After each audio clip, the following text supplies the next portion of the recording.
Hi there, it's Don Swano. I'm just going to read what I wrote about Tompa on my Instagram when I had found out about this terrible news, because honestly, it's still all a little bit surreal and weird. So I will just read this, and it was what I wanted to say, and still is. Rest in peace, Tompa. I got the sad news quite early yesterday, and it was really hard to go on and be creative at work. Now the worst part of the shock has worn off, and my arms no longer feel like they are filled with icy carbonated water. I didn't know Tompa that well, but for me, that entered the world of more evil metal long after he did, he always had been there. You heard stories about him and his long black coat and oversized inverted cross and all that. We met a few times over the years, and he was always super friendly. One time I met him out of the blue in Norrköping, coming out of what I think was a school, and I was surprised to see him there, but he told me he was studying to become a teacher and that he lived not too far away from Norrköping these days. Then there's the moment when me and Eva, my wife, could go backstage at the Gates gig in Oberhausen in 2015 and give him the Edge of Sanity logo t-shirt he had asked for, and we spoke about this and that and took a few photos. Then there's also the fantastic container party backstage at Wacken, where I cannot really remember much more than Tompa screaming Aston Villa and sharing his unexpectedly crazy love for football. There is no denying that his vocal style has influenced so many bands. I must have mixed a dozen albums over the years where the singer definitely wanted to sound like Tompa in the way I wanted to sound like Chuck Schuldiner. He was also quite an excellent lyricist and always came up with cool and often unique titles. Vila i frid, Tomas.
You just heard Dan Swano and 13 Bells of Doom and Blood Runs from the Altar from Grotesques in the Embrace of Evil. This is the Tomas Lindberg Tompa Tribute. Uh, Unfortunately, we have to, this happened, but this is the Requiem Metal Podcast. I'm Mark.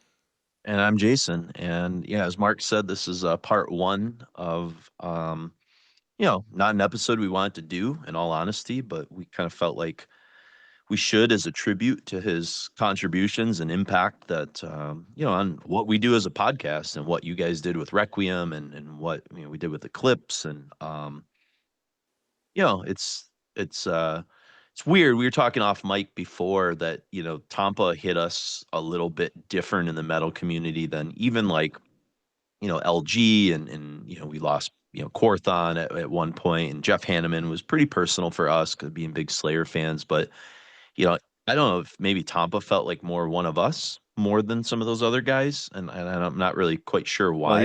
he's 2 years older than me, Yeah. so that definitely. But also, like I had a, I knew him friend like in a work sense. Like we corresponded. He did two things for two of my books. Yeah. I met him at the Decibel. What was it? The 200th 100th issue show, the one in like Mm, 2012. okay. Yeah. Yeah. He did a thing for my Merciful Fate book, and he was actually DJing for Oh, that yeah. Yeah. show. That's right. Yep. And I just went up and talked to him or said something to him real quick. Thanks for that. Just wanted to say thanks. And I started to walk away, and he stopped and wanted to talk to me more. And I was just like, that's totally that was totally him. He's like, yeah, tell me more about the thing, blah blah blah. And then yeah, just like I don't know, he was just it sucks when a really good person, you know, goes on like way too soon. That's, there's something we'll talk about kind of the format of how we're doing all this, but we definitely reached out to a lot of people. You heard Dan Swano there, kind of at the beginning talking, and you'll hear from other people in both parts. And one of the people I had a chance to talk to, and I didn't really intend it to have back to back Daniel Ekeroth or Ekeroth episodes, but it just kind of worked out weird in that way because we did Swedish Thrash last time. But he says like near the end, and I don't know if that clip makes it into this episode or next. I can't remember timestamp wise, but he just said there's so many worse people that should have gone in the metal community. And Yeah. he said it in this like very like he's just like he's one of the good ones. Yeah, he really was. And he was a guy that was really accessible in a way. I had an opportunity, and we'll talk about this, I'm sure, later in the show too, to meet him and hang out on the At the Gates tour bus when Chris and I and some others went to see them in Grand Rapids. And you were remarking that you were working in Relapse at the time, which is one of the reasons you weren't at that show with us. But, Yeah. you know, getting to like just kind of know him and talk, soccer a bit and just kind of, he was very personable. And a lot of the Swedish musicians are known for being a little bit more reserved sometimes, kind of Hmm. depends. And he never was that way. And when we met again years later, I showed him that photo that Chris and I had taken with him, and we recreated kind of some version of that photo. I think you were in it instead of Chris this time, Yeah. and that was at Beer and Metal Fest. And he and I kind of talked for a little bit. I think before you kind of walked over there. Just about teaching a little bit, and that we both taught social studies and media literacy courses, and I always felt like that connection, there's like this weird, like, I don't know, it's like a art, if I'm sure you have that connection if you find out that like a musician's also like an artist or something, you're like, oh, okay, I that's mean, like like a when I met Dan added Seagrave, levels. we were like, it was like we were, high school buddies or something. Yeah, you Just kind of yapping, nerd out yapping, a bit yapping. Yeah. because you're like friends on a different level. It's like you get to Yeah. talk about something, not just music, and it's got to be so relieving for those guys to like, in that scene, they're getting asked the same questions, and for somebody to like inquire about something like teaching and history and all that. So it was cool, and we actually like joked about like trying to do like a metalheads history teachers symposium episode or something. Just like kind of just something funny off the cuff. I didn't really know how we would pull it off, but I thought it was a cool angle to sort of think about. And so I don't know. I think on just that level, just knowing what a good guy he was and how he flew the flag for the scene, and Yeah. like the other So thing is like, so generous with his time, and well, giving anybody the time of day, like they yeah, were the most important person in the room. yeah, and that's the thing. He was egoless, in a way, Yeah. and that's something Daniel also kind of pointed out, and I'm sure others, felt the same way. Is that he was just, um, unless you caught him inebriated, and then sometimes, if he was in a party mood, he might not have your full attention, but it wasn't because he was rude. It was just he was in a like more relaxed state, I suppose. But yeah, he just didn't. He was humble in a lot of ways, but he was also really well spoken and great front man too. He Like was just also his. kind of scary early on. Oh yeah, why is No, I that? mean, I thought so. Like seeing like pictures, like the live Mm, at the gates the pictures, and dreads and then stuff. Yeah. yeah, and he looked like ferocious. And I mean, it's the same thing with like when we did interviewed Dismember in '92. Matty Karki looked like we thought he was just like completely out of his mind, and he Well, was he had those those the most crazy low eyes. key dude Yeah. ever. Yeah. Yep. No, that's yeah, yeah. I guess I always kind of my impression of him when I would see photos, and even when I look back at that photo from '96 of him and I and Chris, is he always kind of like he sort of looked like a lion in that photo with the red hair and the Yeah. dreads and stuff like that. He kind of had that sort of aspect to Well, him. But from a face geometry sense, he had a mhm. similar kind of face like the dude that played the Cowardly Lion, where you've got Yeah, the that's larger area between the nose and the lip. yep, yep. Um, he's like a super like it was interesting to see him go through that change too of like this dreadlocked lunatic to like the more like hardcore looking swept hair. And the The baseball beard hat was and the always there, but yeah, yep, it was yep. he kind of effortlessly like went through all these different changes too. When I saw him in '96 on stage in Grand Rapids, one of the things that really stood out to me is there was one point live, and I didn't really see him do this later. It was probably something he just did in the '90s when he was a little more spry, I suppose. But Yeah. he kind of did like the Spider-Man on the perch sidestep where he had one leg straight and he was leaning to the side and he was sort of like had the microphone and he was like parallel to the ground almost. You get what I'm kind of Yeah. talking about? That Yeah. I don't know if there's like an anatomical term to that, but it's like he had that and it was like a cat stalking like from a tree, like a panther or something, and with He the had great dreads and stage everything presence, yeah. else. Yeah, he was just really, really cool from that standpoint. And And it like was like that an Grand Rapids show you're talking about is on yep, YouTube. yep. I watched it with my son today. He was actually dancing to part of it, which is hilarious. But for how notoriously bad every death metal show sounded when I went to them in the '90s, this sounds pretty fucking good for being shot through a camcorder. Dude, it was incredible live. I mean, And they were I like remember, tight, they were on. yeah, Like dude, most of the time, anytime I saw bands like Amorphous and Entombed, they sounded like trash yeah, yeah. there. So, and like most bands sounded like shit. If you didn't know this, I mean, granted, I know the songs inside and out, but they're not getting off time. They're not doing anything crazy. Like Adrian's just an atomic clock. So Well, it's a really good performance to see too. and the dynamic sort of nature of it too, and I have a feeling a couple of clips from that concert will appear in these two parts as little bonuses somewhere along the line, maybe as Yeah. like a hidden track on the old '90s CDs or whatever. But you know, their ability to do like dynamics on like Right by the Light of Christ, they're able to like have those dynamics in the mid '90s when, like you said, a lot of bands like that like didn't come across live very well. Those sort of death metal dynamics of quiet, loud, and stuff. And Well, and that was something that blew my mind with. yeah, the harmonies, like the trade-off Mhm. harmony stuff, and yeah, it I was kind of crazy. yeah, yeah, and They're I like remember. 23 years old or something there, you know? Oh, you're super young, and I know how young. Like I remember having that moment where I could tell that it was different. Like, I had been to enough metal concerts, especially a couple extreme ones, to know that sometimes it was just muddy and you kinda appreciate it. Like, you think of, like, the first time we saw Opeth at Milwaukee Metal Fest, it was like the just part of it's the sound system of Milwaukee Metal Fest, back then. That's what a lot of But it was. Yeah. yeah, it was just like, but they really understood, and man, if they had been able to, it's I don't know, like there's a historical what if, because it's like if they had stuck around for a few years longer, to maybe start to enjoy some of the success that Slaughter and the Soul got, cool. That would have been awesome to see them like live in their 20s a little bit more. But I think they would have would went they so have far beyond what At the Gates is that we wouldn't even care about it.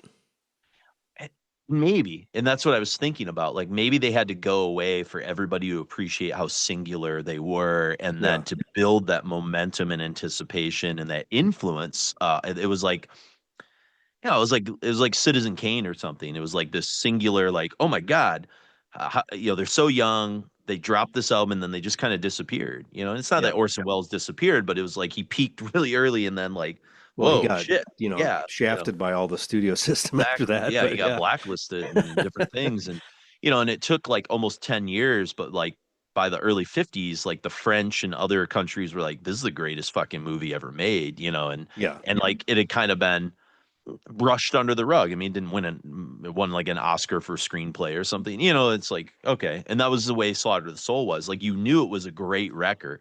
But then like you found out they broke up and you're like, "Oh, damn." And you kind of just you moved on a little bit, and then like this sort of growing glacial sort of like undercurrent of influence started to like emerge, and you kind of moved on to the Haunted and what Tompa was up to and stuff, and you kind of but all of a sudden it was like, man, it was just in it like the elephant in the closet of At the Gates never went away in a way that very few bands in extreme metal that I've ever encountered have had that sort of development. um that by the time they reformed, they were like the biggest band in the world already before they were like reformed, of that Yeah. scene. It was like weird. I mean, that 2007 show that we saw in New York, I've never seen 2008. a Yeah, 2008. that was 08. Yep. Because Oh, it was episode 15 of the podcast. So, yeah. okay. I've never seen a show that where you could not hear the singer, the Everyone's first saying, 4 or 5 songs. yeah. Just because everybody was screaming in the crowd. It was just insane. I mean, it was one of those And that things was 12 years of building, yeah, I never that was thought 12 I'd years get a of chance to see anticipation. them. Yeah. And luckily Yeah. I've seen them, a handful of times since. Yeah. We've been really lucky to have seen Yeah. them a lot, And then yeah, like that's what really has like the bands break up, but when somebody like that dies, yeah. that's it. I mean, he Yeah. had the foresight to record the vocals before his procedure where they're cutting out the roof of his mouth, Mm-hmm. which is just like, as a creative person, I'm just like, my God, like I'm so interested to hear what that sounds like, Yeah. just because of Yeah. like all the different shit going on in his head. Like that's like, the performance of your life. The only thing it reminds me of Bowie. Yeah, When Bowie recorded an album about Black dying Star. as he was dying. Yeah, and it's Yeah. like, and again, I don't think that's what the tone of the At the Gates will be when whatever comes of it. I'm not sure what the plan is, but Well, the music yeah. was demoed and he did his vocals. So it's a thing then. It's going to happen. It will come out. Okay, I don't know I'm when. sure something will happen. Yeah. Yeah. Um, and then people will grab onto anything at this point because it's all we have. Yeah. But I'm really curious because, Andrews is back too. Oh, really? I didn't know that. For Yeah. this album? Oh, Yeah, he he came wrote back on this. He hasn't wrote anything since, since At War or To At Drink. War with Reality. At War was the last thing. Yeah. Yeah. Yep. So I think the other thing too that's kind of cool and just like this sort of spiritual sort of connection. I talked about the high school history, social studies kind of connection, but like, he, like you and Chris, created a zine in the early years of extreme metal with Cascade, and that links them to what you guys did with Requiem and what we all did with Eclipse. And it's like he was, and Daniel even kind of points that out as a Swedish death metal historian. He kind of says like, because he did zines, he was more like intellectually like connected to things, and he was more interested in things beyond some of the other musicians Daniel said he encountered in that scene who were He could just probably articulate it a lot better too. Well, and he was searching for new music all the time, and I think like that's something you, me, and Chris have always, I think, had, and I think it probably did come from being writers and working at record stores, and it's like this eternal search to like want to discover more. It's like you're More never really or deeper. satisfied. Yeah. Yeah, yeah, yep. Because I'm not seeking out, I don't have that kind of fire anymore, but I still have that type of fire for history of Yeah, music. or going backwards too is also seeking out stuff. You know what I Yeah. mean? I think Yeah. it's like understanding stuff a little bit more. Um, I mean, even as an artist too. I mean, this is a guy who created the Dark Throne logo. So Yeah. like, it's like, That didn't you know, say shit about it until, 2000, what, 7 or something, yeah, 6, some yeah, interview in a Decibel thing. He talks about it. yeah. What a little like drop to sort of, Yeah, because and that's it's always been one of, I would say top 5 death metal logos, or oh, it's black slash metal, black metal. whatever. Yeah, It yeah. was made for a death metal band, but That's true. Yeah, that's true. You know, And so, for people that are kind of approaching this, we always want Requiem episodes to be timeless in some ways. Probably the only episode we've done that is fairly untimeless was probably the tribute to Blake, I suppose, because that was a very singular kind of thing. yeah, And so, this will be a tribute, and it's going to be people with, testimonials and different things, but it's also like, a history lesson on all the different stuff that Tampa was part of through the years. And it it was so much that it was like at a certain point, it's like, if we're gonna do this right, let's just do it 2 parts. And um, we apologize. It's been a little bit since our last episode, but I think as this episode grew, it became like, okay, this is gonna take a little bit more logistics, and as long as I think our fans are patient and know that we're going to give them kind of 2 parts, kind of near each other, which well, is and rare for also us. when we do put out episodes, they're 7 to 8 hours. They're epic, yeah, We're yeah. not just two guys sitting in their garage talking about what new CDs they picked up this week. Like it's a bigger endeavor, and I think anybody that supports us financially understands that. Yeah, and I finally spent some time this weekend and reached out to the Patreons a little bit and kind of communicated what we're doing. And one of the things I actually dropped for our patrons was the Ekeroth interview. So, like, if you sign up to become a Patreon, you can get that whole uncut interview, the video of it and stuff like that. Just as like a taste. It's like, hey, like you guys have been patient. You'll get this chopped up in these Yeah. episodes, but at least like this is kind of something. And so I People like want to to, watch people on video with headphones on talking to a microphone. yeah, yeah, which is that's I don't get it.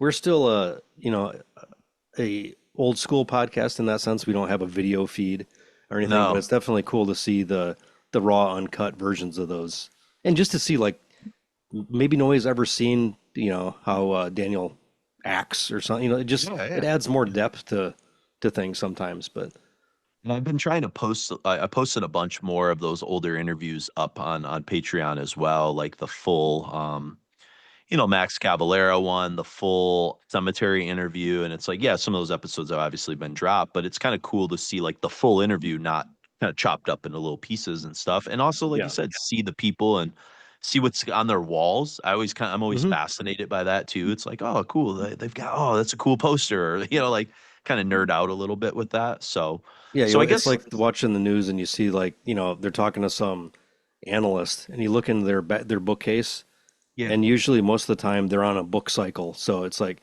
5 copies of their one book, but with like when you're interviewing like people that are doing real things, it's awesome to see that because they're just like in their room full of the shit they love. yeah. There's not usually nothing staged about it. We're just gonna nerd out. I know that Yeah. there's a person that is way off your radar screen, but she's a ESPN personality. She's really, really good. Her name's Mina Kimes. I dig her a lot. She's very smart and just really well spoken. She's from Seattle area. And she has whenever she's like on, especially like during COVID and stuff like that, she had a Wowie Zowie pavement poster that was giant in the background. And I just Oh loved yeah, that you like showed me a that. picture of that, I think. Yeah, it was like, oh, that's cool. That's on ESPN. I like reached out to her. Like, I think I already followed her on Twitter, and I kind of gave her a shout out for that. And she like, we had like a brief little Twitter conversation. It was kind of fun. I was like, okay, we're both pavement nerds, and that kind Yeah, of thing. So, why not? Like that's what I don't understand. Like people that are just like, kind of putting on airs. Like just say who you are. People are much more interested in like like who you are, not who you're pretending to be. Yeah. Like I Yeah. love this fucking band. Like talk about it. Yeah. You know, Yeah. It's wear like, a fucking Rush t-shirt or something when you're yeah, doing your I dig your in an interview. passions. Yeah, yeah, exactly. So, but I guess before we kind of get into the serious side of things and kind of tell the story, just a couple kind of things, and then we'll kind of catch up. But just wanted to give a shout out. Speaking of our Patreons, we've have had some new Patreons since our last episode. I want to give them a little shout out, and if you want to become a Patreon, go to patreon.com/Requiem podcast, and you can kind of sign up. And if you want to give us a donation that way, or if you don't want to do the monthly thing, you can shoot us, one-time donation on PayPal, either to Mark or I, and we'll see that it gets kind of split up and all that kind of good stuff. Yeah, But there's less fees from because Patreon takes, a certain percentage. yeah, yep, yep. So and I know some people get really nervous about kind of the monthly cycle and just want to do like a one-time thing, and we're always down for that. But Brian Knievel signed up and It's a became a 20. fantastic name. Yeah, really cool. Well, listen to some of these other names that are coming up. They're pretty badass, Mark. But Brian Knievel signed up to be a $25 a month guy. Wow. So Thank you, that's sir. really, really awesome. He may have lowered that since, but that was his initial sort of sign up. Well, he might have some of that Knievel money too. Yeah, he was good. Yeah, maybe he's Evil's son, which would be That's even what I'm cooler. thinking. Yeah, Brian Knievel, the son of Evil. Yeah. Um, and then our contest winner, actually, for this is the first person to sign up and become a Patreon after our Swedish Thrash episode. So I'm sorry, Alexander Burgess, I believe from England, he sent me his address, is going to be receiving that Mephisto extra CD. So Nice. I'm going to be It's a mailing great that name out. too. Yeah, keep Yeah, up the good names, guys. Alexander Burgess. Yep, yep. Yeah. And then Sounds like he does Matt, like great voiceover. one of my former students, who has always been a fan of the podcast, Matthew Keats, he signed up to become a Patreon, and I want to give him a special shout out because he also started kind of our Discord page, and we've had Oh, a lot sweet. of requests for people to sort of create a Discord, and I know like Facebook Messenger was threatening to shut down like their chats and stuff. And, like I don't know if it hasn't happened yet, but who knows with Facebook, and honestly, fuck Facebook. So, if like, Decentralize everybody. Get rid of if you can do shit on smaller platforms like yeah, Mastodon or this, like do it. yep. And Discord is like a really cool, like a lot of other podcasts I listen to, their fan base uses Discord, and we don't have anything to do with it. Like I haven't even like I have it on my phone just because I had to like have it just to, get people signed up and stuff. But Yeah. it's a cool place to have like conversations. And that's honestly what our Patreons do on Facebook is a lot of them that sign up for our kind of Facebook Requiem chat, the Mighty Raven Dark. Um, It's always positive. I've yeah, they're never just seen a sharing music and nobody yeah. gets pissed off and Oh, yelling at each other. It's just and people people, loving stuff. It's cool. yeah, and there's like a couple of our patrons that like write articles, and they're like, "Hey, I wrote this article." Like, and it's just jovial, and I hope that's what our Discord page is. So I wanted to give a shout out to Matt for that, who That's also cool. finally he's a poor college student. He signed up to be a patron, so that don't complain out there if you feel like you don't have money to support us, because even Hey, if poor you go to a college kids coffee can do shop, it. man, we Dude, I went went to a to coffee shop today. It was like $7 for a latte, man. Whew. Big B and I usually get a cold brew, um, Yep. iced, Mm-hmm. probably the cheapest thing on the menu. And then I don't know if this was a little bit of an inflation thing too, but um, then Lisa gets like a oat milk latte with an extra shot, almost Mm. $9. Oh yeah. Yeah. Like Once you holy get into the crap! oat milk game and all that stuff, it's gonna be kind of adding up. Yeah. So, Well, and and then then you get your tip, and it's like, whew. that's yeah, I know. That's why I make a lot of I try and make my lattes at home now as much as I can. So Yeah, it's never as this good, man. espresso machine, I know it's never I did my never own quite as cold good. brew too, which is actually quite Oh, did you? good. Oh, cool. I will have to get But some when we're up for Christmas. it's very, I mean, it's ridiculously easy to make. But Cool. And then we had two more patrons too. Two more cool names, Mark. Captain Wrong, which sounds like he's in the dam. Captain Ron's stand-in, yeah, Yeah, Captain Wrong, WRONG. So yeah, not Kurt Russell, Captain Ron. okay, And his name is Rob Gurney, or Guernsey. Sorry, Guernsey. There's an S in there. And then Garrett Buzzard. which is a fucking cool ass Is he name British too. too? I don't know. No, he signed up for a dollar amount. So yeah. Okay. So again, a Well, thank pretty you, everyone. That's healthy wonderful. dose and stuff. And so I wanted to reward them with a bunch of extra stuff. The other thing I actually shared too for our patrons, and I think I shared it for free for all people that want to check it out on our Patreon site, is um, a guy Dylan Murray, finally edited my second rock and roll history lecture. And so God, what a slacker. Jeez. yeah, I know, I know. Well, I paid him in John Prine t-shirts from How many John Prine t-shirts does it take to get a edit? paid him a couple, and then I gave him a little PayPal sort of thing. But he likes doing it. Dylan's a really great guy. He's a good friend of mine and a metalhead, but also like into indie rock and other stuff. But he basically edited all the songs from my history of rock and roll lecture part 2, where I cover basically psychedelic through like glam rock in the mid 70s, just on the precipice of punk and some of that. And it was like 2 hours and 15 minutes. And I'm just like, when I'm in my middle of my lecture, I've got my like playlist queued up and a Bluetooth speaker. And so I'm just zipping through little like clips of songs to like kind of, do my point. And so when I sent him the list of songs in the order, it was like 75 song clips, from different songs. So it's not easy because he's not playing full songs, he's playing clips and stuff. But Are you if telling him where to clip it? he can kind of tell because he has to listen to the lecture, but yeah, I kind of like let him decide Oh no, based the on like songs themselves. Are you I doing? You're not doing. don't no, Okay, I didn't do all that, but yeah, because you that can would be a almost kind of nightmare. tell, like I play about 30 seconds per song or something like that, and you can kind of tell like I'll be like, yeah, you want to hear this like part, and he knows the part because he actually was the OG in my very first rock history class as a Your maiden student. voyage.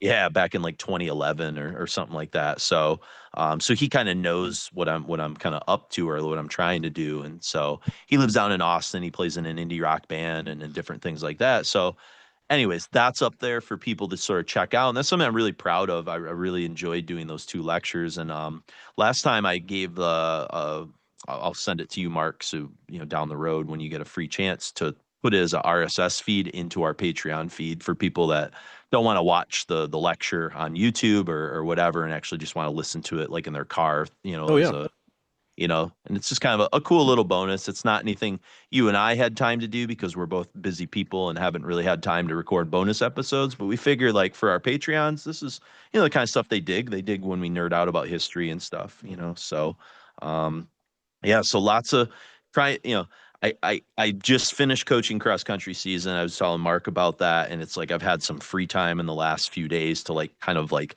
catch up on some of these things, and I feel bad that we're kind of slacking on communicating with some of our new patrons and stuff. So hopefully, we appreciate your patience and hopefully these Tampa episodes and all the work that's going in to make them what they are. You'll be satiated, as most of you already are. As Mark said, we have good fans and good people that like what we do. They don't need a lot of bonus stuff from us, but And I maybe do like some of to. these new people too are like they just listened to one episode and were blown away, Yeah, that'd be cool. and they're like, "Oh shit, I've got 300 plus episodes to go through." I know. They're like, oh shit. Yeah, there's quite a backlog, and I mean I don't that's know always what been. the time actually. We should figure out how many years it would take to listen to all the episodes back to back. Someone just went through like our whole back history, or is like going through it in the process. Oh, I know it It is. might be It's like 2 months of solid, listening 24 hours a day. yeah. I bet it's more. I mean, fuck our Maybe I Venom have no clue, episode. Our honestly. Venom episode alone was almost a full day of that 4-part Venom thing with Mantis. That's You know what I true. mean? Like, Yeah. yeah. So yeah. So The there's neurosis episodes, like, the yeah, that's a full work day. yeah, yeah, exactly. So, uh, but I think it was Metal Tim that's actually going through it. The guy that's gone to Wasp with us and some other kind of metal Oh shows and yeah, stuff yeah. like that. Yep. So he's actually going. He's going with us.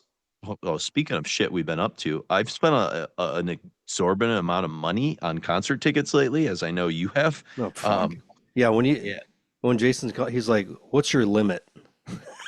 So we got rush tickets, We got rush and tickets so before they announce the other dates. I know that kind of pisses me off a little bit, but fuck it, But we were in. it's what I'm just glad we got something because that's me and Lisa talk about this all the time. Is our you know, our what are our like, bucket list bands. Was going to be Rush. We thought we'd never see them, and Bowie, which honestly we're never going to see Bowie, but No. we can see Rush now. So Yep. it was not cheap, but I think it's going to be worth it. Well, and around that same time, I bought tickets to go see Opeth and Catatonia because it's who knows, it might be the last, Catatonia thing or whatever. And my girlfriend wanted to go to that show, and our buddy What Luke is that wanted to in go. Ohio? No, that one's in Detroit, I think. Oh, I that's think yeah, it's that's at the Jack White just. Theater or something, or the Oh yeah, Fillmore. I think it's the is Fillmore it or Fillmore? whatever. Fillmore or something. Yeah. Okay. No, I bought then a ticket to go with Matt Keats, our new Patreon, who started our Discord. We're going to see Acid Bath down in Cleveland on a Friday because that was about the closest Oh, show nice. That's that I cool. could kind of get to. And that's another band who knows how long they'll do this reunion. It's going really well and they're selling out everywhere, so that it might incentivize them to do a real tour right now. But Well, so and far they're just playing. our pal Joseph Schaefer wrote a bang up article, Yeah, yeah, cover story. Um, and on Acid Bath. honestly, I don't often have time to sit there and read, Decibel cover to cover. Yeah, But this was just like I got it. I had time, and I was just like, I really want to hear what's going on with yeah. this. At the Such an time, I intriguing was story. listening to a bunch of acid bath shit and actually a bunch of Dax Riggs solo stuff, Oh my God, dude. which is just incredible. If you Dax like is indie rock and acid bath, man, you're in for a treat. well, But and then if that you're came, and I was just like, wow, perfect timing. yeah, well, and if you're new to Requiem, and you like Acid Bath, well, I know a podcast that did a three-parter on Acid Bath, and really part three is a Dax solo Yeah, yeah. episode for the most part, where we walk through a lot of that, minus his new record that just came out a couple months ago. So, It's okay. It's not. I don't know.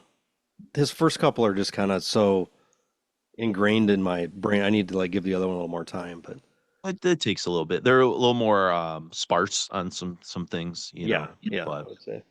yeah, yeah, Dax is just really incredible. It was really funny because like I was explaining, Lori really likes Dax Riggs, and like I've explained to her before. Lori's my girlfriend, and I've explained a couple times like he sang for this band, and then so I asked her if she wanted to go because she likes going to concerts. I was like, hey, we're doing this road trip to Cleveland, and her and I went to Cleveland last spring for Rock and Roll Hall of Fame. I was like, if you want to come, she's like, I'm trying to save some money and stuff, and I was like, yeah, I'm just really excited to finally see Dax Riggs. She's like, wait, what? Like, so she had forgotten. I was like, yeah, Dax, he sings in this band as, and like, it was like her mind was blown.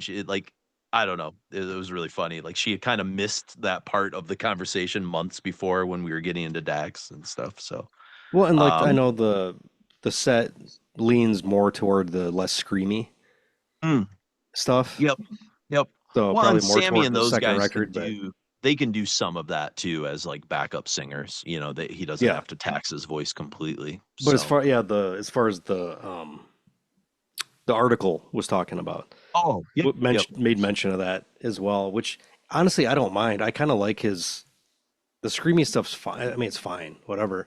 But I Hmm. like the stuff where he's not screaming because he's got such a good voice.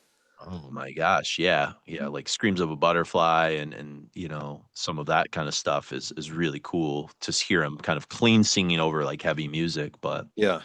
and speaking of Joseph Schaefer, we'll hear from him later in this episode actually. So that's kind of a cool shout out for Joseph. But yeah, and then the last concert I had to pull the trigger on was the Iron Maiden show that we're gonna go to in Toronto. So Nice. um, Yeah, I can't do two big ones like that, but we're gonna see Grave and Hell Butcher and a handful of other bands for MDF. yeah, yeah, I'll be at MDF as well. So We just luckily got I bought tickets that for a ticket. couple days though, not the full thing. Yeah, you guys won't be there full time. So, but yeah, I think I got them like after I got paid for track last spring. I was like, fuck it, I'm just gonna do it now. That way I don't have to Yeah. like stress about it later. So, but yeah, the Maiden they're doing all 80s stuff, which is cool. I'm curious to see the new drummer too, honestly. Yeah, yeah. I mean, I went and saw Priest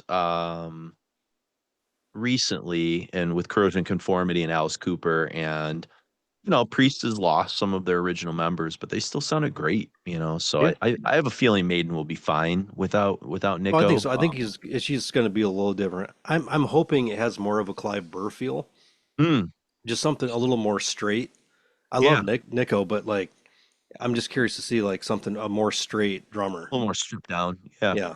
I can see that. That'd be kind of cool. So, but yeah, so that's our kind of business, kind of getting it out of the way a little bit. Outside of that, before we get into Tampa stuff, I just been, I I I got really into collecting 4Ks lately, and I've sent some really It's a absurd disease, man. photos It's a to disease. Mark and Chris, and it's like Mark with his GI Joe and Star Wars. It's just like once you sort of Oh like, no, man, you're way ahead of me on that shit now. I pump my well, brakes so hard. Whew. yeah, yeah, I It's the new thing. It's the new taste. I know. And there's like these steel books and box sets, and like Oh there were yeah. these sick fucking deals on Prime where it was buy two get one free, and I was like, oh, like I was like, They don't make oh, it easy. Yeah, yeah, I keep no, getting to the shopping cart on stuff, and I'm like, I don't I need know, this. I know, I've had two other versions of this. As a no, father, I I know. can't pull the Yeah, trigger. well, It's like, yeah, exactly. I don't have children. These are my yeah. children. My physical media is my children. So, yeah. But I'm So, 100% behind getting physical media. I detest having to rely yeah. on streaming systems or the internet going down. Then like, oh, I can't watch anything. Like, No, well, I we have know. libraries to keep ourselves busy for years if the Yeah, internet goes down I know. I'm permanently.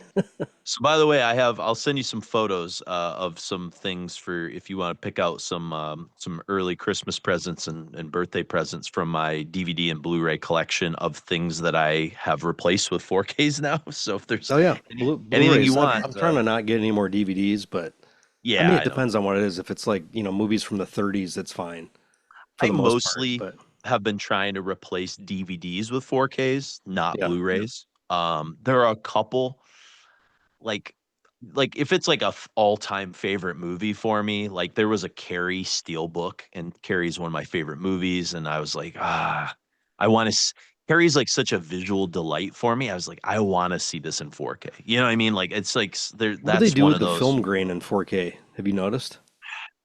Depends. Like there are a couple 4Ks that you are told to avoid. Apparently James Cameron kind of shits the bed. He like overdoes shit. So like, apparently the Abyss and the T2 4Ks are terrible.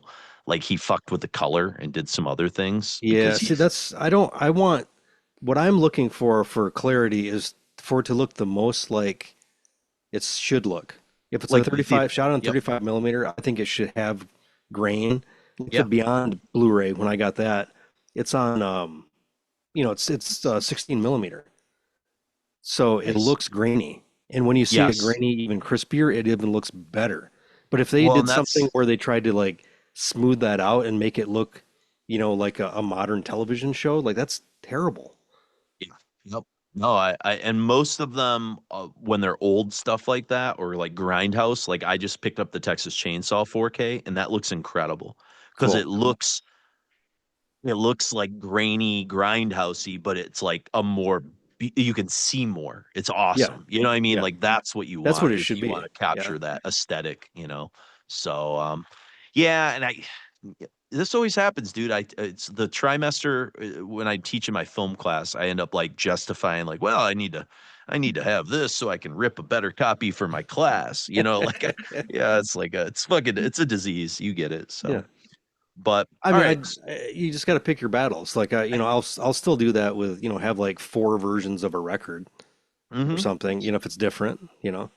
Well, that's the other thing. I've slowed down on music buying lately. I really have. I don't buy as much because I've back cataloged a lot of stuff. Like I've kind of filled in a lot of what I need. For the most Well, part. and There's still a what few people don't gems out there. understand is that Jason's got to the point where he's had two Tin Machine records that he had to give me one of them. Yeah, yeah. That's the first I, CD I I've gotten in years now. I need an intern that can come over in the summer and just somebody that's excited to do it. So this is to any of you Requiem fans that live in the vicinity Are you who good on want to. Excel?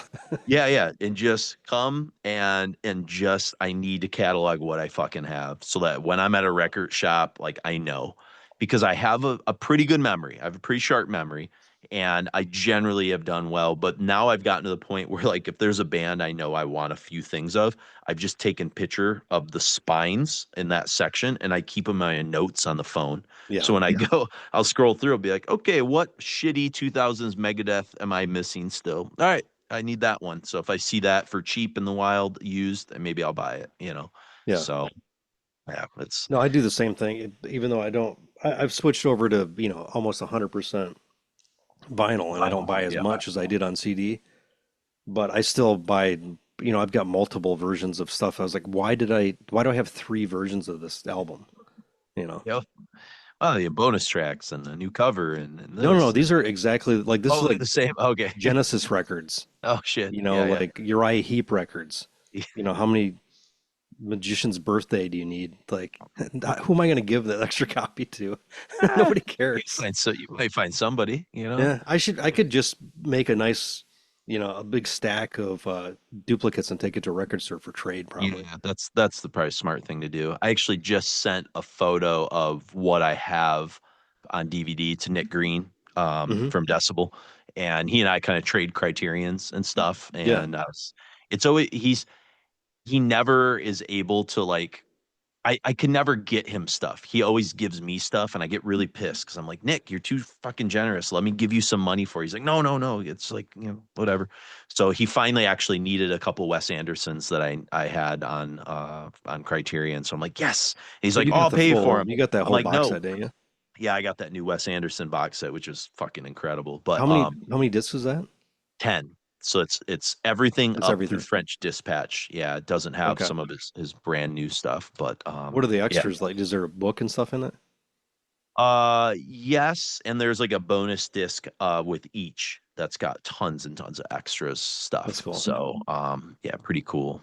But yeah, and some things like I'm hanging on to still my Blu-rays. Like I got the 4K Nightmare on Elm Streets because that's probably my favorite film series of the slasher series and stuff. Hmm. Um Mainly because of Dokken and Nightmare on Elm Street Part Yeah, 3. Just really a great sequel and I it's even a watched great, yeah, it's a 4. great movie. I watched 4 recently and liked it a lot, and I was like, "Okay, this, it's not perfect, but still pretty interesting." I like But two a anyways, lot. oh, two's great. Two's really fascinating for Yeah. lots of reasons.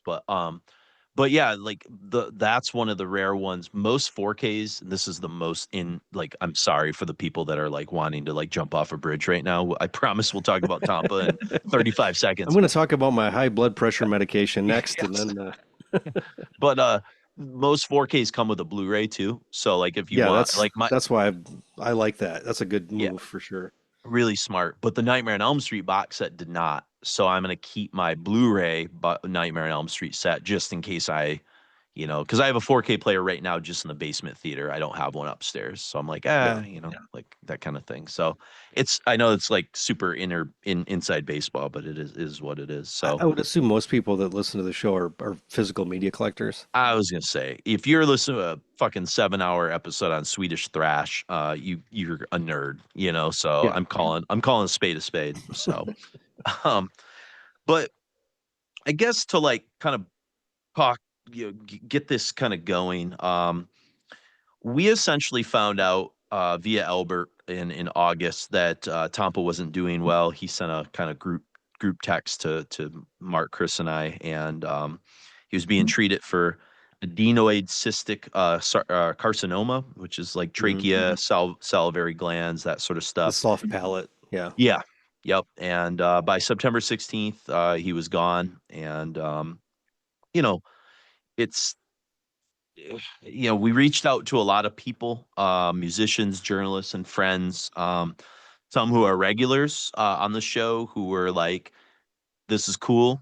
We really appreciate what you're doing, but it's like it hits too close to home, and that's fine." And that was the whole thing. And that's probably why this took a little longer because the last thing you want to do is be pushy or do something that's like really shallow, and we didn't want to do that at all. Or yeah, or And exploitative, just be try to get yeah, people listening to the show or something. But honestly, I think I'm glad we waited. Just it affected me a lot more than I expected. yeah, I've had nothing but respect for him, but just it probably something has to do with being a father as well. He was a father. mm, Um, mm, Imagining like Jesus, he's only 53 years old. yeah. Like Jesus, man. I know. Yeah, that's Luckily, like he had a rich life, but like still, that's not enough, man. no, no, and he was certainly somebody that wasn't done. No, not That's at all. that's the other Not at part all. that's kind of a bummer. Not that anyone really is, but Well, let's some be people, honest. There are, like, pull back and don't actively do stuff. yeah. And I thought something was up when he just kind of the whole band just kind of stopped for a while. Mm, Like 2 years ago or whatever, like was the last time they might have done a festival show. yeah, yeah. And I was what's going on? There's something else going on. It doesn't feel like it's band dynamic stuff right now. Hmm. But that's like a retrospect Well, I thing. think people in the inner circle knew. I have a Yeah. feeling that Albert probably knew for a while that things were a Yeah, little, yeah, for sure. and I'm sure, people that are really close with Tampa, I'm sure knew, and I respect that privacy wise. I'm fairly private about my medical stuff too. You know what I mean? Like Of I'm not course. like somebody that's going to voice that out, and I but mean, I've never talked about a lot of things that are like super personal online. Like yeah, when my yeah. dog died, I didn't say anything. When I got divorced, I didn't say anything. Like Hmm. I don't. I'm a very I understand that privacy for Yeah. personal things. Yep. Yeah, you've always been a lot more. That's kind of your nature, I think, as somebody that primarily works, as an artist, and like in a kind of quiet sort of setting of doing that sort of stuff. I think you're just more introverted in certain ways. And when you think Um, about what I mean, just for me, what would it have done? I don't yeah. want pity. I don't Hmm. want people to come out of the woodwork and you know, Well, you like don't want to be performative. no, the most Yeah. disgusting thing is to see when a woman that's been married for a while in a friend group gets divorced. It's just like it's a meat market. It's Hmm. crazy. Wow. Yeah. So it's just like I don't know. I completely understand that. Yep. And Yep. yeah, so but when that did come out, when he did do that statement, I was so hoping that, you know, something was gonna like he was gonna beat it. And Yeah. it went quick, so quick. It was just Yep. like wow. And some people, like Prince and Bowie were very quiet about a lot of their stuff, and that's just the nature that some people are, and that's fine. Even though these are people that live in like the public light, like they still have personal lives and stuff. So, Of course, yeah.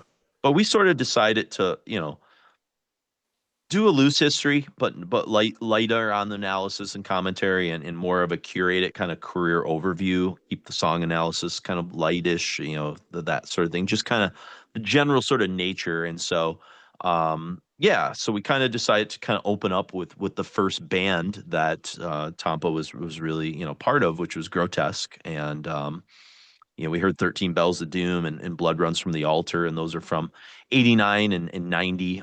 This is where those kind of come from, even though they were kind of spiffed up a little bit for the In the Embrace of Evil compilation that came out in 1996. Yeah.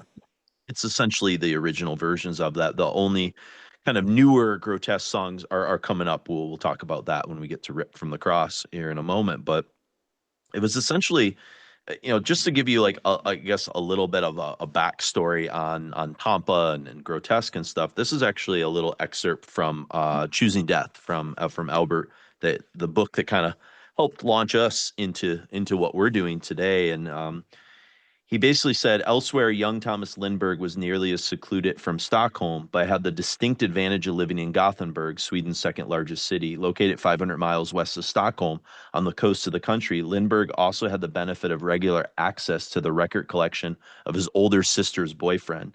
And I tried to pull out a lot of quotes from Thomas himself so that his voice comes across in these episodes as much as possible. Yeah. But he said, basically, quote, basically the Stooges, the Ramones, and MC5 all came from them, says Lindbergh. And after that, after I found that out, I went a step further to Discharge, Black Flag, and stuff like that. Then I got into Venom and Sodom and Slayer, and that's when it got worse. And I think that the first music that I really found for myself without someone else helping me was death metal. You could easily find all the thrash records and all that, but finding death metal in '86, I was like, wow, this is it. This is what I want to do. And I think that's kind of cool because that's kind of, I think, how you and Chris felt. And it's certainly how I felt, where I kind of Yeah. stumbled into this, especially the European stuff. I was like, whoa, this is like a world that's no one else in my high school really knows, you know? Yeah, we were definitely the ones that were, you know, like digging deeper. Other people dug it and would list like we, especially Chris is more of a kind of guy that wants to turn people on to other stuff, but he would, we had a group of maybe 10 people, skater Hmm. crowd that would listen to a lot of this shit.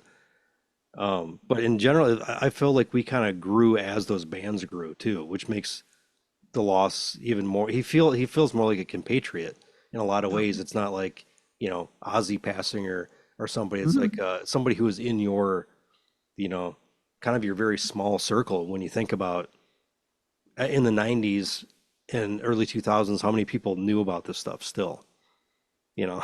it's Yeah, I it's a think very that's how small I, pool. and that's kind of how I felt with like Vincent and Anathema, who I got to know really well with Eclipse or Yeah. Jonas or whatever. And it's like as they're evolving in their musical tastes, so are you, and you're both growing up together, Hmm. alongside each other. And Tompa had a pretty diverse palette of stuff that he was kind of into, and we'll be talking about that, especially when we get to some of those other side projects, especially in part two, where it's like pretty unique stuff that he was kind of had his hands in, at Well, and times. even like with I was going back and looking to like see what I had for some of this stuff, and I've Uh, got a Skid System 10-inch that I got when I was at Relapse in '96. that's the one too. That's Yeah, and I the was just like, that's shit, I forgot I even had it, honestly. I remember like I've maybe put it on a couple times. I've listened to it in other versions, CD or whatever, yeah. but Hmm. um I was like, damn, it's that long, but it makes sense because I at the Gates broke up. I was trying to find other stuff he was in, and I was working at a place that had an incredible mail order section. So I could Yeah. just go and, I could just go grab that. Well, it's funny. I discovered I have like three Skit System vinyls too that I knew I had, but I couldn't remember. I thought it was only one, and then I went kind of looking, and I was like, oh shit, I got a couple. And then Yeah. I also have, I think I have a 7-inch. I don't. I got to look at my 7-inches. They're in like a weird drawer. Sometimes Oh, I I'm might like, have one too. Yeah. yeah, I'm surprised at some of the stuff I have. Like I had that Eucharist 7-inch, that like first one that was just sitting in a Hmm. drawer. I think I had a Gardens of Grief at the Gates 7-inch at one point. I might have sold it on eBay back in college when I needed CD money or something. But yeah, Yeah. so it's weird the stuff that kind of was floating around New Moon sometimes that you just like, Yeah. I've okay. got, Dark Tranquility, demo 7-inch stuff. And Oh, the it's, Moonclad one? yeah, it's crazy to see. Or I guess that was Osmos put that out, I think. Okay. Um, but I think that was a demo, wasn't it? It wasn't an EP. Yeah, it was like a demo EP type thing. Yep. Yeah, Yep. real early on. But yeah, just going through and like some of the Anathema stuff I have from like it's just it's nuts to go through my 7-inch collection. I never Yeah, ever listened to any of that I stuff, know. but I know. It's like it's collectible I stuff. would never get rid of any of it either at this point. So basically, Grotesque formed when Lindberg was only 15 years old, and that's when he adopted, the moniker Goat Spell, and Hmm. basically joined up with his friend Christian Wallen, who was known as Necrolord. Um, a Is he a couple little years later, older? I You don't know, know the age difference in those guys. I think he is might a be the little same. bit older. You Okay, know, I'm guessing like maybe 2 years, but back then that was like Alf was a couple years older than them and he at the was gates definitely too. the older. Yep, Elf was. But that made such a big difference when they were, somebody's 15 and somebody's like 17 or 19. I mean, that was me with you guys. I looked Yeah, up to you guys, and you guys were like gatekeepers, and you were like, yeah. "Oh, you have that a few more years of experience." And that was, I mean, stuff back then too, in like the late '80s and '90s. It's like stuff was changing every month. Hmm. It felt like a trend, like I think about like I'm like, oh man, it seemed like such a huge gap between when I was listening to this and this. I'm like, no, actually, it was at the same time. It's like Yeah. really weird. Like things, I don't know, when you're a teenager, it's like everything's so immediate. It feels like there's these gaps or so dramatic, but it was really all condensed in a short amount of time. I felt like, Well, at that least that that's teenage makes kind of sense. thing where you have like basically no responsibilities Yeah. compared to adult life. The way that you're able to like get into things, and granted, I can still kind of remember how that is and get into it, but I can't go on like an all day bender listening to every Marduk record or something. Like when I Yep. could as a teenager. I've got other stuff that has to happen, but I understand how that feels, and it's one of the best, kind of feelings ever just to get like this. I'm gonna get really into this, or like just go down a rabbit hole of some subgenre of metal, or following a specific musician that's in a bunch of different bands, or just that kind of stuff. You could just do that, and it seemed. I remember just like get going from like Sepultura, Bolt Thrower, that kind of arc, and that wasn't that long at all. But like Oh, now, I would think it's like, oh, that was probably 2 years or something. It's probably a month I mean, I because you was were just so ravenous simultaneously, then. yeah, exactly. I was simultaneously like getting into European metal. At the same time, I was like listening to like Melancholy from Smashing Pumpkins, and both Yeah, felt equally important. But if you were to tell me like, no, that was like 2 years apart, I would maybe believe you. But it was like, no, it was literally happening in '96, the same exact time. You know what I yeah. mean? It was like, huh, that's fucked up because I felt like I was in two worlds. I was like, oh, this weird world of European metal and then like what everyone else was listening to. But no, it was all happening at the same time. It's hmm weird, but it's kind of a sensation. So I mean, yeah. In retrospect, the '80s and '90s are pretty like '70s, '80s, '90s. Fuck, '60s, '70s, '80s, '90s are pretty incredible. yeah, we came through a pretty cool period, and I've kind of shared that with my students when we're talking rock history. I was like, I was pretty lucky to be a teenager, honestly, in the '90s. Yeah, Like it was could have been a lot worse. yeah. So, but It basically, could have Lindbergh, been the 2000s. yeah, could have been. Lindbergh goes on. He says it was mainly playing covers of Bathory and stuff like that for the first year. You tried to set up shows yourself with your friends and a lot of friends that weren't even into death metal because it was so new. But when you discover the whole underground thing, it's a huge thing to grasp when you're 16 years old. You're corresponding with people in Japan and Brazil, but in your hometown, there are only two people that are into it. That was the attraction when you got into it. It's really special. Like, I like this, but no one else does. So, what it all meant was that in 3 or 4 years, Grotesque played like 4 or 5 shows. Really, it took us 2 years to get going. So, kind of a, yeah, again, that conversation of we can kind of relate to being in this world that no one else knows about. And it's felt like your own private world, pre-internet, especially. You couldn't really connect with people except pen pals or whatever. Well, and also it was interesting. It felt like like people need community, and to like the internet's easy to find certain things, but back then it was completely like to think that there's a guy in Greece that I'm sending international reply coupons to, and we're sending like photos and tapes back together. That's insane for like somebody who grew up in the middle of Michigan in a fairly podunk town. Yeah. It's like Yeah.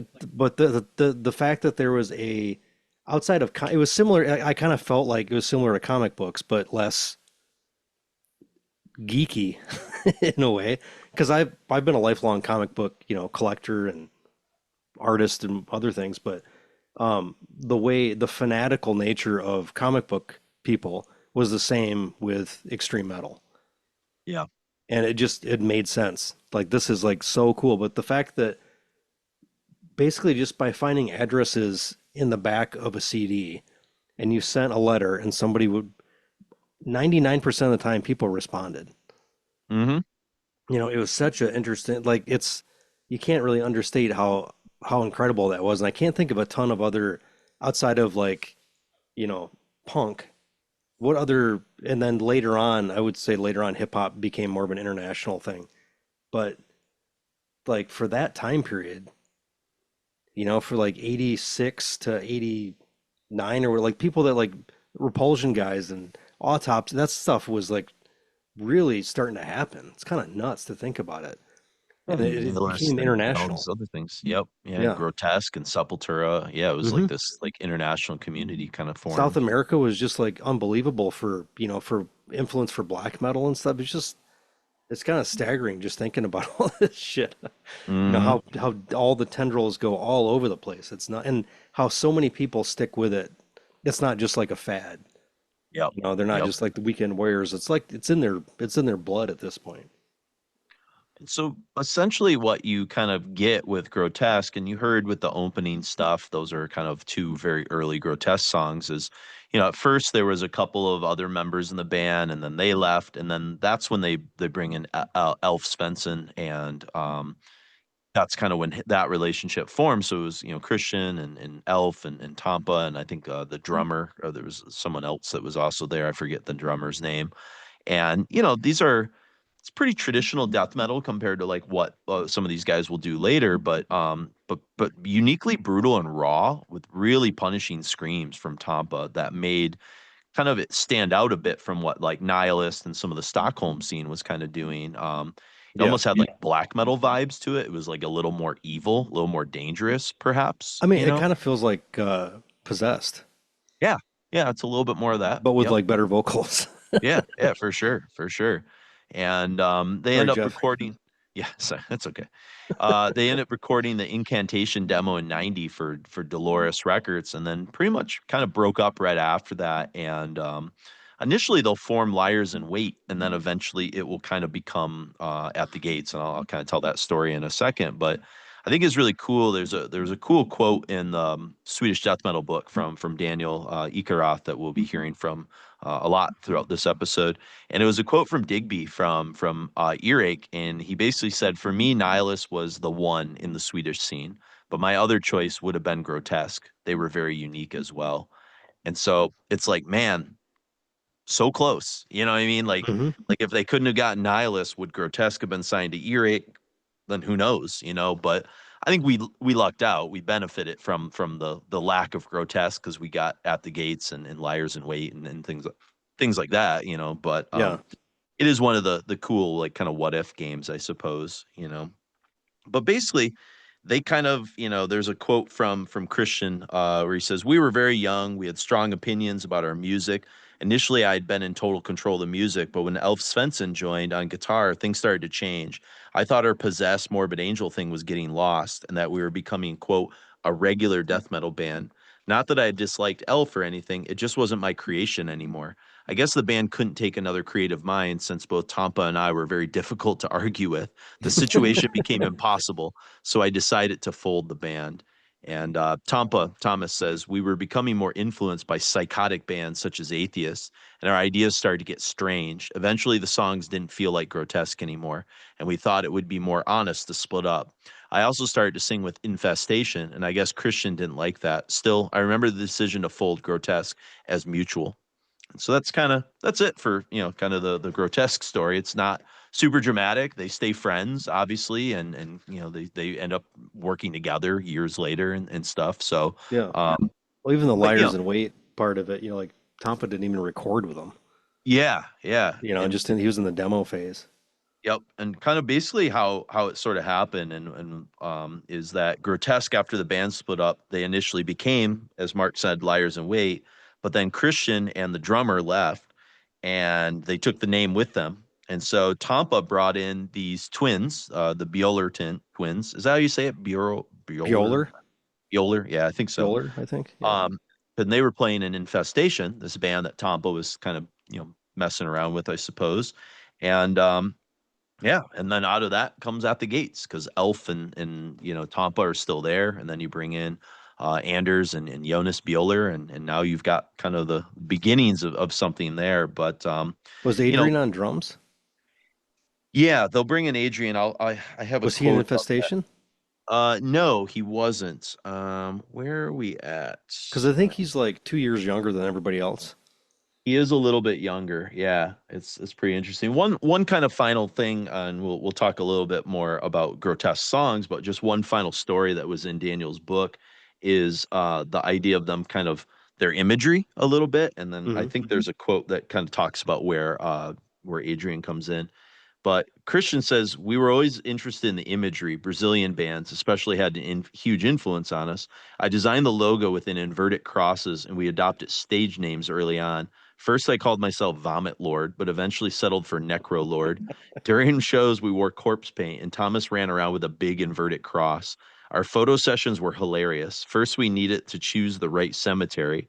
Here in Gothenburg, there was a particularly cool one with a big sign that said, think about death at the entrance.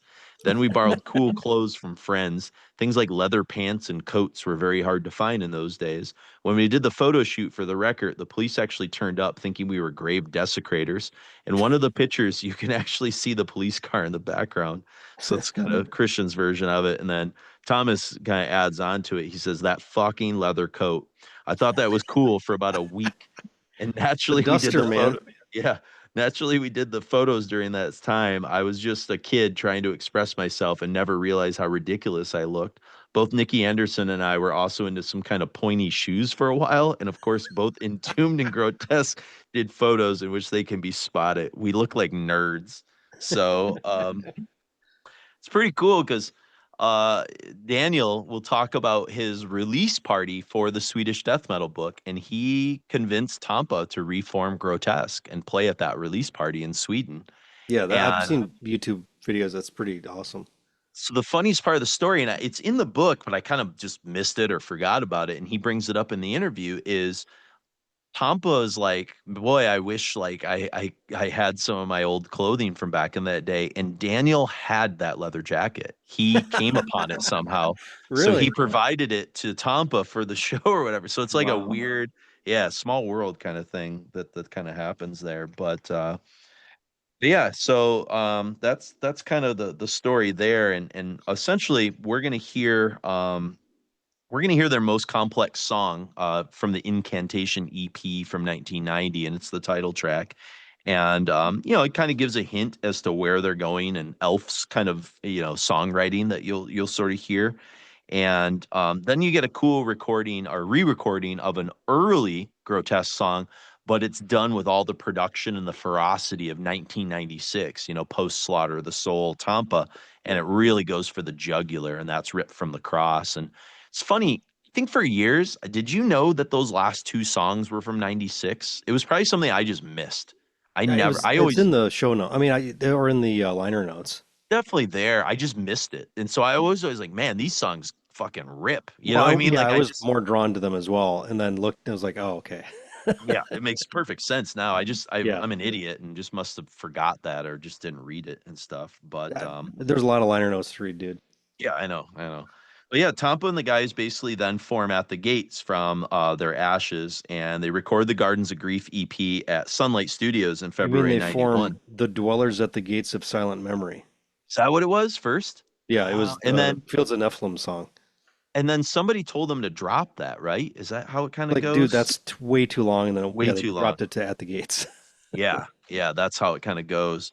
Um, But it I makes think, like with like the kind of like heady, borderline pretentious stuff they were kind of dealing with, like trying to keep pushing stuff to be like, way more complicated and interesting than it needed to be for a death metal band.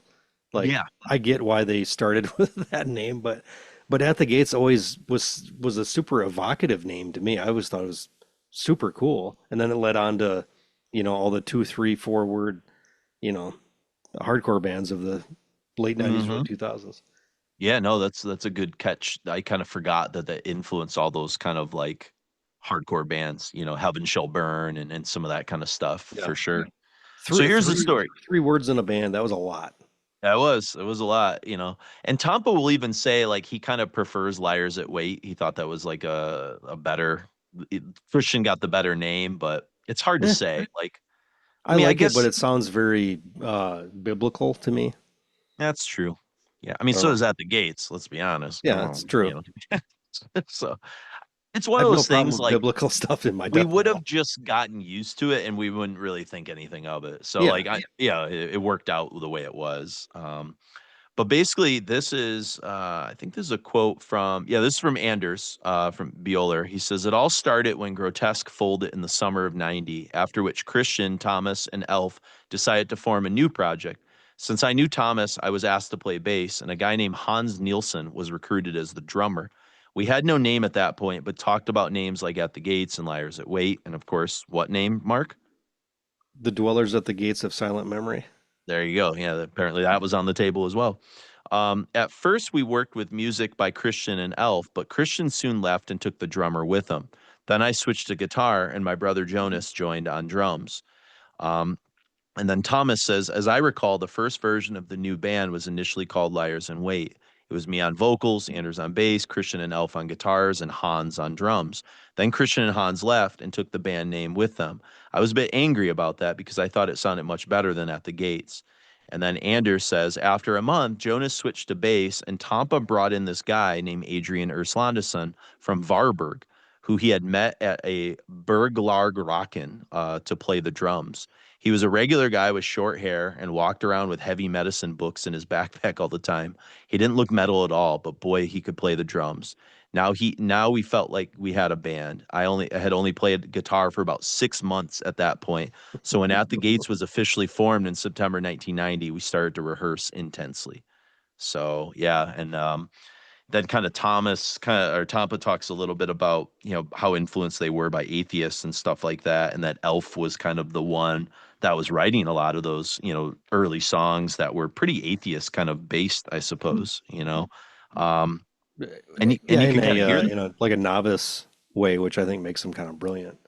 yeah, there's this sort of like he's kind of fumbling through trying to do what atheists did. And it's interesting because somewhere Daniel talks about, I think, being at the same atheist show that they all saw, and it was still when like Roger Patterson was still alive playing bass, Yeah. and they basically said it was the best live show they saw come through Sweden at that time. Like Wow. atheists just were like at the top of their game, and they influenced a lot of Swedish bands, apparently, because they were one of the few, of that ilk of kind of like American death metal-y kind of Techie stuff that melodic. was playing, I think, Sweden. A lot of those Yeah. bands didn't make it over in that sort of time period, and Atheist somehow did. And so, when you get to the Gardens of Grief EP, we're gonna hear the title track, the eponymous At the Gates song. And one thing that, like, besides the complex melodies and stuff that you hear on the Gardens of Grief, is Tampa's voice is a little bit different on the EP. Hmm. Um, He's it's trying to definitely figure more, it out still. yeah, it's like definitely more deeper and guttural compared to his later style. And I think it's kind of cool that you'll hear actually two songs from Gardens of Grief in this next set of music we're going to listen to. One from the original recording, and then one obviously live from Terminal Spirit Disease, the Hmm. one a lot of people know with All Life Ends. And you can hear such a difference just in that 3-year gap. And obviously almost everyone listening to this podcast knows Tampa's, At the Gates voice, but No, really nope. listen for it in these back-to-back songs, and you can hear such a stark contrast. Yeah, like the I don't know. I don't think you can really talk about enough about how interesting everybody's voice was back then. Nobody Mhm. sounded the same. I mean, I'm not gonna say it. A lot of American stuff was very guttural, low, that ended up sounding to untrained ear pretty similar. But holy shit, there's a lot of like I can't think of anybody else that's ever sounded like Tompa did, especially at So his like peak. throaty too. Yeah, it's And it just sounds like very he's really doing full voice. I've tried to emulate it around my son, and he'll clap, but it really hurts it's to do painful. that. Yeah. So I'll have to take him for these nap drives, and he wakes up, and that's all I've been listening to for the last month and a half or something. All these different things, and he just wakes up and rah rah rah. So One like his introduction to All Life Ends is one of my all-time favorite live songs on record. Just like yeah, that intensity. And when I first heard Terminal Spirit Disease, I didn't know there were live songs on it. I think Chris lent it to me when I was still a high school kid or whatever. And I was just like, I just heard this like from Grotesque, like, and yeah. I was like, I didn't know what was about to come, and he's like, ah, I was like, Jesus Christ, I was like, holy cow, it The was burning darkness. yeah, it was so fucking awesome, Yeah, King of fucking, so like, just those 3 songs encapsulate those 3 live recordings at the end of Terminal, and I know people bitch that Terminal's kind of an EP, but man, those 3 live recordings are such a they're great. gems, But when did I feel like this is kind of retrospective? People calling it an album. It was always considered, in my understanding, an EP. Oh, okay. Was it? But they I don't call it, know. if you look it up on anything else, if you look it on Metallium or on Wikipedia, it shows up as full length. And it's like 5 songs and 3 live cuts. I think it's six songs, yeah, and But then if you 3 took off live, the so live 9. stuff, it's under a half hour. I know. It's like right at that, like, I know. I mean, I don't care one way or the other. It No, it's doesn't just matter, funny. Like, but why? yeah. When did that happen? Like, people all of a sudden decided this is a, Yeah. you know, it's not an And that EP. was much more common back then, especially in like underground metal, with the Oh Crawl yeah, EP and Stranger between Ian. each record for a long time, you'd have, everybody have an EP.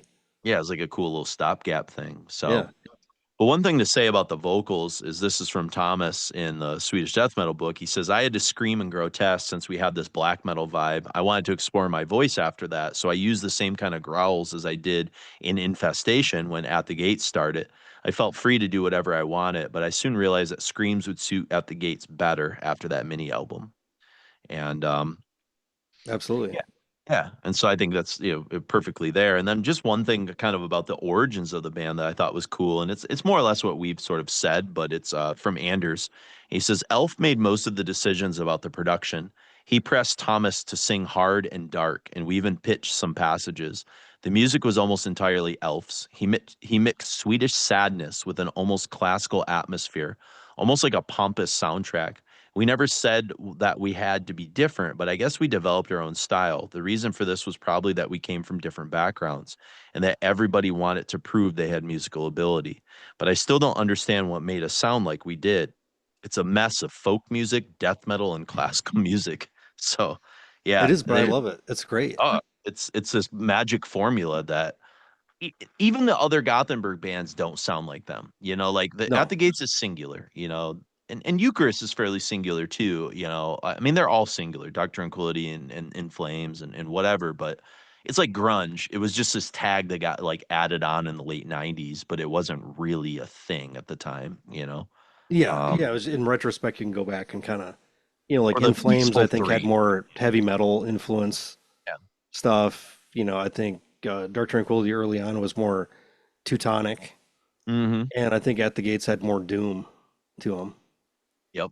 Yep. Those first records, but since they come from the same town, Yeah, it's just a geographic thing, like yeah, grunge or yeah, Peaceful Three or whatever, that totally. kind of stuff. So we'll hear All Life Ends, and then we'll hear a pair of tunes from Red in the Sky Is Ours, and we can talk more about this album when we come back. But we're gonna hear Through Gardens of Grief and Neverwhere, and we'll talk about both songs and then the sort of transition that you can hear immediately from Gardens of Grief when we get to Red in the Sky. So yeah, it's been a long little set here, but lots to unpack. But we're gonna cruise along now. So we're gonna hear a pair of tunes from Grotesque. We're gonna start with Incantation and then Rip from the Cross. Then we're gonna hear At the Gates from Gardens of Grief, and then the live version of All Life Ends from Terminal Spirit Disease, but originally Gardens of Grief. And then a pair of tunes from Red in the Sky Is Ours, Through Gardens of Grief and Neverwhere. And we'll hear from Daniel Ekeroth too at the end of that set before we come back.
With the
from Gardens of Grief. All life!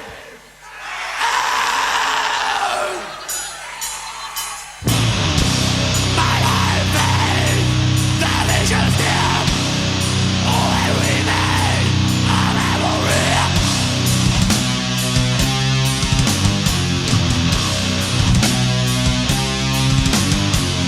A very shadow of chaos.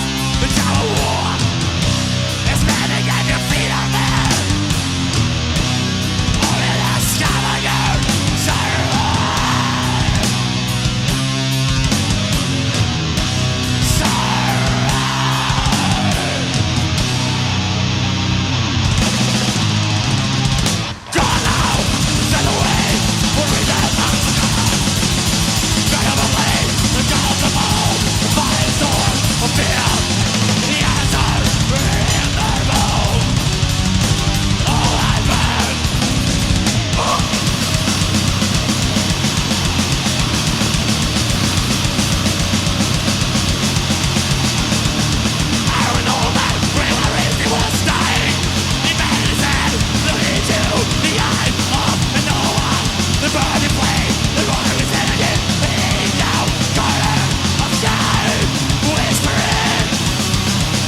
the end, it's the beginning. Always was, always will be. This is where the journey ends. This is the one, no one returns to.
Just want to welcome you for doing this as a gift to not just the Swedish metal community, but the global metal community. I know it's still raw for many in the community to talk about somebody that had such weight in not just the Swedish scene, but the whole international metal scene. What are, I guess, just to start on a general sense, maybe some of your favorite memories of Tompa, sort of beyond just his metal persona, encounters you've had or conversations you had, or just kind of moments outside of just like his contributions as a metal person that you kind of came to mind. Go ahead. Sorry. I can get. Where is it?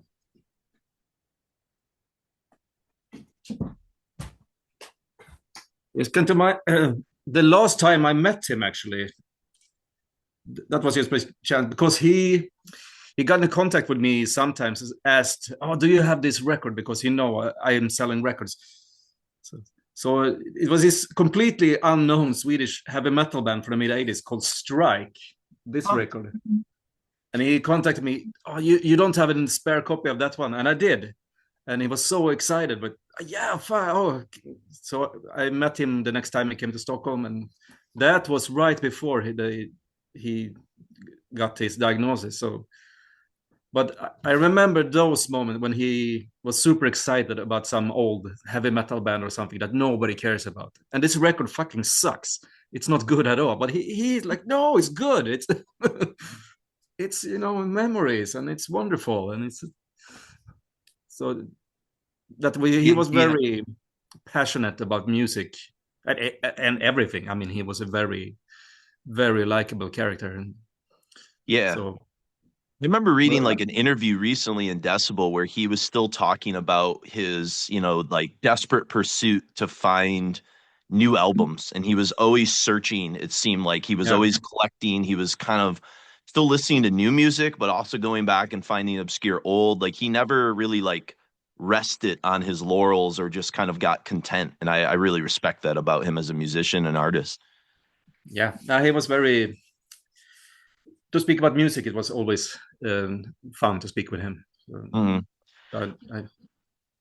Within Sweden, I guess, explain his impact vocally and musically. You're probably one of the best people having written a book on this, but like explain what made Tompa special within the sort of world of Swedish metal and beyond. Well, I can start with the first thing I got from Tompa was his first Cascade magazine. And I must have bought this in '89 in one of the concerts in Fagersta, probably from him, but I don't remember. So I would guess either from him or from, was it Johan Österberg was the other guy who did this. And, I didn't know many of these bands back then. It has the Swedish crust bands like Disaccord, and then Casural, Morbid Angel, Nihilist, Obscurity, Soothsayer. And then they show the new Darkthrone logo he has done before Darkthrone started to use it. So I think this is the first time it's ever printed. So, I mean, oh, wow. And there's so many pages. And there's a flyer from Ian's magazine. And this was '88. I mean, I was not, I didn't know much. So this was a great resource back then. So that's the first thing I got from him. And then, Grotesque At the Gates was sort of underground, but they made albums then, and they were great. I mean, both bands were great, but I don't think they really became this worldwide phenomenon until Slaughter of the Soul, which especially after the band quit, became more and more popular, and many bands started to copy the style and the sound. So, and I think that is the album that really made, that's the album that really made them this big phenomenon, and he became one of the guiding lights for the international extreme metal scene. Probably after they quit, so it's a bit weird because they were never that big during their first existence. But then I think I got to know Tompa a bit later. I never hung out with him in the '80s or early '90s, but that was when he started that band's Skitsystem or Skit System. Because I had a band called Disconto, was a crust punk band, and so then we started to play at the same gigs, and it was always fun to hang out with.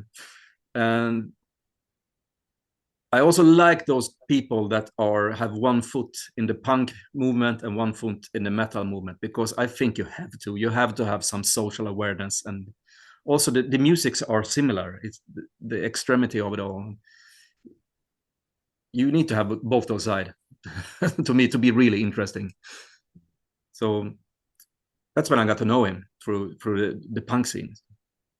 I actually got to learn from At the Gates. The first one I got to know was Anders, and that was through film collecting, because he was a film collector too, and he never ever mentioned that he had a band.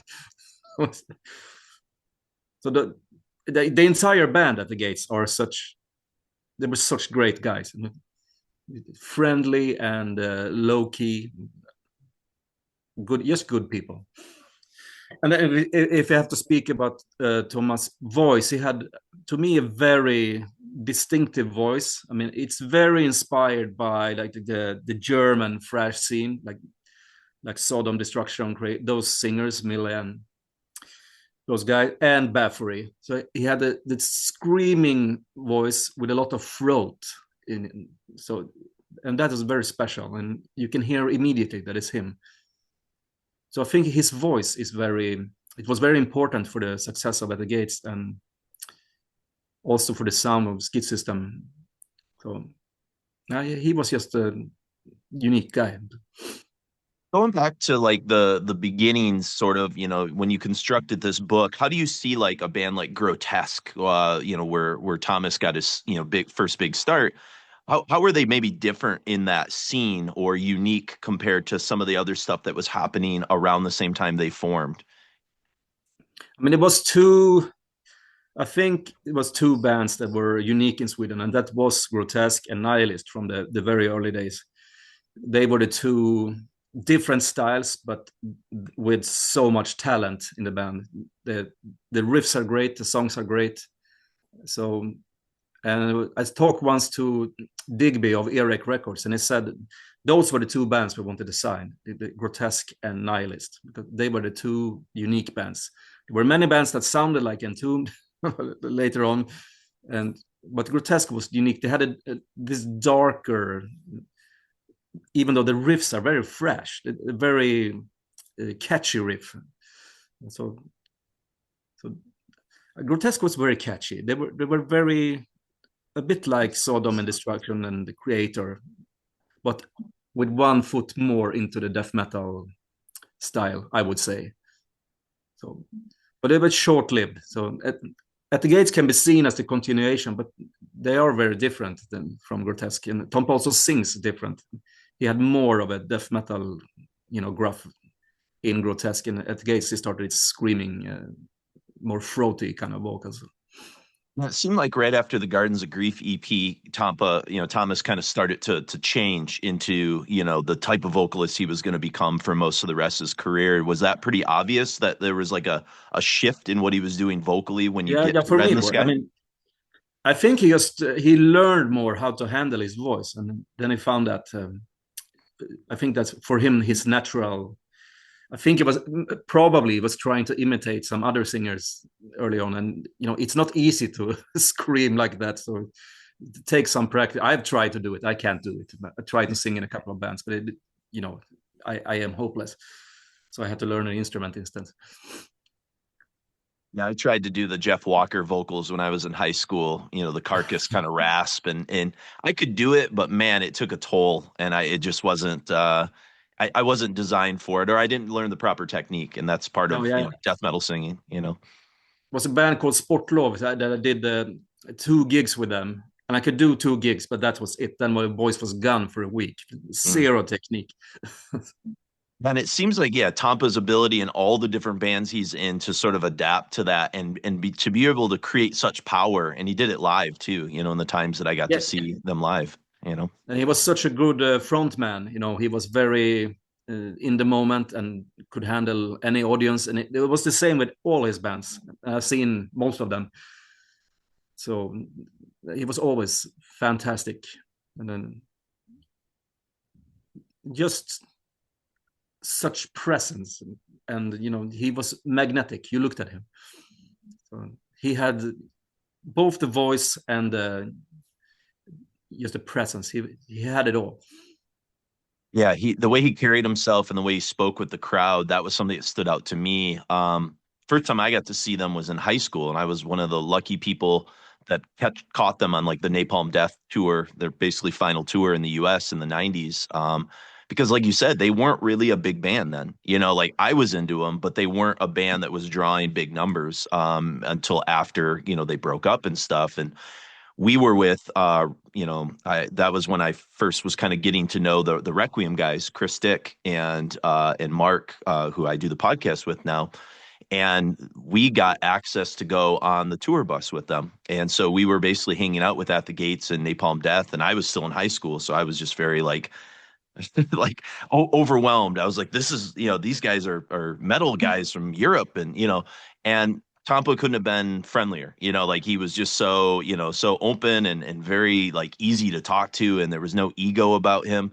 And really all the guys, we ended up walking to, I think we walked to Wendy's with Martin Larson, to get some food and stuff. And I was like 16 or 17 years old, and it was just like, wow, to have access to these people that I thought were idols, and yet they're not. They're just normal people, and that was a big kind of wake up call for me, in how I thought about musicians and in this whole scene in general. That there was kind of a humbleness to it that was really appealing to me. Yeah, I mean, I've toured with many bands, and when my band Tyrant got invited to do when At the Gates came back together, they invited us to do the Swedish tour with them. So we did that. And he said, it's very different to tour with At the Gates than to tour with, an American band or a big European band. There's just so nice, regular people, and zero interest in this rock myth or touring, but just interested in having real conversation and a real good time and go eat good food or listen to other music than metal. It was no metal at all in the backstage, but that was really fun. Yeah, you really do get a sense that they were in it for all the right reasons, and you can kind of tell from the type of projects that Thomas picked through the years that he just was constantly wanting to challenge himself and sort of evolve and things like that. So, yeah, but let's kind of go back into the timeline for a moment. I guess in that early sort of phase of At the Gates, the pre-slaughter, pre-terminal phase, did you have like could you tell like an immediate difference with like the way that they were bringing in some of the Iron Maiden, Wabam melodies and some of that they stood out uniquely compared to a lot of what was sort of happening? I mean, obviously the Gothenburg thing wasn't a thing yet, but no, it wasn't a thing at all. And I mean, At the Gates, they don't really sound like In Flames and Dark Tranquillity started to sound later. They had their own, and I think that was mainly Alf, who has a completely different way of thinking of how to play the guitar. And so, well, he was like bringing the atheist stuff in too. You know what I mean? Like his way of composing was so off center, Yeah, I know. I spoke to Anders, but they went to see Atheist, which I did too. They played in Fagersta in 90 or 91, when Roy Patterson was still in the band and still alive. And he said that after that gig, that was the best band in the world. And I think they were very inspired by Atheists. And so they have some of that, but it's on, in a different way. And those songs on the mini LP and the two first, they're very strange. And there's nothing that sounds like it. So they were. I think that's also why they didn't have that commercial, angle to them at that point. They were death metal and weird, but they were not catchy like a band like Entombed or D-Side or even Morbid Angel or Cannibal Corpse. They didn't have that catchiness yet. They came later and became catchy, but they were that weird. Even Atheist was more catchy than At the Gates. So they were the weird death metal band. And I'm one of the people that loves Red in the Sky, even though the production is such a mess. I found a way to find the riffs there and to really like lock into, I think, to what Elf was doing. I really dug the type of solos and weird things he does in Neverwhere and stuff like that have always appealed to me as like so singular, I think that album has, in the last 10 years, has sailed up as the favorite At the Gates album for most people in Sweden. And that was not the case 20 years ago. So it's starting to grow on people. But the production, I mean, it's weird, but maybe now the production seems better because it's unique. Yeah. You get tired of all these bands that copied Slaughter of the Soul sound. So it starts to sound fresher now. Yeah. But back then, I don't think many people liked the production at all. Yeah. Yeah, no, I think that's what appeals to me, is that it's just so singular, that sort of stuff. You just heard Neverwhere, Through Gardens of Grief, All Life Ends Live, and At the Gates, from At the Gates. And then we started with a pair of tunes from Grotesque, Incantation, and Ripped from the Cross. And then we just heard a long little passage there from author of Swedish death metal, Daniel Ekeroth. They're talking a little bit about his thoughts on Tompa and At the Gates and some of that kind of thing. So the pair of tunes we just heard from Red in the Sky, I actually read a Reddit Ask Me Anything with Tompa from a few years ago, and he actually mentioned those two songs as two of his favorite songs from this era that were kind of underrated a bit. And that's awesome, because I love Neverwhere. It's one of my all-time favorite At the Gates songs, and it's really interesting. What are your thoughts on Red in the Sky? I'll kind of start there, because this is the one that people have a lot of like interesting takes on, and I'm kind of curious what your thoughts are on the album as a whole. I mean, my takes have always been positive. It felt more like instead of being thrown into the Gothenburg kind of Swedish death metal thing, it felt more like a peaceful band. It felt like a weird, like they weren't that far removed from My Dying Bride or something, with the violins and cello kind of shit going on. So I never had a problem. I've always liked bands when you can do something ambitious well, where there's nothing cringy about it. You might be like pushing a little bit, to your limits, but I'd much rather hear somebody really go for it than just kind of phone it in. So the thing that's always been like the hot take on this album is the production. This one, I've never had an issue with Red in the Sky production. Yeah, there's a lot I haven't of people either at all. that really hate it. Anders famously says it sounds like the guitars sound like wet cucumbers. That's like an actual quote. What's a Thomas wet says cucumber sound like? exactly. What are you doing Apparently with it to make that yeah, noise? who the fuck knows? Let But me that's know. a weird Anders quote. Yeah. Thomas says, I still see that as a lost album. The songs were good, but everything was ruined by the atrocious production. It was not a fun to record. I only want it to get out of there as soon as possible. I can't even listen to it anymore. Huh. And so there was this take for years about this record and what's really strange is, what do you think my take on this record is? If you, knowing me all these years, what do you think my opinion on Red in the Sky is for At the Gates? I would think it'd be positive. It's my favorite record from them. Yeah. Honestly, it's all the weird abstract, because I like a little bit more angular shit sometimes, probably more than you. And this is like fucking weird, and it's got tremolas left and right. It's got all that shit that I love about Brave Murder Day, or like that weird. It's just off, and Neverwhere. The screams are really desperate. That desperate sort of like screams that he does in those last two songs They're is doing really like those unique. like faux like keyboard things with like the raising the pots on the guitar. Yeah, The knobs like wah, wah, wah, wah. Like yeah, fucking they're just doing love all that kinds shit. of weird shit. I loved it immediately. The cover, you don't know what the fuck it is. The title, what is No. that?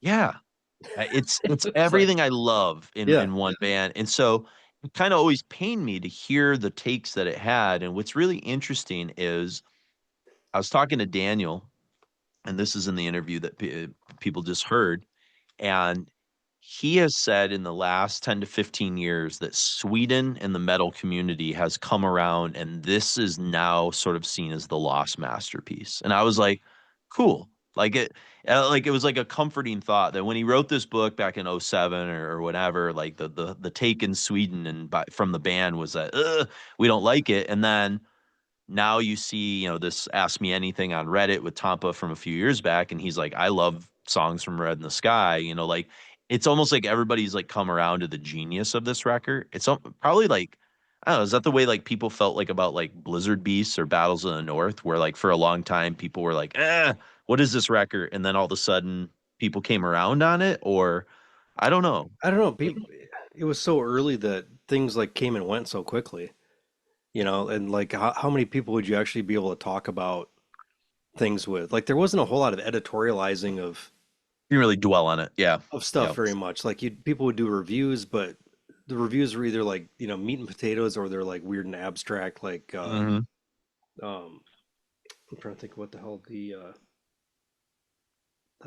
like like what Worm Gear was doing. I guess it was more artfully done than what we were doing. Sure. Yeah. Yeah. I guess. I mean, I Um, think you guys were pretty artful, but eh, maybe Chris at a certain point, but like some of the writing early on, it was very, just kids excited about stuff. eh, In yeah. a very literal way, growing up with, not super interesting media or anything, just like kind of traditional media senses. Like we weren't like hip on Hunter S. Thompson when we were in high school or anything. So Yeah, you limit it in your pop culture scope of Mount Pleasant. I get that. yeah, So it sounds like, like it's one of those examples where like maybe the band, because of like the painfulness of recording it, like took a long time to appreciate it. But I always felt that people loved this record, so it was I always, don't ever remember hearing anything other than people enjoying it. so maybe it's just like an internal thing. Like it's one of those like albums that was so miserable for the band that it's hard for them to like It's see the it's a Paradise Lost believe in nothing. The Mm, recording process and the producer is so awful that they can't even really listen to it with fresh ears. yeah, yeah, and that's kind of you being self-critical about like what Requiem was, and it's probably a fair assessment, I suppose. But as like an I'm not outsider looking ashamed, but in, I'm not like gonna say it was inspired writing those first sure, couple issues. sure. Yeah. Well, I feel the same way about my writing in the first like couple of issues of Eclipse. I'm like Yeah. But most embarrassed to people read don't those do reviews. anything. So that's Yeah, what people I know, really have to I know. think about. We took chances, Mark. We fucking Yeah. tried. We put ourselves out there for people, to criticize. Yeah. So, but yeah, I think it's a cool record, and I think the record that I heard more complaints about from a densities was the next record, which is with Fear I Kiss the Burning Darkness. Yeah. And that's a You know, Skogsberg record. yeah, very strange. I mean, now I can I appreciate its shortcomings now because I've heard it so many times. And like the songs are great, but it is Hmm. so overly compressed and like there's no low end to it whatsoever. Hmm. It's all just like it's like what Ruben was doing with Rain and Blood, but there's no mixing to it. Yeah, because It at like least you had almost Andy Wallace hurts. that was bringing the bottom end out in Rain and Blood. You Yeah, know what I mean? And yeah, it's very trebly and very like incredibly. yeah, the dynamics of it are strange, and it's so weird because Skogsberg's known for that bottom end, that Hmm. Stockholm bottom end, That that fat warmth. Yeah, sound, yeah, that warmth and stuff. But um, I don't even know what yeah, happened there. it's a record that it takes a while to penetrate, I feel like, but once you start to get into like individual songs, there's songs that kind of stand out. And I'll be honest, I listened to it from start to finish a couple times in the last week or two, and I hadn't done that in years. And I was like, okay, I forgot about some of these songs, some of the deeper cuts on this Hmm. record. I was like, okay, cool. And some of the stuff kind of sounds samey. That's fine. Like I can't differentiate a couple like tracks 7 and 8, probably, or like I Yeah. don't know the difference between those songs sometimes.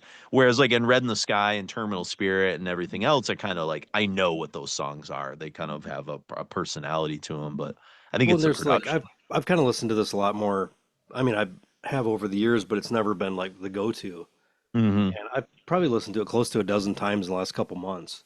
Mm, cool. And that the Stardrowned song Hmm. feels that's where Terminal Spirit Disease, like that's the genesis of that record to And the me. heading in that direction. Yeah, Yeah, that's the cool. the And I'm glad you riffing threw that style, the on. more Slayer kind of thing, and that's Yep. why I kind of wanted to throw that in there because I didn't really pick that up before. But that was like, oh my God, this could have totally been off Terminal Spirit Disease. Yeah. So we're basically going to throw a trio of tunes in, and basically the Star Drown tune that Mark's kind of talking about, which you're saying kind of has that thrashier kind of approach that we're going to hear At the Gates kind of grow into in Yeah, the next very three records. Yoler Uh, centric. yeah. Yeah, and Primal Breath I picked for the vocal sort of stuff because it's really one of Tompa's most savage vocals within At the Gates, and that scream that he does of Primal Breath at like the 640 mark, that's fucking elite. You know, it's like, Well, that combined with the tremolo picking minor chord, mm-hmm. it's like it's like orchestrated. It's like unbelievably eerie, powerful, like terrifying. There's all these big emotions come It out of is that to terrifying me. in a cool way. Yeah. Yeah, it's like super It's foreboding. Like it feels like it builds like a horror score or something. Mhm. It's kind of nuts. That's When it's something interesting. that Tampa's very good at is building up I think the vocal line in a not way that you'd necessarily think it would go, and it makes it even more powerful It along with the has an music. It's either like kind of fighting with the music a little bit, or it's doing something in an open spot. Um, Yeah. There's something almost Lynchian and unsettling about his vocal approach. If I'm going to talk in like cinematic terms, if you're yeah, talking like in a horror movie, because it's unpredictable and it's unhinged, and it's like when I listen to like traditional, Florida death metal vocals or Stockholm style, there is like there's a lane that they kind of fall into, and they yeah, don't really there might be a scream every so often here or there, but like Tampa's like off the the the train tracks a lot. He's very unhinged, and it's that punk energy. It's like yeah. I agree with that. it's kind of coming from, when you listen to like Unrest and you hear like Alicia's like screams on that. It's like so unhinged, and it's like Like his holy voice is shit. almost breaking at times. Yeah. Yep. Yeah. Yep, and I get a little bit of that, and so I thought it was also cool then to throw in like Ever Opening Flower, because you get that kind of dual comparison with Maddie Karki there, so you can kind of hear how unique the two different styles of Swedish death metal vocals were at that time. Well, and you know what? I never even thought about that being him. I never read the liner notes that said Mighty Karki was on this Oh until yeah, this year. yeah. And I was like, how did I not like it's so obviously Mighty Karki. Like nobody else sounds like that. You're one But of I the just biggest never put two Dismember and two fans in the together. world, which is even funnier. You know what I Yeah. mean? Like that's really cool. That's funny. Yeah, I just thought it was kind of a cool, and you get a great opening scream, and then there's also like vocal duel, almost as like the stuff Dark Tranquility does on Skydancer. We have two different vocalists, Yeah. Stane and Frieden, kind of going after each other. So yeah, it's cool. And the way I wanted to come back to something. I forgot to mention it when you said it, because it really hit me in a profound way. But you talking about the way Primal Breath is sort of constructed, and the idea of like the tremolo and all that, and people who have listened to Requiem know that I'm a whore for tremolas. You know, yeah, it's like Brave Murder Day and all that sort of stuff. And Brave Murder Day does similar things that Primal Breath does, in that the Hmm. vocals are unhinged. What Michael does in like End Time Yeah. is so like brave. It's like textural more than almost like a song construction, and I kind of find that to be fascinating. Primal Breath hits me in that same kind of way almost, and until you said that, didn't really strike me that connection between those two sounds, that I love so much. Well, I So think it would be kind of conventional if it was just the music, but mhm. what Tampa adds to it is he like doubles down on the energy that the guitar's throwing back. Mm. And it's just yeah, it's tough to even like kind of get my thoughts around how he approaches songs in a way nobody else did. Yeah. He was such a singular. The lyricism thing is a more recent thing for me. Like really kind of going over and looking at the stuff and how difficult I think it is to write lyrics that are you're not looking at it like, oh, that's kind of dumb. Um, but what he was able to do and make stuff not it's not about like day-to-day politics. It's about bigger shit than anybody, like cosmic level stuff, but done in a way that doesn't feel overly philosophical, I don't know, it's very like Mhm. down to earth. It's really interesting. And it's also not doing death metal lyrics. It's not No, not at gore. all. It's not Satan based. It's not, that stuff was in That's Grotesque, but they grotesque were and yeah. like 16 years old, so like who Yeah. cares? Uh but you have album titles like With Fear I Kiss the Burning Darkness and Terminal Spirit Disease, and The red in the sky is ours.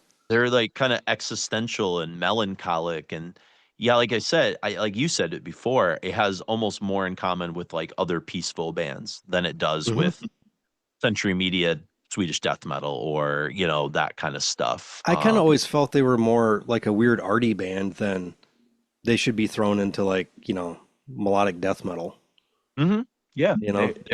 yep, they're much more art theory kind of going on, especially in the Elf years. You know, he Yeah. kind of took that approach. But yeah, I was just listening to a Radical Research episode they did on like the debut Type O record, and Mhm.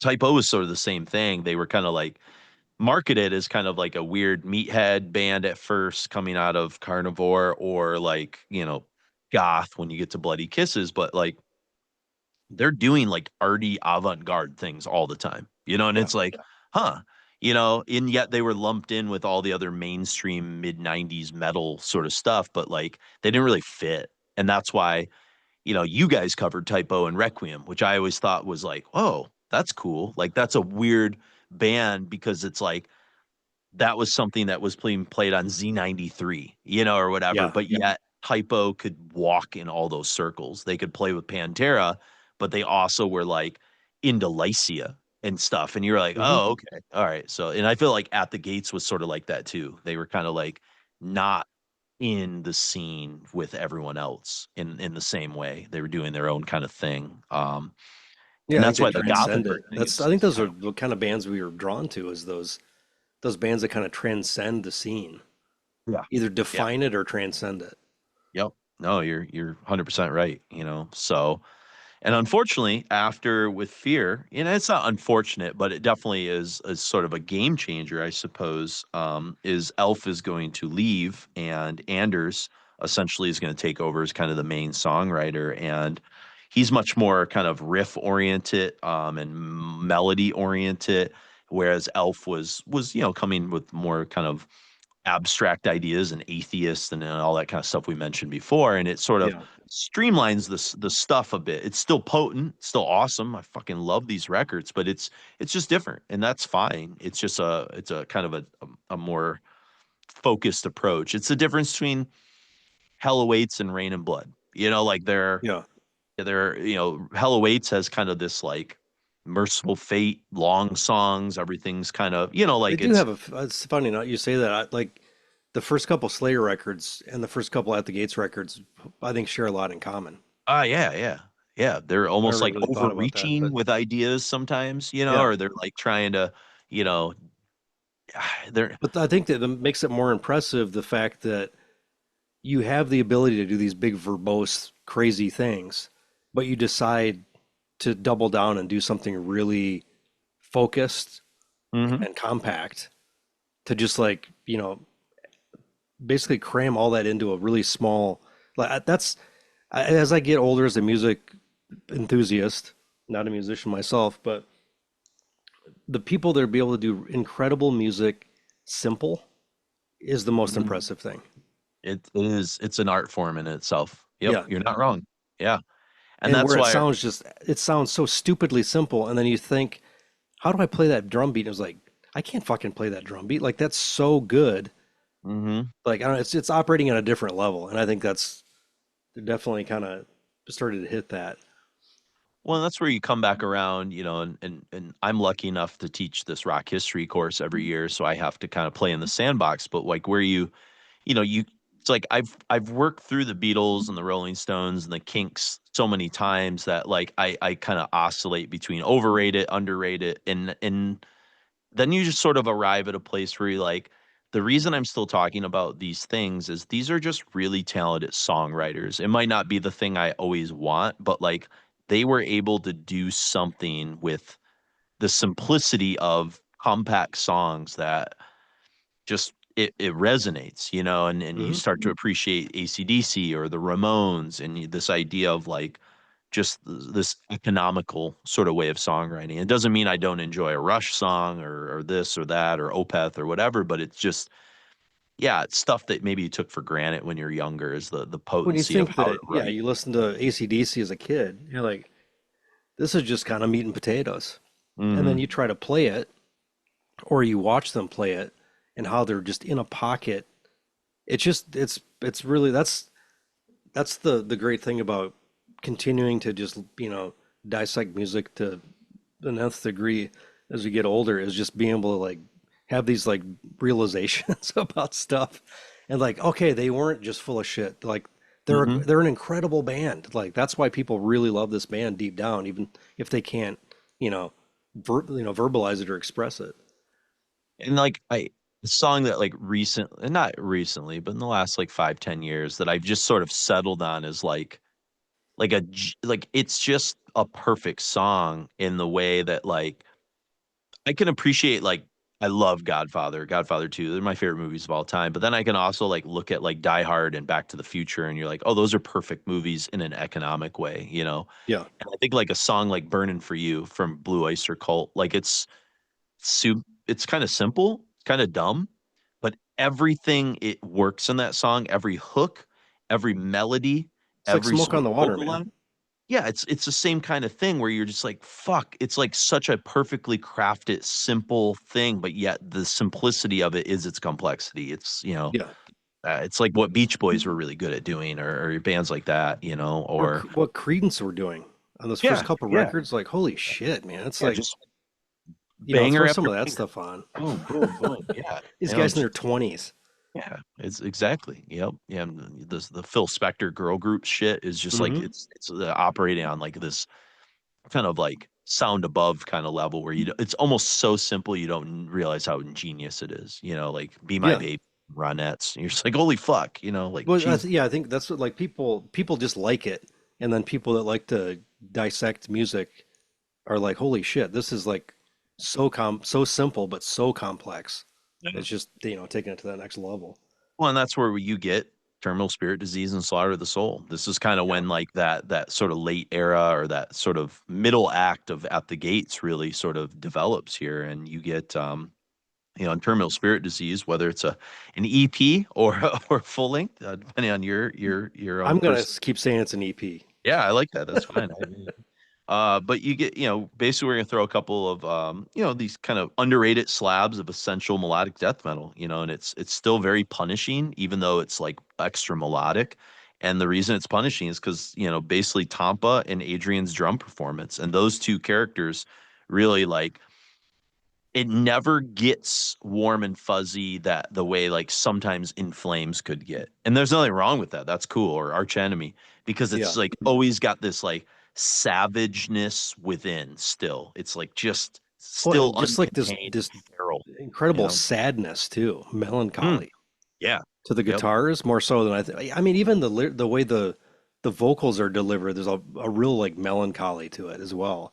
And I don't know if that's just, as the Swedes say, they have a certain thing for melody and melancholy, more so than, I'm not exactly sure culturally why that is, but maybe the climate.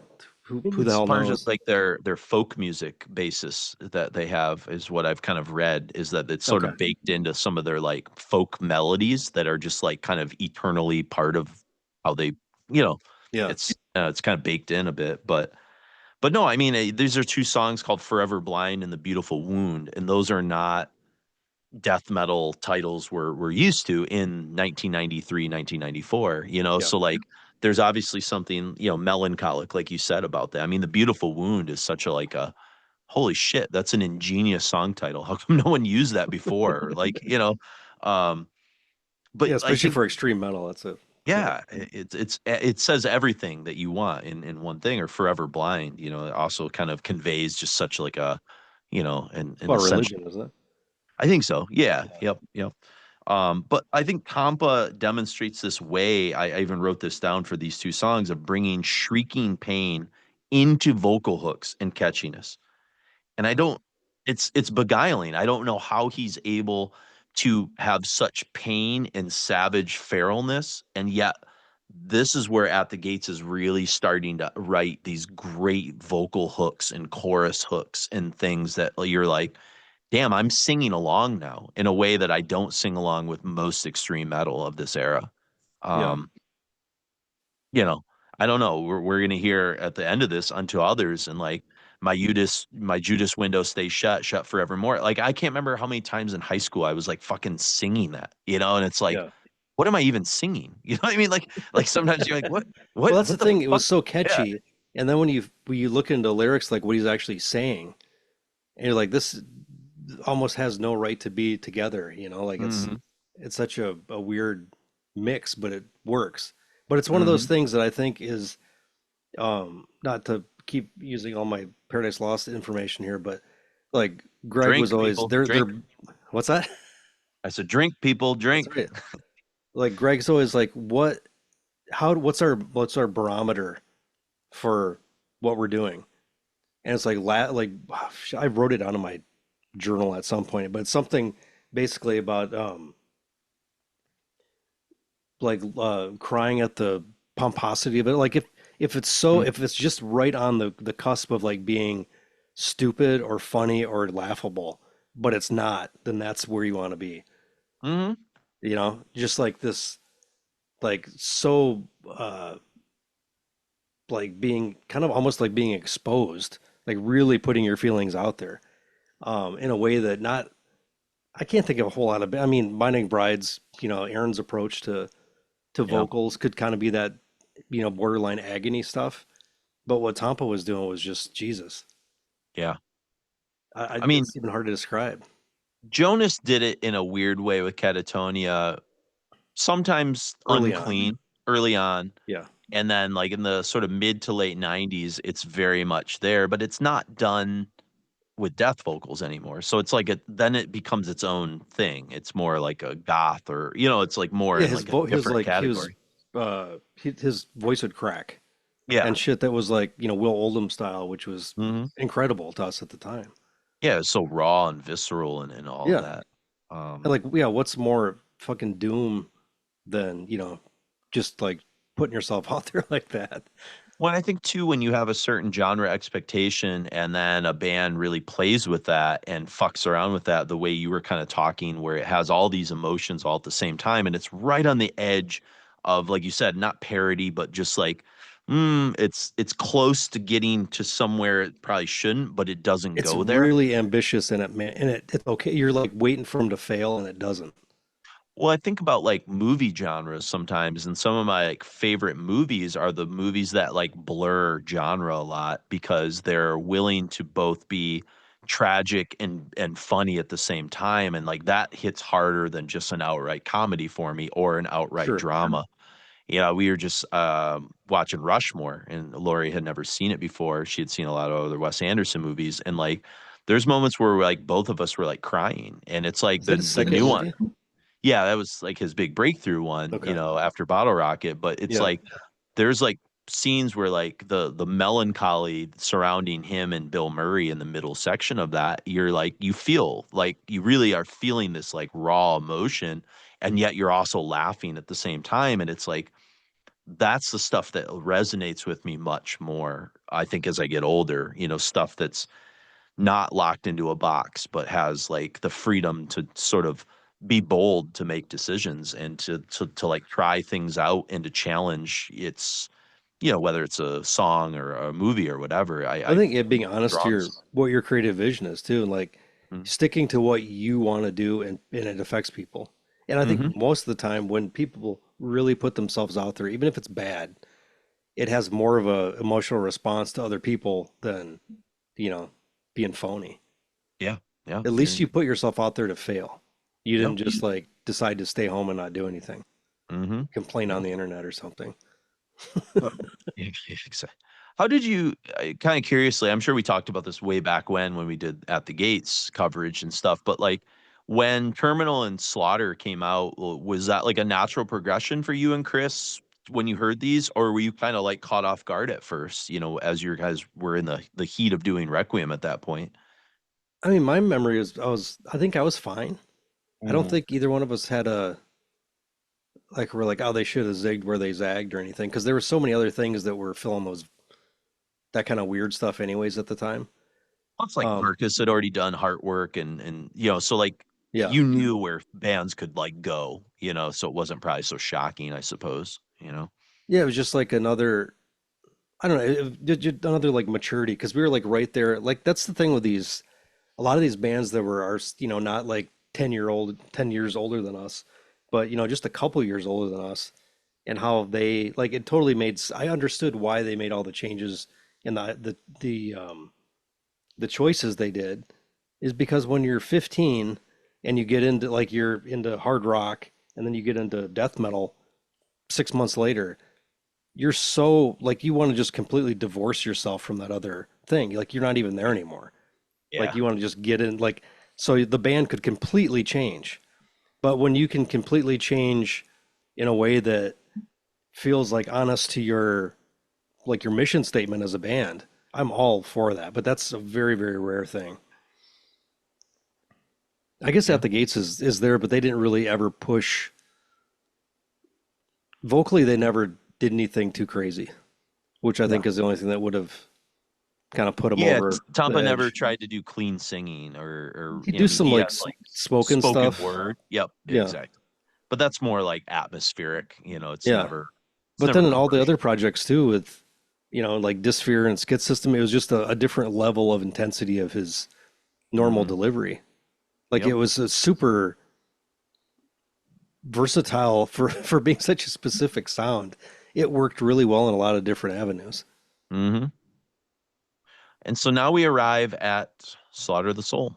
Often referred to as the Rain and Blood of the '90s in terms of its efficiency and just directness and punchiness and all that kind of stuff. Um, Well, the fact that it starts with "We are blind to the worlds within us, waiting to be born" is mhm. a pretty profound thing for a 20-something-year-old to come up Yeah, with, yeah. and for a 20-something person to hear.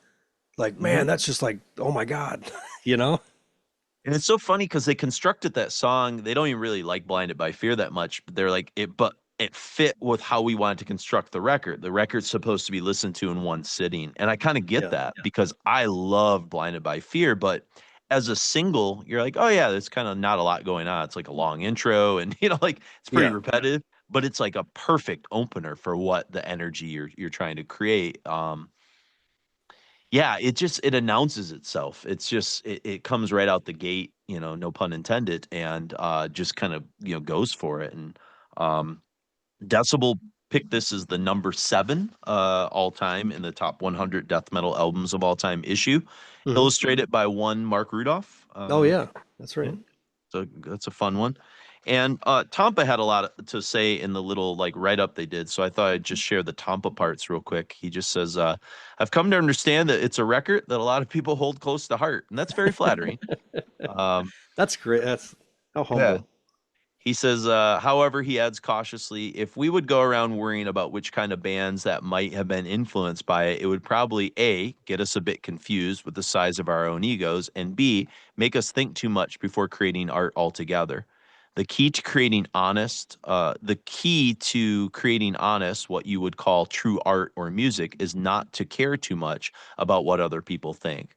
There are, though, a lot of bands and people that I hold very dear that have at one time or another mentioned the record as an influence. And that, of course, makes me smile inside. I thought that was a really, really nice quote and Yeah. shows you, I think, who Tampa really is. He's just a Hmm. humble guy, at heart. Um, A fan and of then music. yeah, exactly. And he's a little bit later. It says, I'm just kind of reading the write up. It's from Adrian Bergran, wrote the write up, but it says, when you go back to that record, though, it still packs a wallop that no mellow death metal album since can equal. Highlighted by Blinded by Fear, Under a Serpent Sun, and an explosive title track, it can be argued that the 34-minute album approaches the nary a second wasted focus of Slayer's Rain and Blood. So there it is. Hmm. And Lindberg says, yeah, it was created as one piece. It's not a concept album lyrically in any way, but musically and artistically, it holds a theme and feeling that is, as you say, best experienced from start to finish. There are, of course, always certain songs that you feel are more coherent or stronger.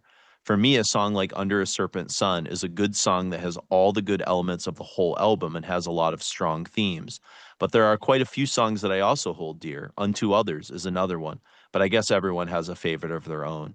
And then finally, to sort of finish up, it says Lindbergh adds, I feel that these songs are still very close to me, even the person that I am 16 or so years after they were recorded.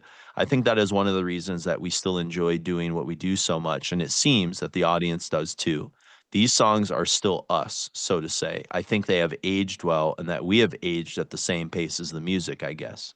So kind of a nice, kind of succinct kind of way of doing that. And yeah, that's why I picked Under the Serpent Sun and Unto Others. You know, those are two of the songs he mentions there. And Under the Serpent Sun has always been my favorite song on the record. I don't know if you have like a, yeah, it probably changes, but that's kind of the one that over the decades that I seem to always kind of go back to. It kind of has all the elements I want. And, you know, it's got that great like breakdown where he's like, you know, stricken numb by fear I fall, you know, that sort of like where all the music comes out and it's like just this like savage, very like it's like all the music's pulled back and it's just Tompa in that moment and you're like, oh, you know, like it's very cool, you know. And But there's a couple times in their career where they like I think it's To Drink from the Night Itself where there's the fucking drum break.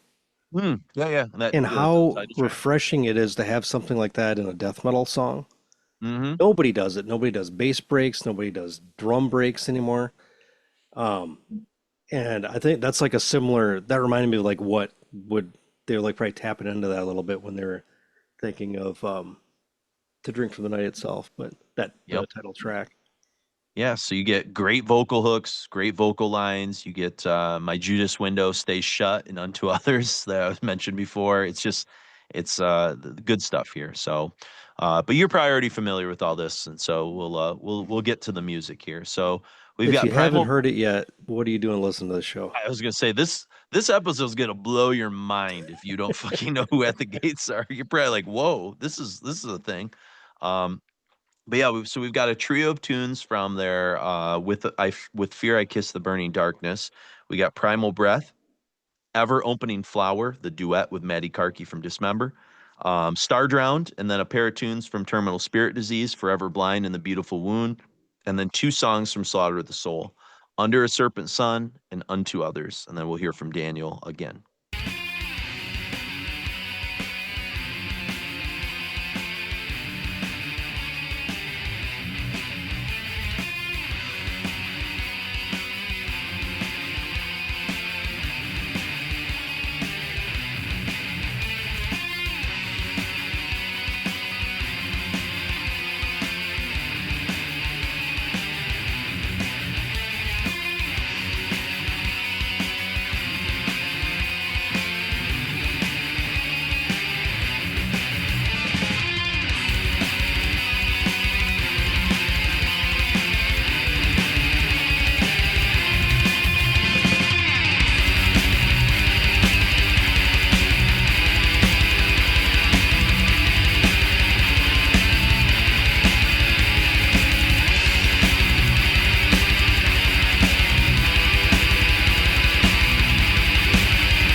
at their legacy as this band, you know, like what kind of impact do you see Tompa's vocals having on the emergence of this, not just Gothenburg scene, but even like the hardcore metalcore stuff that sort of happened in the aftermath? Were you aware of that as a Swedish kind of musician, or were you kind of like not really following that stuff as it was kind of developing the reputation of who was inspired by both Thomas and At the Gates? When Thomas I always felt it was from the German thrash scene, but also it was similar to some of the crust punk bands in the 90s in Sweden, like Dysphere, a band he joined later. Mm-hmm. They had similar style vocals in the beginning. But Thomas was also, I think, inspired by a band like Anti-Cymex and the singer Jonsson, who had this desperate scream. So I think it was also connected to the punk scene, and also some of the black metal screamers. I think they listened to At the Gates and took inspiration from him. Yeah. Did you find it surprising how many people, like younger people, especially in the American scene in the late 90s, early 2000s, kind of started to grab onto that sound that was kind of coming out of those later At the Gates records? Or because it seemed to just sort of catch everybody off guard, especially here in the States, where it was like all of a sudden all these like bands start coming out that sounded like At the Gates and were mimicking what Thomas was doing. And it was very strange, you know? Yeah, but I mean, in a more sane world, that album would have been very, very successful when it came out, and it wasn't. And I think it's probably one of the absolute best albums from the 90s, and with also a commercial potential. So I'm not surprised, but it should have sold a lot more when it was released. The same with Entombed's Wolverine Blues. I think that is a fantastic album. I have no understanding for people who don't like it, just because it's not Left Hand Path. But because the initial death metal movement and style, it has a 5-year span, and then you can copy it for forever, which many bands do.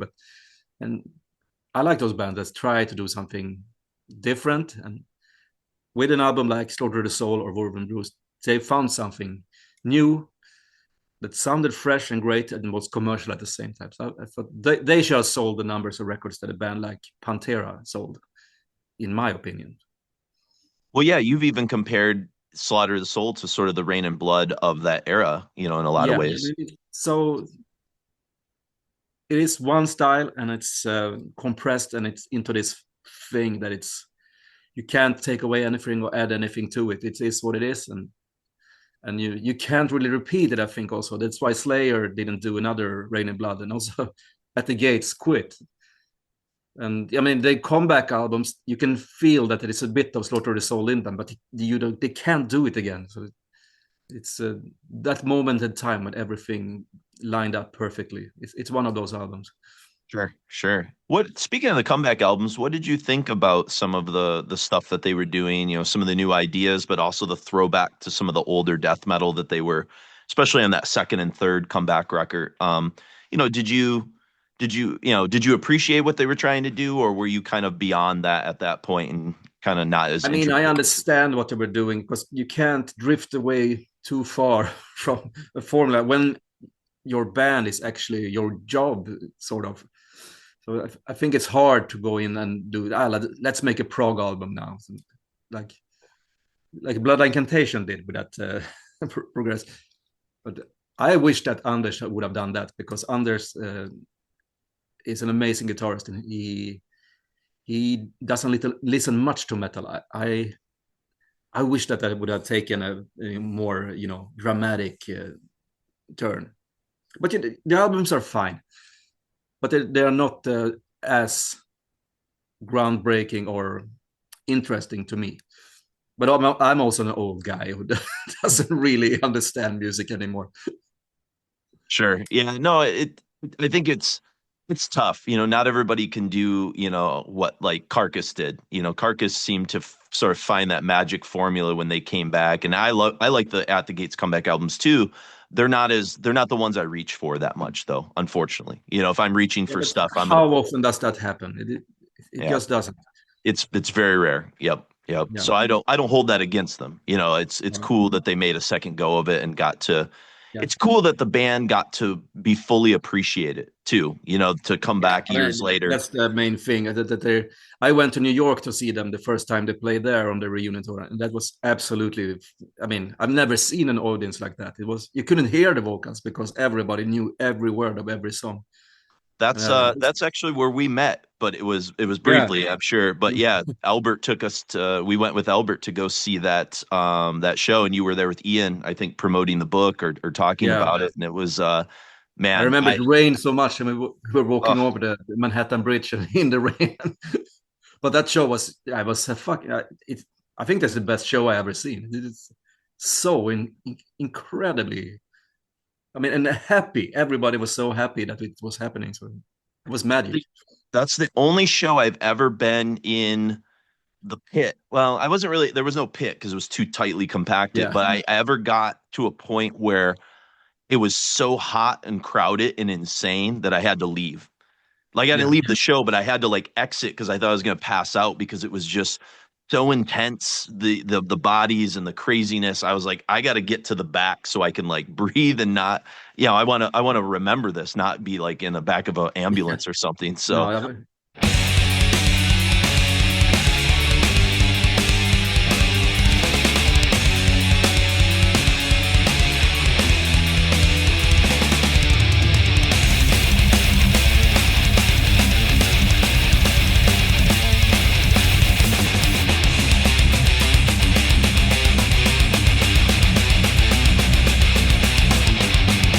If you said it's over, there is no fear.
blind. Galaxy of souls lead to a different land. They are free, but you are bound.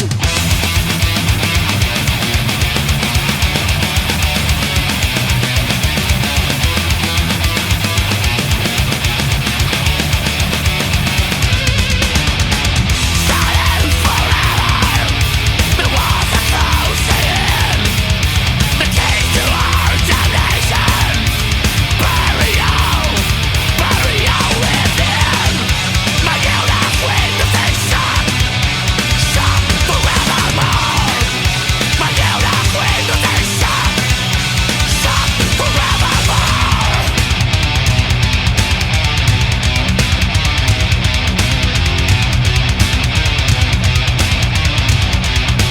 Shock forevermore.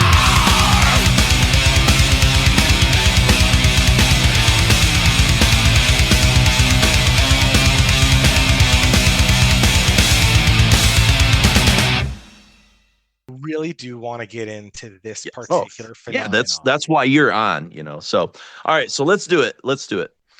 So, welcoming Joseph Schaefer once again. Welcome. Why don't you give people maybe who are just discovering this episode for the first time, maybe through an interest in At the Gates, a little bit of your credentials, in case people don't know.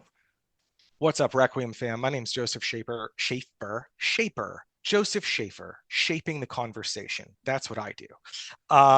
If you haven't heard me on any of the other episodes of this podcast where I speak way too much, you may know me from writing various stories for Decibel Magazine. I previously was the editor-in-chief at Invisible Oranges, now over a decade ago, as I discovered just now before we got on the call.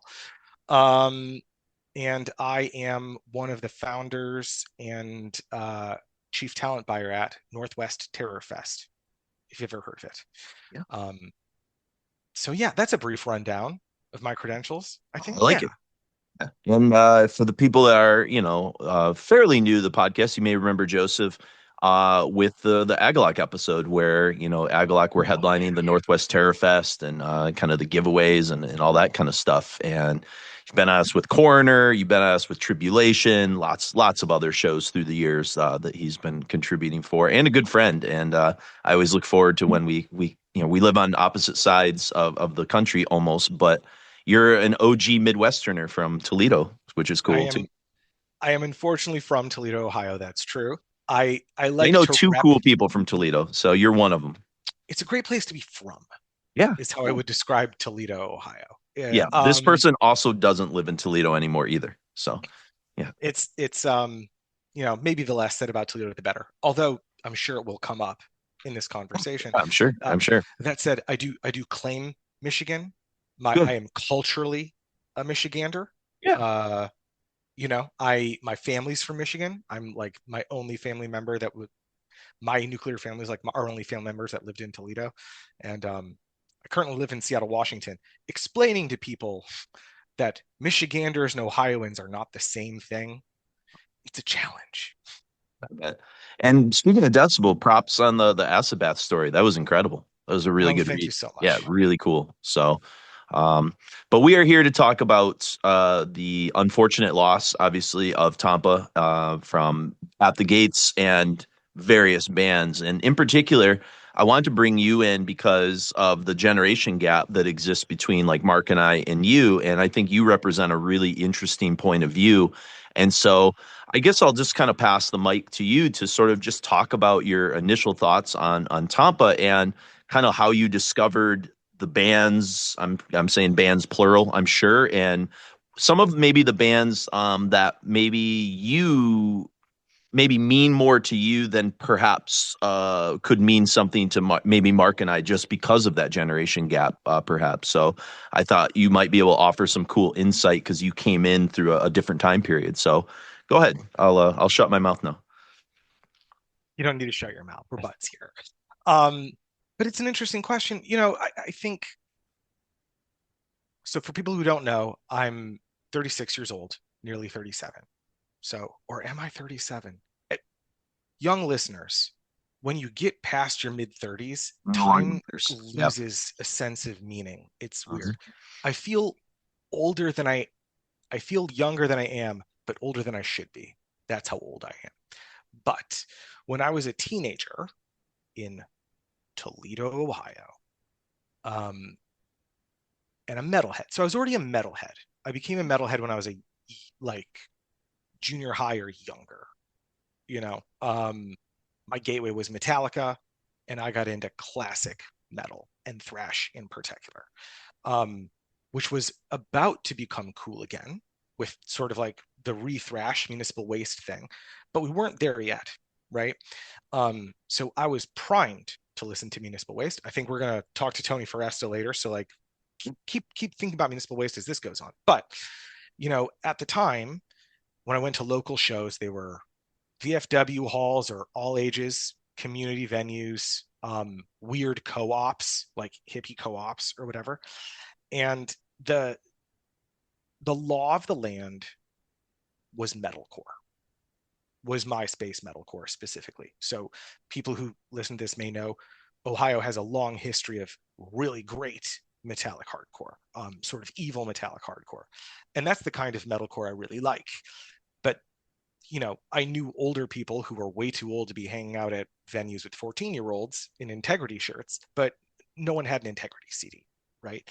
But you know, what people had was at the time specifically like the Boston school of metallic hardcore, right? And in that wave you had Killswitch Engage, Adam D's band, Shadows Fall, and basically anyone that Adam D co-signed as a band, right? This is a little bit pre-Trivium. Trivium became really important. But Killswitch was really like the lingua franca. Lamb of God was in the mix, but they hadn't quite done Ashes of the Wake yet. People who have listened to me before know I adore this record. And Avenged Sevenfold, now inescapable, for better or for worse, probably for worse, but for a period of time there for better. Avenged Sevenfold was really popular. And just this cavalcade of bands of young adults and teenagers with the swoopy hair and the tight jeans that were way too tight for me, white studded belts hooked to the side, right? And the only way you could find shows and the only way you could like find other people to hang out with was to be on MySpace. This is actually like how my career started. Like I have my day job because I learned how to scrape HTML from, I just need to make my MySpace look cooler, right? In that, at that time, in that mindset, I was definitely the outlier for being like a trad metal guy. Like coming in and saying, would anyone like to listen to some Iron Maiden, was not cool. Deeply uncool. My Motorhead t-shirt was deeply uncool, right? So I guess I was sort of desperate to find some kind of connective tissue with like these people who by hook or by crook I was sort of forced to be in these uncomfortable rooms with, right? We needed something that we could talk about in between these teenager spin kicking. And I don't remember where it was. I think it was probably at the time Revolver magazine or Alternative Press. Like Alternative Press was the center of the culture. And Revolver was probably second behind. There was no US Kerrang at the time. You couldn't find it in stores. And blog culture hadn't really quite taken off yet. We're talking like 2000. Maniacs and Terrorizer were in there too, but they didn't cover a lot of metalcore stuff that I remember, you know. I was nowhere near cool enough to know what Terrorizer magazine was. Okay. I didn't know if Maniacs, because I used to find Maniacs at like Meyer, you know, which is like a big kind of box store type thing, you know. So I didn't know if you had encountered that yet or if it was too old person-y for you at that point. Well, we definitely shopped at Meyer, but I don't recall there being a magazine rack. Toledo, baby. Who the fuck knows? Well, this was the 90s when I looked for Maniacs at Meyer, probably. You know, I think I bought it at record stores by the 2000s, you know, or whatever. So Sure. And I, like, to be clear, this is me getting rides from older kids. I did not have my own driver's license then. So I wasn't spending too much time in record stores. There was one great record store in Toledo, Ramalama Records, instrumental to my upbringing. I think I've told the Ramalama record store before, but I didn't know what it was at that point in time. I actually came to find Ramalama Records not long after because there was a local ska / metalcore band that was playing there, that the lead guitarist was a friend of mine from school. Didn't the ska metalcore thing take off more? So that band, people really want to dive deep. That band was called the Uncertain Five. They had ideas. They weren't Maybe very that's coherent. what Between the Buried and Me is like a really just some like metalcore ska like ideas with the jazzy influences or whatever. I don't know. So Good musician kids who have varied taste, too much time on their hands, Yep. and good taste but no filter is like where we got there. Like every idea was just an idea. Anyway, shout out to Pat Peltier. Peltier. Great dude. He first showed me Pig Distortion Discordance Axis and Dillinger Escape Plan not long later. Great dude. But Yeah. we're pre that, right? This is the pre-period. I started hanging out with Pat when I could drive my own car.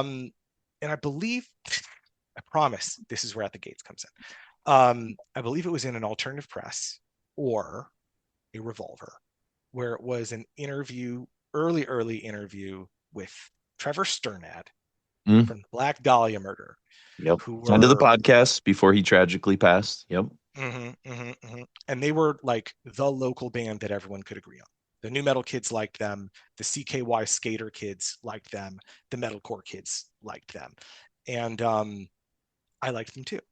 And in this interview, he's talking about he's like, I don't really think of us as like a metalcore band. This is the beginning of Trevor putting out his stance where he's like, I'm a death metal guy, and I think of Black Dahlia Murder as a melodic death metal band.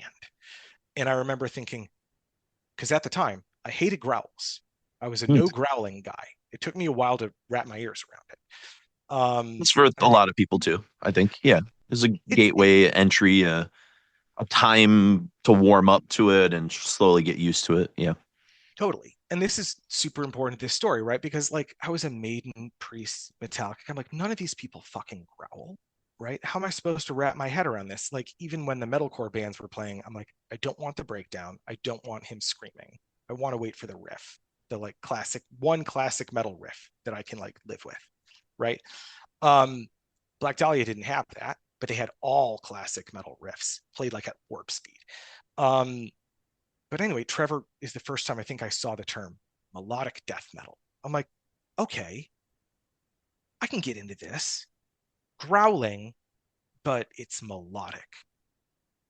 Something about that intuitively thought, maybe this is my way to have better friends, frankly, is trying to understand it.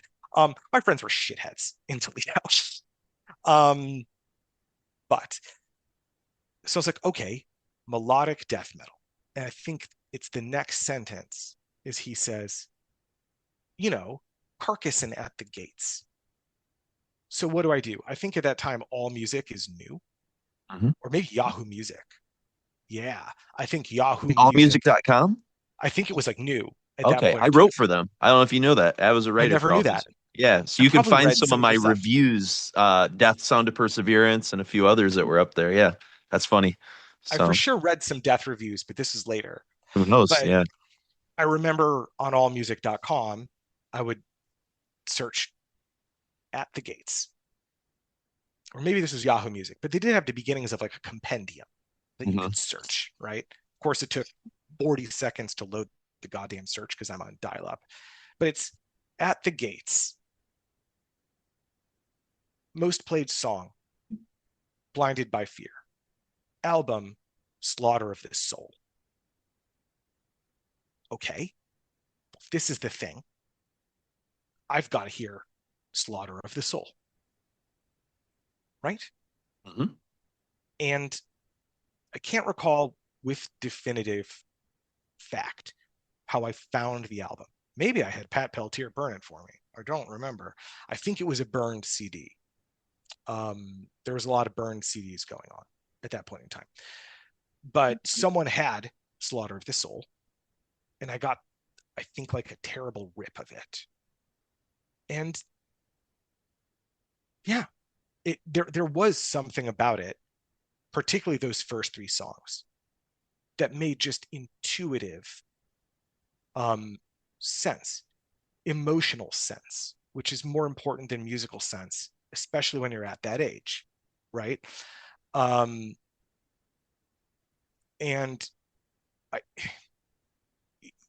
no extreme metal band had, no metalcore band had quite done that to me before, you know. I was interested in what Killswitch Engage had to say, but a lot of it is like, in retrospect, kind of incel-y. You know, it's a lot of like, oh, I want to fall in love, no one loves me. And when I would hear songs like that, I would remember, you know, interviews with James Hetfield, where he's like, again, I'll talk about sunshine and roses. There's important things in life.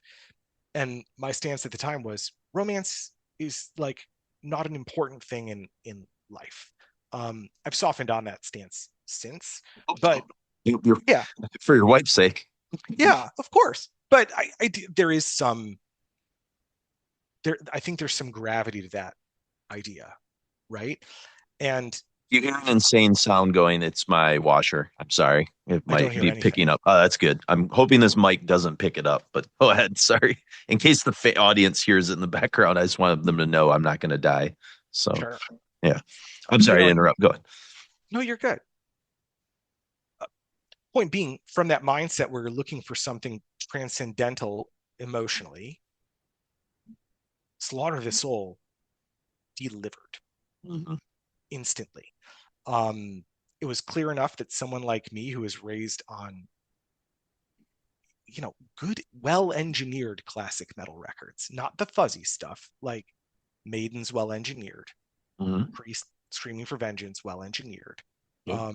Like at the time, I liked Motorhead, but I recall thinking Ace of Spades doesn't sound very good. A little rough. You know, and so it was clear enough for me. And he was growling, but I could understand the lyrics, and the lyrics were something I could relate to. Yeah.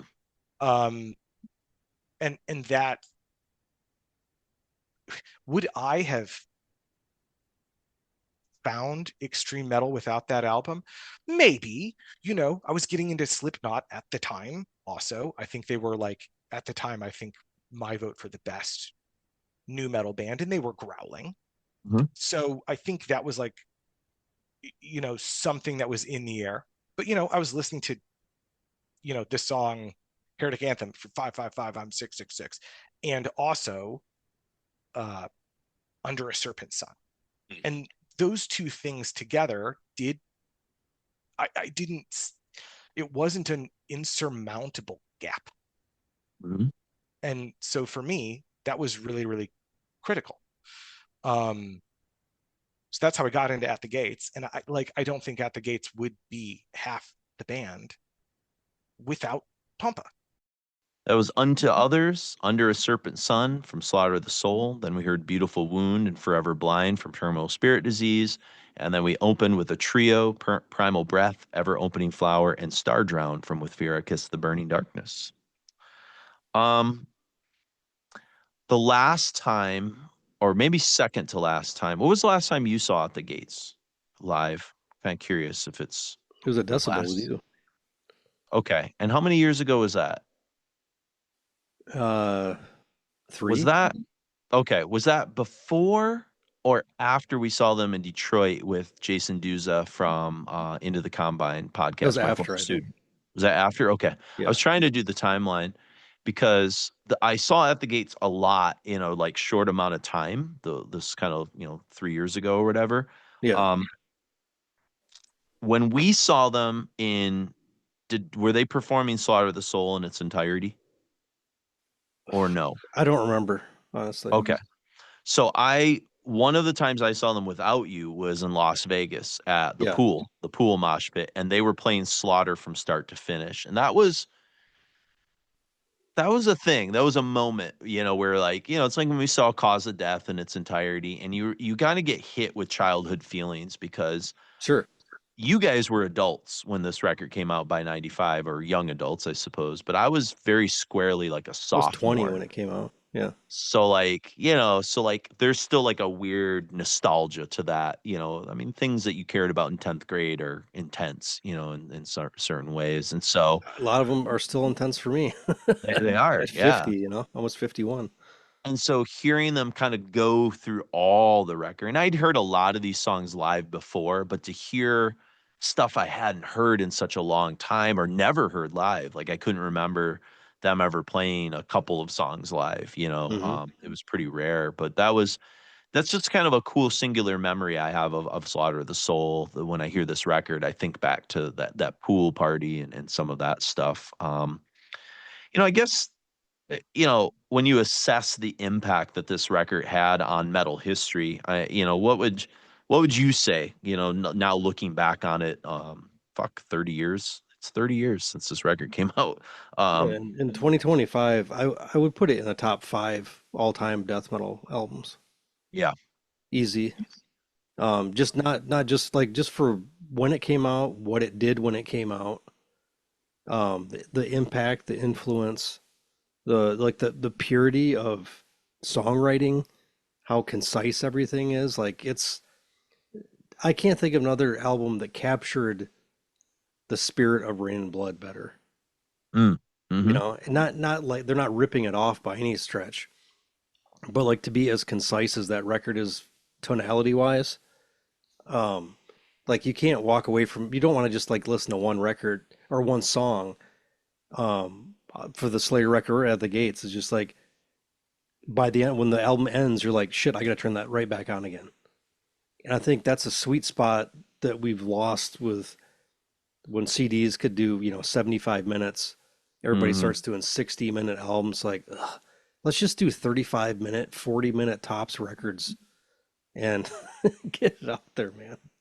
I mean, that's a very much like that's kind of been your MO, is like cut the fat, and I that's one of the reasons why I always appreciate your perspective on that stuff. But I think you're not wrong. Certain bands, it's like the immediacy is what you want, and a little goes a long way. And I think I've also kind of gotten to that point. I was having a conversation with one of our Patreons online, and we were kind of talking about um live shows, and it's like I'm almost at the point where like even a band I love, like I'm good after like 40 minutes for the most part.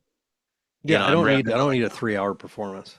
Yeah, I don't need that anymore. Now, a band's running through a whole album from start to finish, or whatever. Like, if you're Maiden or Priest and you have 1,000 songs you can pick from, like, okay, I might be on board for like 90 minutes or whatever. But most bands, even the bands I really love, it's like, especially death metal, little goes a long way. You know what I mean? Yeah, Like you get 45 minutes bludgeoned. in, out, boom, done. Yeah, and I think like At the Gates kind of captures that. And one of the things that was kind of going on as they were like making this record is I heard numerous references in Ekeroth's book and other things. I think in the Decibel Hall of Fame, um, the this was like a revenge record, as Adrian kind of calls it, because there's a lot of anger and frustration in the band.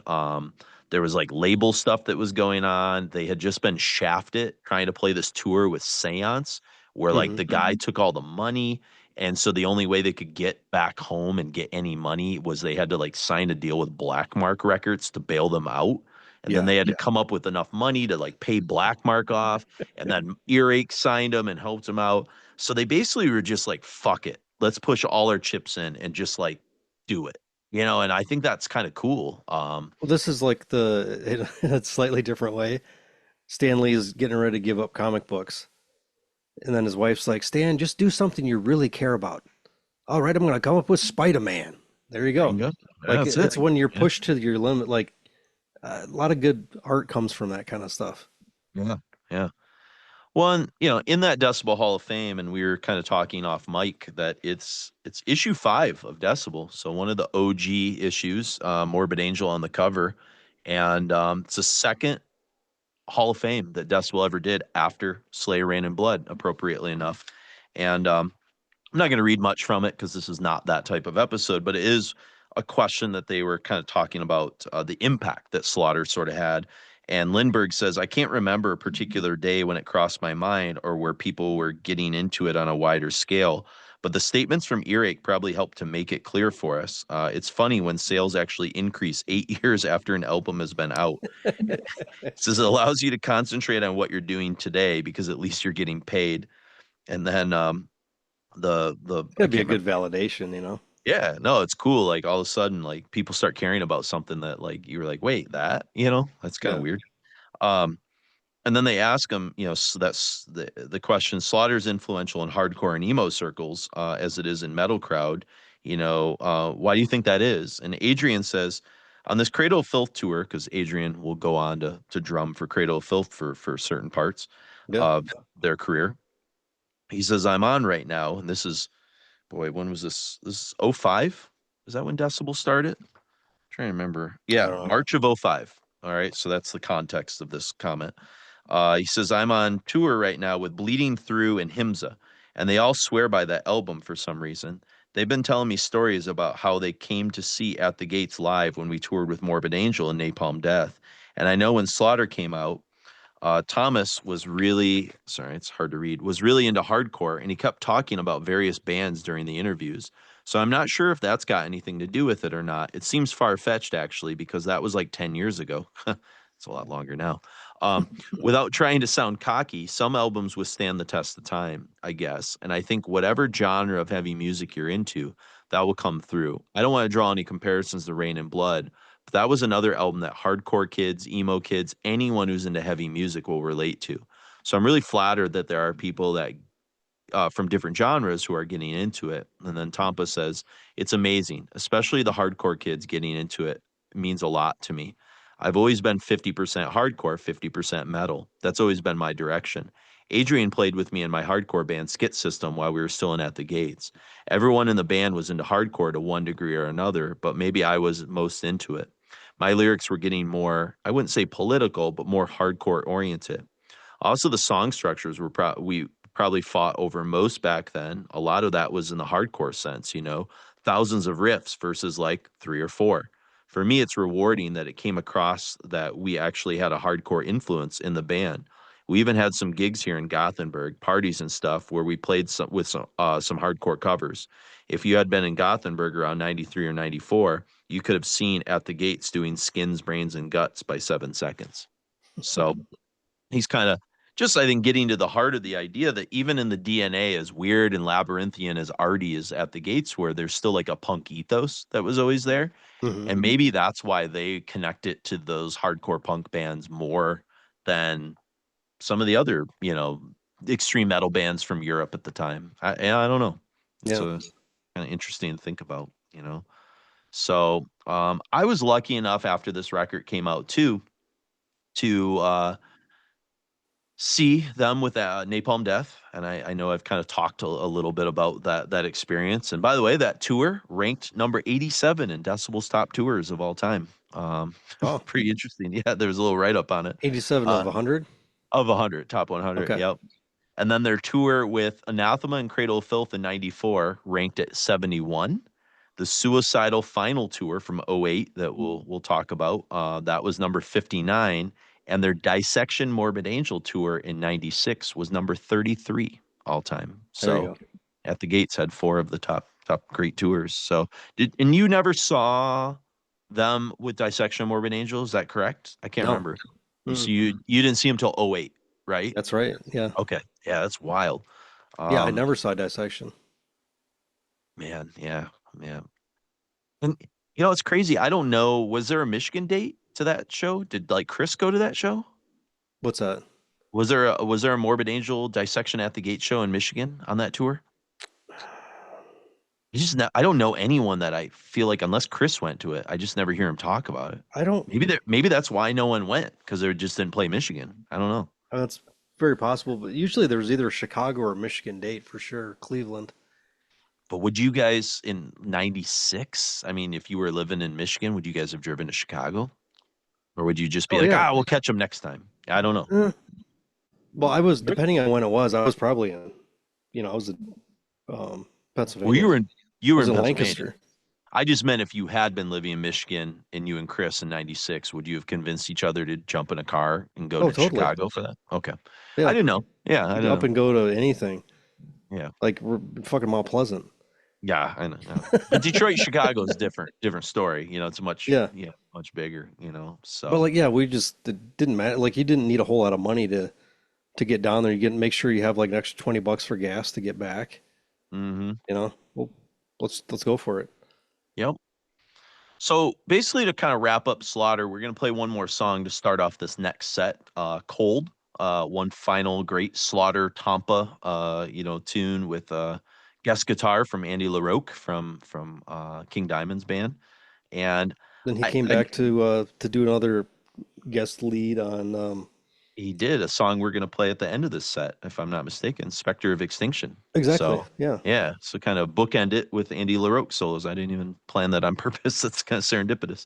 But I picked this one because it's a great song. I really, you could pick a ton from Slaughter, but I thought it was kind of cool to spotlight vocally because that whole 22 Years of Pain gurgling sort of part is so like iconic, you know, Yeah. and it really again features Tampa's vocals in a cool way. And the way he kind of sings tearing my insides out, you know, it's just like so like, oh fuck, it's awesome, you know. Well, Very cool. for a death metal singer, he was much more evocative of, like, he had a real register with his screaming, which a lot of Mhm. people is just kind of like it's what it is, you know. But like, he was able to scream all these different tempers that made things really interesting. Mhm. Yep. And that came across really well live too, you know, because like I said, I saw them in the tour that followed with Napalm, and this was like kind of there were two really profound moments with Chris prior to meeting you. And one was, or maybe it was Bride after I met you. Bride was Bride because you was were at Bride. 97.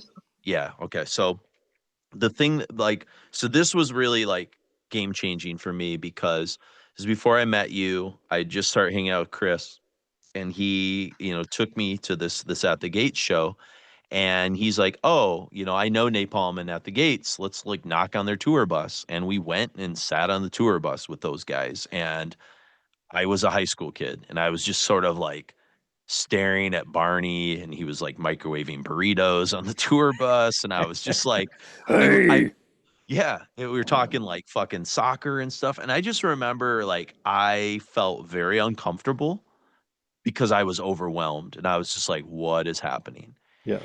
And it was a real, it kind of pierced the veil in a way because I was kind of like, oh, these guys are accessible. And it was like It's not like you're hanging out with Motley Crue.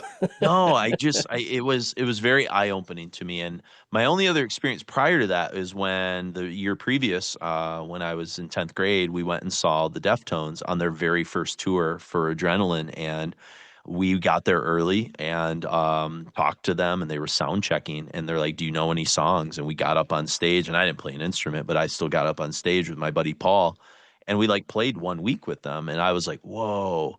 They hadn't blown up yet, and so they were still Mhm. very new, but like still it was like, okay, like there's a tangibility to bands on this level that like made me want to know bands more on that level, and not so much like the bigger bands. Yeah, I was like, okay, Mhm. these are my bands. Like they're like people I can get to know, and that it's like an intimacy that was really cool. And It's about the music. It's not about being a rock star. yeah, yeah, and we end up walking to Wendy's with Martin Larson, and I was just very like, I remember coming away from that experience, and I think that like prepped me for the kind of things we're doing now, where like I really enjoy like talking to these people on a human level, and not trying to like butter them up or be like, how's the tour? And you know, like just like the sort of shock rock kind of style. It's like, no, I want to like get to know these human beings and really The like dumb, yeah, like, so how's the understand tour them. going, guys? Yeah, it's that's never really appealed to me, you know. But What's your so that favorite city you've been in? yeah. So like it's really interesting because if you think of like it's so like you get this, and then in 2008 when we see them again, and we'll talk about the reunion here in a moment, but like that the whole impetus for going to New York City and it was At the Gates, but it was also we're gonna meet Decibel and we're gonna meet Albert and we're gonna go and like enter that world. And I think about like what that did for our podcast and kind of like opening up some doorways and solidifying us from a reputation wise, getting Albert on there and befriending a lot of those writers. And a lot of them have been a big part of certain episodes through the years. And it's like, so At the Gates kind of marks the beginning of my journalism career as a writer and being associated with you and Chris and Requiem back in the 90s and Eclipse and all that. And then it really is like this origin point for like us launching Requiem in '08 to be this new thing, this podcast. And so it's like, it's really interesting. There's like a kind of a bookend to these At the Gate shows that like I hadn't really thought about until I was kind of talking through all this, like therapy or something. It's like, holy Yeah, we're shit. coming up on our 30th anniversary as friends. I that's fucking wild. Yeah, it's 2000. It'll be 2027. Yeah. July. It was my birthday. I met you, July 25th, 1997. Mark rolled up in a Toyota, and Beautiful Toyota. and he's like, "Hey, I'm Mark," and I was like, "Hey." And like, You I was like, wanna go to I know you Chicago?" from Requiem, and you were probably like, Chris probably was like, yeah, we're picking up this kid that just graduated high school. He's gonna ride with us to Milwaukee, and you're probably like, okay, cool, whatever, like. Yeah, no, he never had. Chris never had a disparaging word for anybody. No, but it was He was cool. always like, he was the one figuring, like, going out and finding people to do shit with. I was just the guy that wanted to make stuff. Well, Listen you're to the guy that music. rolls up in the Toyota and is like, hey, Yeah. let's fucking roll. Let's party, roll man. out. Yep, roll out. So regulators, roll out. That's Yeah. it. So the band breaks up at this point, and I just have one quote. We're not going to get into it. We're not here to do it, but it is one quote from Thomas, and he just says, musical disagreements were definitely part of the split up, but that could easily have been solved if we hadn't been so young and immature. All of us were too stubborn and exhausted from endless touring. There was also a lot of pressure on Anders to come up with riffs to match those of Slaughter of the Soul. And in the end, it was impossible to continue. You have to understand that we never got very popular during our existence. We toured under hard conditions, and the whole death metal scene was trapped in a downward spiral. It was only years after our split up that people started to refer to our last album as a masterpiece. And so I think historical context is really important. Like Mm-hmm. death metal, American and European in 1995 was kind of DOA. It's kind of the last gasp of that. In a way, it's like the last gasp of like that big wave of death metal that started in the late 80s and kind of the first gasp of like retro thrash that was about to like appear with the Haunted and Witchery and some of that stuff a couple years later. So Yeah. At the Gates kind of towed this weird line and they, like you said, it's weird when your album starts selling a lot more 8 years after it's been out. That's not like a It was- common thing. No, it was kind of like Earache at that point was kind of done for records too. They weren't putting anything very interesting out. Like, like Misery Loves Company or something was coming out about That the was same pretty time. big. Yeah. But like, as far as like Earache as a death metal label, extreme metal label, the fact that they got that put Slaughter out was like another like, okay, cool. It was like another reason why this thing is, another one of the 100 reasons why this album is so interesting and timeless. Mhm. Well, and then you Important. you fast forward a bit, and this is from a Decibel issue from March of 2008 with At the Gates on the cover, and this is them kind of talking about the decision that they're going to kind of go out and start playing some shows in 2008. And Tompa basically says, we've been talking about it a long time, but Anders didn't want the rumor to be out a year ahead of time. So there was a total silence, even though we had agreed it would happen sometime. And when we made the announcement, I got goosebumps straight away. The only other time all five of us had been together in the same room since the band broke up was when I got married. And yeah, it sets things kind of in motion, I suppose. And it's cool. There's another quote. He says, I think what it came down to is that we all respect each other so much as musicians and writers. I mean, I never really had a problem with the twins. It was probably more like the other way around. He laughs. I've been very lucky when it comes to guitar players and songwriters. And so he's just kind of saying, like, you get older, you put aside some of our differences. They had lived a lot more life at that point. They're older, wiser. I mean, we've all been there. We've all had friendships that fell apart for a while, and then you kind of get out of your stubborn phase, grow up and heal and do all that kind of stuff. And so, um, yeah, so the reunion's on. And so it starts just as a reunion. I think the funniest part, and I'm not going to quote from it, but it's in that same Decibel interview where they basically say like, uh, we'll never record another At the Gates album. And that sort of stuff. I'll read one of the funniest quotes. He says, fact is, a new At the Gates album could never be as good as Slaughter the Soul. And Lindbergh says, that sums up pretty well. A band like Exodus, I haven't really heard any of the material they've done since they got back together, but I'm pretty sure that what they've been doing right now is technically better than Bonded by Blood. But, Bonded by Blood, man. So why bother? So, you know, and I true. get it. Like it was like this impossible album to sort of follow up. And I'm glad that they kind of took their time and didn't like stick something out right away. And, it's kind of cool that they finally eventually sort of It get took it like together. 6 or 7 years, didn't they? Yeah, it's they reunion in '08 and At War with Reality comes out in 2014. Yeah. And there's actually a quote about this in Choosing Death where it's kind of some of the added on kind of chapter stuff. And Lindbergh says, it's not a comfortable Slaughter of the Soul part 2 or anything. It's an album that I feel is pushing our own boundaries and challenges our own collective creative intellect. And that is the main reason for us to do this. It's for our own sake. We could easily go out and continue touring the old stuff successfully for quite a while. But I think that this is us putting ourselves on the line here. And we do that solely because we feel we need to do this. This material is too strong to say no to. And I think that's a cool, he's not wrong. You know what I mean? Mhm. Like if any band was primed to kind of do like they could just tour off Slaughter for fucking the next 20 years or something, and I mean, I they, kind of appreciate what Carcass does. They've only put out 2 records since they got Mhm. back together in 2013, and they just tour.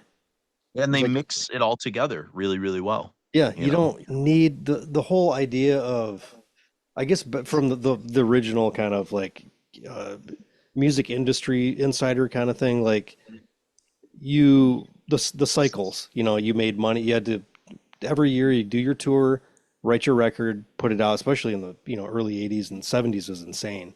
People putting 2, 3 records out a year.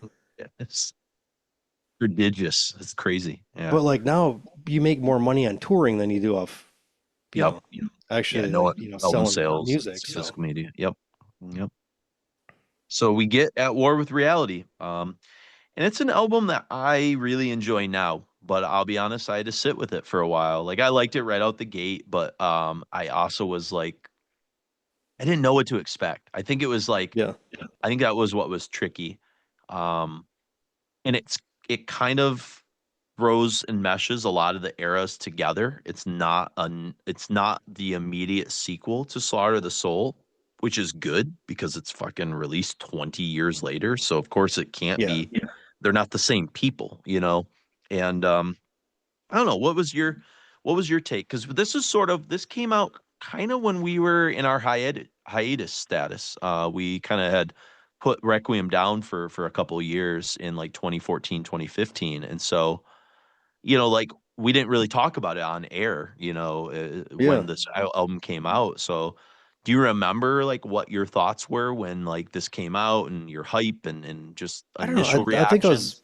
I was at the show that we saw was like, okay, that's satiated a lot of that hype. I don't think I had very high expectations at all for it. Mm-hmm. Um, and I listened to it and I was like, okay, it's kind of what I expected. I think I wanted something more, I don't know, it was like almost too mature or something It at the wasn't like time. visceral and feral enough maybe for me, Yeah, it was at really first. refined. And like, yeah, mature is the only way I can really like on all levels. Mm-hmm. Really short songs on a lot of these. Um, it felt like it was kind of in a way like a Rolodex of greatest hits remanufactured. Yeah, I get Um, that. Yeah. but that's coming off of a lot of expectations. And now going back, what are we, 11 years since it came out or something? Um, and like re-listening to it the last, especially, I've periodically always, kind of run through a lot of this stuff, but over the last couple, probably 3 months, 3 or 4 months, I've been listening, or whenever the when did he passed in September? Yeah. Yep. So about the last 3-ish months. I guess I've been listening to it a lot. And I probably now, if I'm going through the whole catalog, I almost go to that first now. Okay. But not out of, just because I keep getting different, like, new, Yeah. thoughts and stuff out of it, and I'm listening to it deeper than I was before. I think I reached for this one the second most of the newer stuff. The one that I've kind of connected the most with in the last few months after Tompa passed away is the Nightmare of Being. Yeah. And maybe because like it came out during COVID and I kind of like I got it, but like I don't It know. didn't get great reviews. Yeah. And now Yeah. I kind of like it. It's kind of weird and I it's kind of appreciate got all that. more red in the sky for me or something. I don't know. It's like some of that, but Yeah, I think it, like, Decibel, I think gave it a, what do they give it, 7 out of 10 or something? did they? Okay. Which, that's still a good record. If you're looking at statistics, I Yeah, that's guess. true. That's true. And maybe But it's not every song, but the like some of the weird ideas I've started to like get more comfortable with, whereas I think I didn't know if they were just kind of like a novelty. Plus, like I really got more into the lyrics, and like the yeah, lyrics on Nightmare of Being are really cool. I do like the vocal performance on Nightmare. I think there's a lot of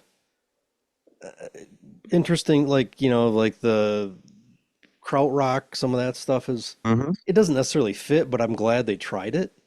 Yeah. I don't think any of it falls flat in its face at all. Mhm. But it seems a little, I don't know. I forget what, I know Chris reviewed it.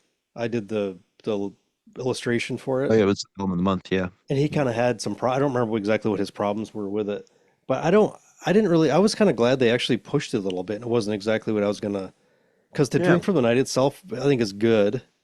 It's my least of the three for me. I don't know. Okay. That's I think it's yeah. got a really strong start, Yeah. mostly Yep. because of Adrian, Yeah. Yeah. and Tompa's performance, vocal performance on it. Um, but yeah, it's a really interesting, weird another 3 albums, that are kind of, they're pretty singular upon themselves. Well, basically what I said about like I'm curious, I want you to talk about Eater of Gods because that's one that you sort of threw in, but the two that songs from At War with Reality or Order from Chaos and Night Eternal, and I just said that Order of Chaos is cool because like it's got like more like a grungier, punkish, almost convergish kind of like things kind of going on that I never really noticed in any other At the Gate stuff before. And Hmm. um, Night Eternal is probably my favorite song, and it's like really great paint peeling kind of vocal intensity on that song. It's a nice epic closer too. Yeah, yeah, really good, and it's kind of a final goodbye from Anders, at least so I thought. I didn't realize he was back on this He's last not even thing. on that record at all.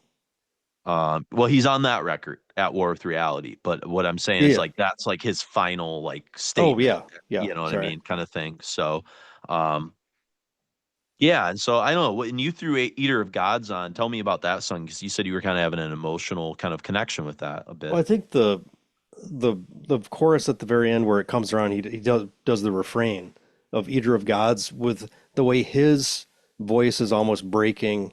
It's Mm, similar, like we were talking about earlier, with his voice breaking, then the guitars going back and forth with those, like, melodic, harmonic, back and forth with each other. The yeah, tremolo riffs, where it's almost makes you want to weep, especially in retrospect of his death. Like, I'm taking all the emotion in his stuff much more, sure. appreciating it even more because that's all we'll have. Well, it's like, listening to All Life Ends, and then you Yeah. like you like sit with that song and you're like, Jesus.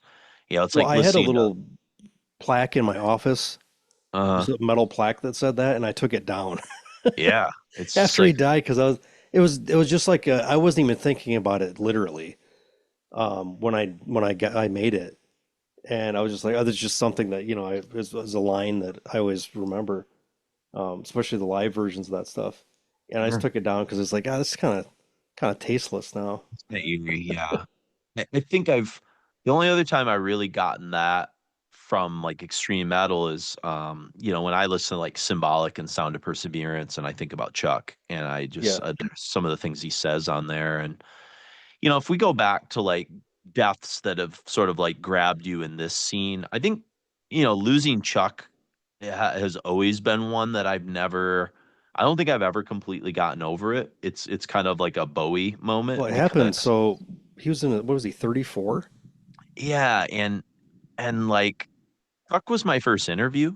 Yeah. He was like the first like that made me feel like I could do this. Like when Chris asked me to like interview Death for issue 3 of Eclipse, I was like nervous. I was like, okay, he's like kind of a big deal. And I really connected with that album. I reviewed Sound of Perseverance, and I was really flying the flag, and I just felt like I was like he was my guy, and then it just fucking happened. And I was just like, whoa.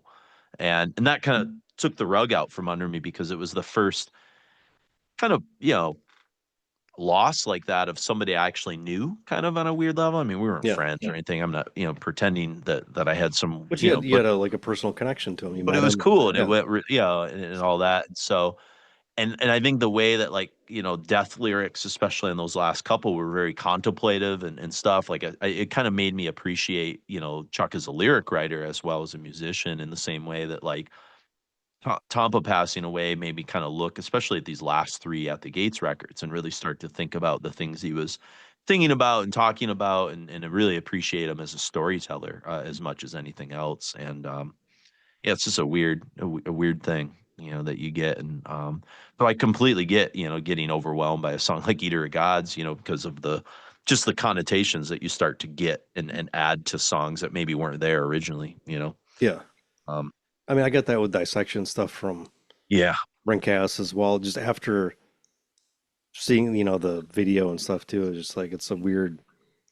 I don't know. It's weird just to that kind of like re-examining art, after the artist has passed, because so often they're already dead. That the stuff we're listening to or watching or looking at a museum, but Yeah. like these contemporary people of our like basically in our same age group, Mm-hmm. and that we kind Yeah. of grew up as teens with, and now, when that shit happens, it hits a little more. Sure. Yep. So after At War with Reality, Anders departs and Jonas steps up a little bit more as a songwriter, and I think that's really cool. We'll kind of talk about that in a second. And they He was a bring in co-songwriter in a lot of that early stuff too. he was, but I also think it's cool when you bring like when the bass player becomes like a primary songwriter more because it you can start to hear some different ideas. I think that like Yeah. a guitar player, maybe a traditional guitar player, maybe wouldn't have come up with, and I kind of like that. It's kind of left of center a bit, and they bring in Jonas Stahlhammer from God Macabre and Lurking Fear as the new lead guitarist, and they put out To Drink from the Night Itself, and I think what's really interesting is maybe it's because it's the first album with Jonas as the primary songwriter, and maybe they're trying some ideas out, and it's like it's kind of a petri dish.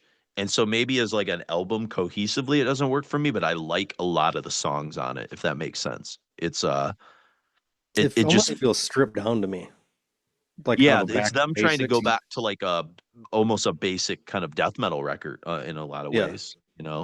Um the I think song with lyrically and stuff, it kind of elevates the music, but yeah, and that's one I need to go back and like relook at the lyrics a little bit more. I did that with Nightmare of the Bean and a little bit with At War with Reality. I didn't as much with To Drink, so I need to pull the lyric book out and really kind of dive into that a bit more. Um, the song I pulled from it is Daggers of Black Haze, and I kind of get like it's like almost like black metal vibes mixed with fear vibes. It's like a yeah, that little bit tremolo of riff in that. there. Yeah. Yeah, and it's cool to hear Jonas is more like kind of bass driven writing style too. It's very apparent that that's like it. You get a lot more like bass breaks and bass sounds that The are bass kind of steps recorded. up. There's more space, which is really Mhm. cool. I Yeah, it's a little dig more that. open. Yeah. Yep, absolutely. So, and then in 2021, we get Thus Far, the final At the Gates release, Nightmare Being, and One of the great titles, I think.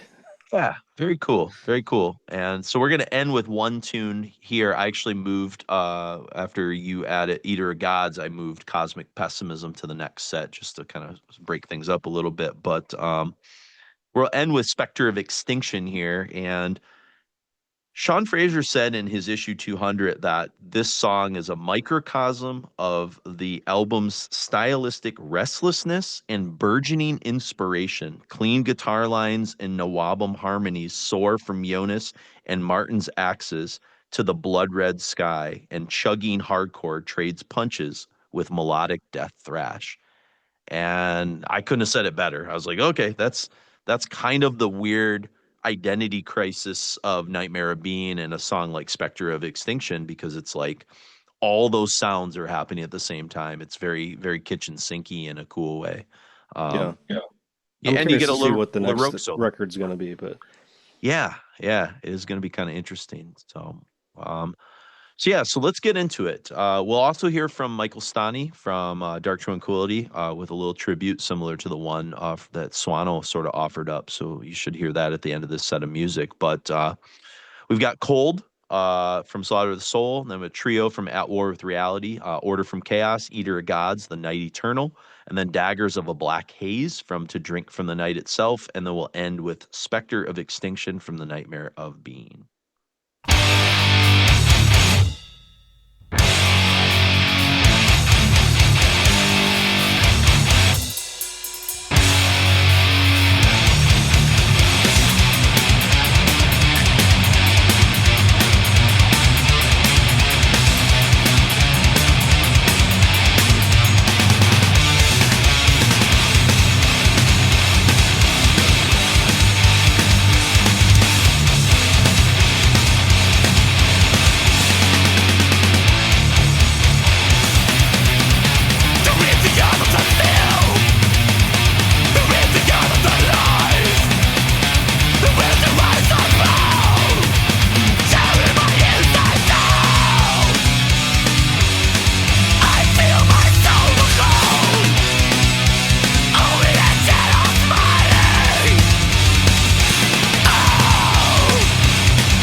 Yeah. It's a very long answer, but that's the answer. Oh no, that's good. And Mark and I were kind of tried to talk when we recorded the first episode about the sort of je ne sais quoi of Tompa and what he brings to the table that is kind of so unique. And you do vocals, Mm-hmm. right? And so I can't do vocals like Tompa. Well, I know that, but as a vocalist in a metal band, thrash, with some heavier elements and stuff, like what is it? How would you articulate what it makes Tompa sort of stand out differently than maybe some of the other extreme metal vocalists that have kind of come through? That he emphasizes clarity is something. When it comes to enunciating your words, and words are important. Words mean things.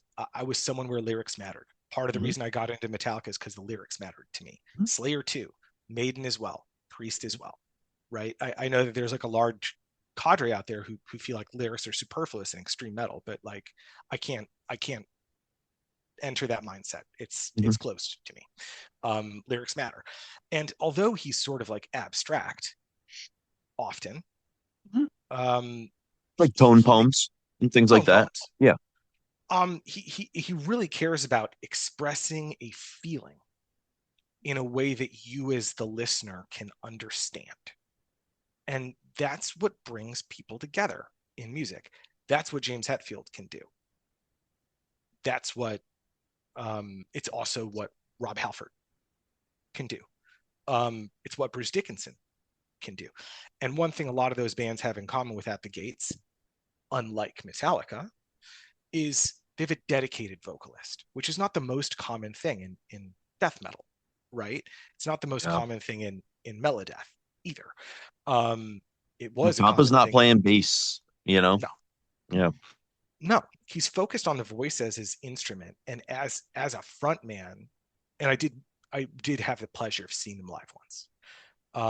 And when you saw him live, it was self-evident that he was a performer, and as a performer, his number one goal was to energize the people who were there with him and bring them all together inside the constellation of At the Gates, inside the sonic tapestry that they're weaving in the course of their performance. It's not to say no bands with like just guitarist vocalists or bassist vocalists can do that. Plenty of them do. There's great frontmen that are also guitarists. I already mentioned Hetfield, but in extreme metal, what Tom and Jeff Walker and Carcass and Tom and Slayer, like, I mean, there's plenty. Yeah. Totally. Yeah. Jeff Walker's a really interesting comparison because unlike Tom, English is his first language, and he's also someone who's very interested in the lyric as an art form, but his approach is different, right? He's interested in complexity and subtlety and the intrigue between language. Like Jeff Walker has this remarkable ability to just motor mouth insane things in the briefest length of time. And it's why their lyrics are incredible joys to decipher. I adore listening to Carcass lyrics. That's not true for Tompa, right? You hear an At the Gate song once or twice, you've mostly got the gist, right? It was the first like death metal you could sing along with. And that was really interesting, Yeah. Mm-hmm. And they're getting that from classic thrash, from classic metal. And that is what starts to separate Slaughter the Soul from their earlier work. Because I had to go back to the earlier work, and it did not, for the most part, especially the first two records, did not intuitively make sense to me. It took me like a long time to figure out how to enjoy With Fear I Kiss the Burning Darkness. Even though I at least like every At the Gates album. Yeah. Yeah, they never put out a bad record. I agree with that. No. Even the post reunion stuff is worth listening to me. It's very much the post reunion stuff has grown on me tremendously. I think I was really reticent at first, and it didn't hit me the same way like maybe Surgical Steel did, where I was like, oh, right out the gate, you were like, fuck, these guys have it still. I never thought At the Gates didn't have it. I just never reached for those new ones as much. And lately I've been like pulling out and really digesting, especially the first and the third one. Those have been kind of my go-tos for some odd reason. And the middle one, we were joking. You were asking, how come you didn't play The Chasm? And I was like, I don't know. It was a vibe. But I think I'm going to reach for those a little bit more now that we've done these Tompa episodes. And I think there's more to be like mined there because there's a lot of ideas. Like they're doing a lot of different things. And I don't know if I'll be honest, like, you just talked about your age. When you hit a certain point, your attention span for digesting albums evolves. And it's happening to me right now. I'm experiencing very frustrating. Right, I know it's very frustrating. And I just think it's a natural evolution. Mark went through it before me, and I kind of was like, oh, I won't be that way. But just your time management is just different than when you were in your teens and 20s. And I just don't think I spent enough time with those new At the Gates records when they first came out. And then I filed them away, kind of forgot about them. And now that this unfortunate incident has happened, it's given me the excuse to pull this stuff back out and actually be like, wow, these have aged well, So I think that they have aged well. There's weird production choices. I'm not certain why, what they're thinking. I guess I'll say, so I did a lot of writing about At the Gates when At War with Reality was going to come out. And that's because, and maybe you get this with a few bands, but with At the Gates, when I got into them, there was no reunion. Yeah. And there was no communication. The Haunted was there. Mm-hmm. By the way, I got into the Haunted and liked the Haunted. And I understand why the Bjorlers went with a different vocalist than Tompa. I could talk about that band at length. I adore the Haunted. But the Haunted was going, and Tompa was doing all this like other stuff that you couldn't hear in the Midwest. Ramalama Records didn't have the Skid System album, right? So, when it came out that like At the Gates were going to get back together, I had to be there. I went I think their first US reunion show was Maryland Death Fest 2014. I went there. I interviewed one of the Bjorlers. I saw their set. It was transcendent. I adored it. Right. And at that point in time, I think At War with Reality was going to come out. They'd said they were doing an album, but you didn't really know yet. So I interviewed Tompa for No Clean Singing. when they were in the studio making the album, weeks before it dropped, actually, which is weird. And then I reviewed it at Invisible Oranges, and actually that review is, I think, one of the best things I've ever written. I think about that review all the time. And the reason I think about it is because this whole new wave of old school death metal revival, literally it wouldn't happen if it wasn't for Surgical Steel. And I know this is about Tompa, not Carcass, but that Surgical Steel came out and was so good, was the starting gun for all these old bands to say, why not do it again? You can still be who you were. You can still kick ass, right? Yeah. But in a sense, the bar was, first of all, Surgical Steel is an insane overperformance, right? It didn't even need to be as good as it is to be good. It's arguably their best album. Hot take. But it's not. But it's. I don't even think it's that hot, because I mean, it's great. You're not wrong. It's just I've never thought of it as the best Carcass record, but I honestly couldn't argue against it, if that makes sense. I'm just like, if that's your favorite, I get it. If you said Swan Song, I love Swan Song, but I might be like, well, that's a pretty hot take. If Swan Song's your favorite Carcass, it's a great record. I like it more than most do, but like, yeah. But Swan Surgical Song's Steel aged better than people think it has. Oh yeah, right? But Swan Song's the key to Surgical Steel's overperformance in the public imagination. That's what Mark and I actually talked about in that episode, is when you leave on Swan Song versus when you leave on Slaughter, it's a completely different palette. It just is. It totally is. Slaughter is so good that it cast a shadow that At the Gates, the band, has never been able to crawl out of. And honestly, what a privilege, right? Like how many bands get to do something that's so good, everything else is never going to be as good, right? So when you compare, I don't like to compare At War with Reality with Slaughter. I don't like to compare any of their other albums with Slaughter because it's so singular to me, right? But if you compare it with Surgical Steel, it ain't Surgical Steel. Unfortunately, that's the other thing, is it's like you want them to come back and deliver another legendary grand slam. The ball hits the billboard and breaks all the lights, right? They didn't do that, right? But it's like Tompa in particular is like insistence on trying to tread new intellectual ground with the new material is so commendable. Like, if you'd have told me in 2004 that At the Gates is going to reunite, the comeback album, by the way, is going to be a concept album about magical realist literature, no one's bingo card.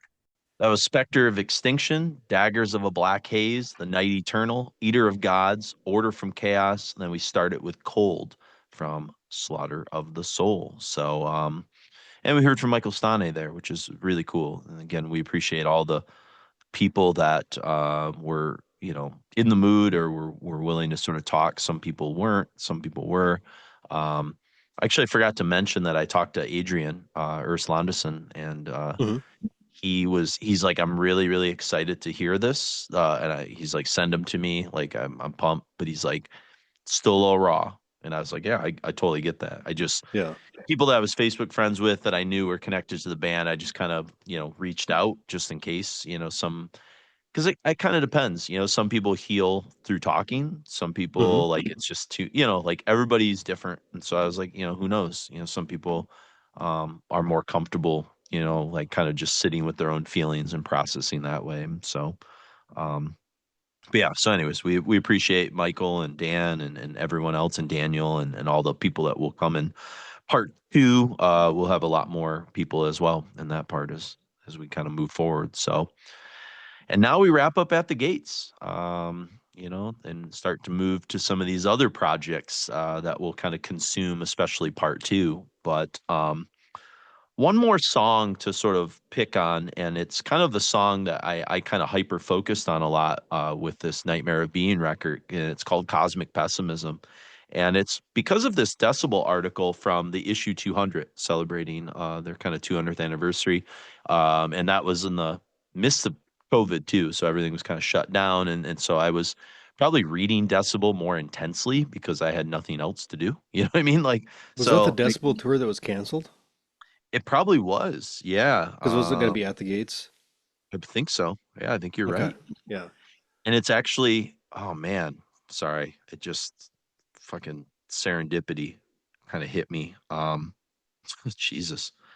I was looking at the cover, and up in the cover of issue 200 with At the Gates on it, it says LG Petrov, 1992, 2021. Jesus. So that's Wow. that's fucked up. But Yeah. But in it, Thomas mentions the influence that Goblin and King Crimson were having on this record, and I think Cosmic Pessimism, especially, you hear a lot of like krautrock and some of that kind of stuff. A lot of Killing Joke I hear in Cosmic Pessimism. This is a very hear much that. kind of Yeah. early post punk kind of Killing Joke sort of stuff. And the other thing that was kind of interesting were the lyrical themes, and I've mentioned this a couple times throughout the episode. And for the album, he kind of said he was inspired by Thomas Pynchon, Thomas Ligeti, who inspired True Detective, the Russ Cole characters, kind of based on some Thomas Ligeti stuff. And Thomas Pynchon's been in the news a lot lately because Paul Thomas Anderson has done a second Thomas Pynchon novel into a movie. He did Inherent Vice a few years back, and this One Battle After Another, which I saw twice in the theater. It's fucking incredible. Was based on a Pynchon book. And so it's kind of interesting. So like, Tompa's clearly well read. He's very literate. He's kind of like, like I said, he's a social studies guy, teaches media literacy courses and all this. And I thought it was really kind of interesting. And he kind of talks a little bit about this. And I thought this is cool. It's one of the last great interviews we have with Tompa, and it's cool to sort of get some insight into him. And so I wanted to share a couple of passages from this interview where he's talking about writing and stuff. He says, I know a lot of people read Ligeti and have been inspired by him, like in True Detective and all that, but it was a starting point for me a little bit after I wanted to go deeper into Lovecraft for that Lurking Fear record. I noticed that Ligeti has a more philosophical approach to horror. I read Ligeti's horror works before, but when I finally got through the conspiracy against the human race, it felt like an introduction to pessimism. For At War with Reality, Lindberg focused on magical realism to thematically link the songs. And for The Nightmare of Being, he wondered if he could extend that style to his newfound passion of exploring and understanding pessimism. So he read philosophers like Emil Cioran, Ernest Becker, Julius Bonchon, and Arthur Schopenhauer. Lindbergh began to notice seeds of the pessimist philosophy in writings where it had previously eluded him. Pessimism is not just expecting the worst or feeling that humanity is evil at heart. Many pessimists argue that life has no intrinsic meaning or value and humans are cursed with awareness of their own morality. Some philosophers, like Ligeti, discuss anti-natalism, which is a radical belief that ending reproduction and marching towards extinction is the most moral path for humanity. But most pessimists are more life affirming in their views, while they also saw the human experience as constantly striving for evasive satisfaction.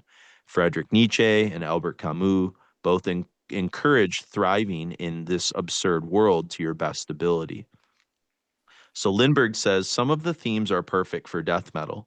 How we talk about the human being as a paradox, which is a song title, and when Peter Wessel describes defense mechanisms that we use to deal with the understanding of nature's design, that we're going to die.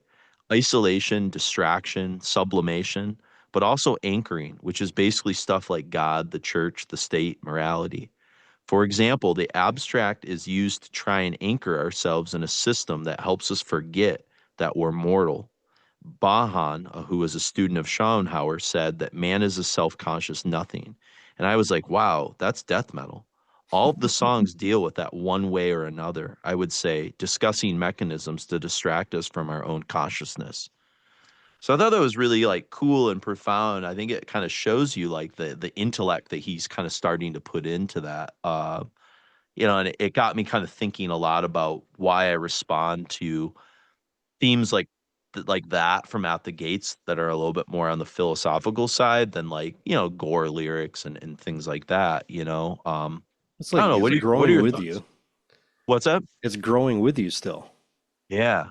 You know, it's like because I like to read all kinds of, you know, philosophy stuff. I see stupid quotes on my Instagram all the time, like, you know, philosophy little nuggets and stuff, Stoics and all that kind of shit. I think it's really interesting to try to, you know, figure out, you know, why we do what we do in a way that's deeper than serial killers, you know, like that stuff that we gravitated toward, I think, as teenagers. But it's cool to Hmm. see death metal taken as seriously as, you know, as it's a mature form of the art right now. It's Yeah. nobody ever expected this stuff to be going for 35 years. No, or for people our age and older to be like the craftsmen of it, you know. Yeah. It's Yeah, because pretty I wild. mean, I can only imagine what, you know, my son thinks what I listen to is normal and growls along with it in the car. But what happens when he like sees how this is, who the fuck even knows what, nobody knows what this is still. Yeah. You know, I was Yeah. talking to a contractor I'm working with. He's like, "Oh, so what do you do?" I'm curious. I never ask you. And I was like, "I'm a cartoonist and I draw heavy metal stuff." And he's like, "Oh, what, like, you know, whatever, you know, band I," or he threw out, you know, Metallica or something like that. I was like, Hmm. "This is all, you know, this is like underground death metal stuff from the 90s." And he had just kind of had a blank look on his Yeah. face It's because there's been it's no mainstream, there's no way to indoctrinate this into, it's going to eternally be fringe. yeah. Yeah. It's the ultimate fringe outside of snuff movies or something. Because it's like But there's has a an art to this.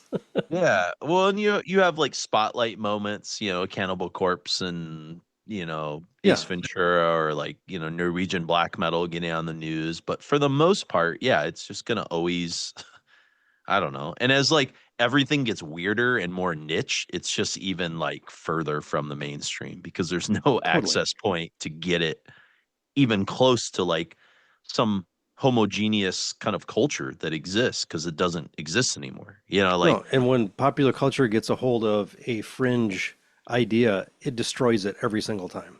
typically, yeah, yeah. I mean, Every the time. Columbia and Earache thing is like the closest we ever got to like some kind of mainstreaming in it. Yeah, Those albums are great, but it like fucked up a lot of those bands pretty profoundly. You know, like that's true. some of them never really recovered from it in certain ways, or at least they had to take time off to recover from it, you know. So Yeah. uh yeah, it's kind of interesting. So I think but they he go thought that they had, you know, a grunge 2.0 potentially yeah, in some yeah. weird sort of way. Not that kind of broad as grunge No, could but be, but like this is like edgy, you know, because like on paper, I don't know, it's it still was weird. selling a lot. That's what was, like, they Yeah. were looking at what Roadrunner was doing, you know, selling Deicide records and Morbid Angel, and they're like, "Holy shit, we need to get in on this and blow it up." I think if they had figured out, and I'm glad they didn't, but I think if they had figured out a way to market an image the way they did with hair metal and grunge, it maybe could have been more successful. But they Yeah, but never it quite would not figured be out. big. No, we wouldn't have liked it. I know that, Yeah, but I'm saying if they could like have created some sort of sense of an image and fashion surrounding it that had like some semblance beyond just the music, that's what yeah, like anchors you. You know, like Motley Crue without MTV, it's like that they needed each other. You know what I mean? Like yeah. that they had They to have fed on each other. yeah, Yeah. Poison just I mean, yeah, the album cover to Look at the Cat Dragged In was, you know, like pretty eye-catching, obviously, but without their videos, it's like there's still a dimension missing. And so that was Hmm. the aspect like if there had been some like quintessential death metal videos that yeah, like think of Smells Like Teen Spirit. The iconography of that was so important, or Pearl Jam Jeremy. You know, like it set like a certain kind of tone I think for Morbid that Angel whole was as genre. close as we got. That was it. Yeah. And it never was able to get off of Headbangers anywhere else, you know. No, it was always that, you know, 2:28 or something. Yeah, To put it on. exactly. But I before mean, they if were done. if Gotta Emptiness had been like on after school and people were like, I don't know, it would have been a really fascinating world we'd be living in today. So who But knows? like what the corporate dipshits did with Entombed. Yeah, Like, oh, well, let's use that comic book character. That could be a good crossover. And granted, it did work for some people, but sure. I think like you and 5 other guys really liked it that were into comics and you know Yeah, like metal. yeah. Usually, It that kind of was. stuff doesn't work. Yeah, no, you're not wrong. Yeah, and it's didn't work because of comics, but the comics helped us a bit. We were already interested in heavier music, Yeah, like it in just pushed that pushed you in wasn't the the direction. exactly that wasn't the first gruff vocals we had heard. We had heard Cannibal and Morbid by then, but it was just like, oh, there's more of this. Oh, and it's from Sweden. Okay, cool. Yeah, Like that was more the novelty of it. I mean, it But was like me discovering Bolt Thor through Games Workshop yeah, that's it. miniatures. You Yep, know, yep. So I wanted to kind of keep going a bit because this actually now connects directly to the next song we're going to play. And it says Lindbergh's journey with pessimism eventually lured him to Eugene Thacker, whose writings on the philosophy of horror caught his attention. After reaching out to Thacker to initiate correspondence, they agreed to collaborate on the song Cosmic Pessimism. The song is named after Thatcher's 2015 treatise on pessimism, which Thatcher describes as, quote, the philosophical form of disenchantment. Great Paradise Lost song as well. Um, and Lindbergh basically kind of talks about this. He says, I knew that when I read Thatcher's books on horror, that he had a familiarity with death metal and black metal. We decided the way we would work together was to basically use his lyrics for cosmic pessimism. To make it fit into the song, he allowed me to use parts of the book and put it together rhythmically into a song and approved it. So we got to work with one of the greatest writers exploring pessimism. It felt like if magical realism writer Jorge Luis Borges would have written something for At War with Reality. And he says, when writing the lyrics for the record, Lindbergh, oh, I'm going to skip that part and skip to another part here. All right.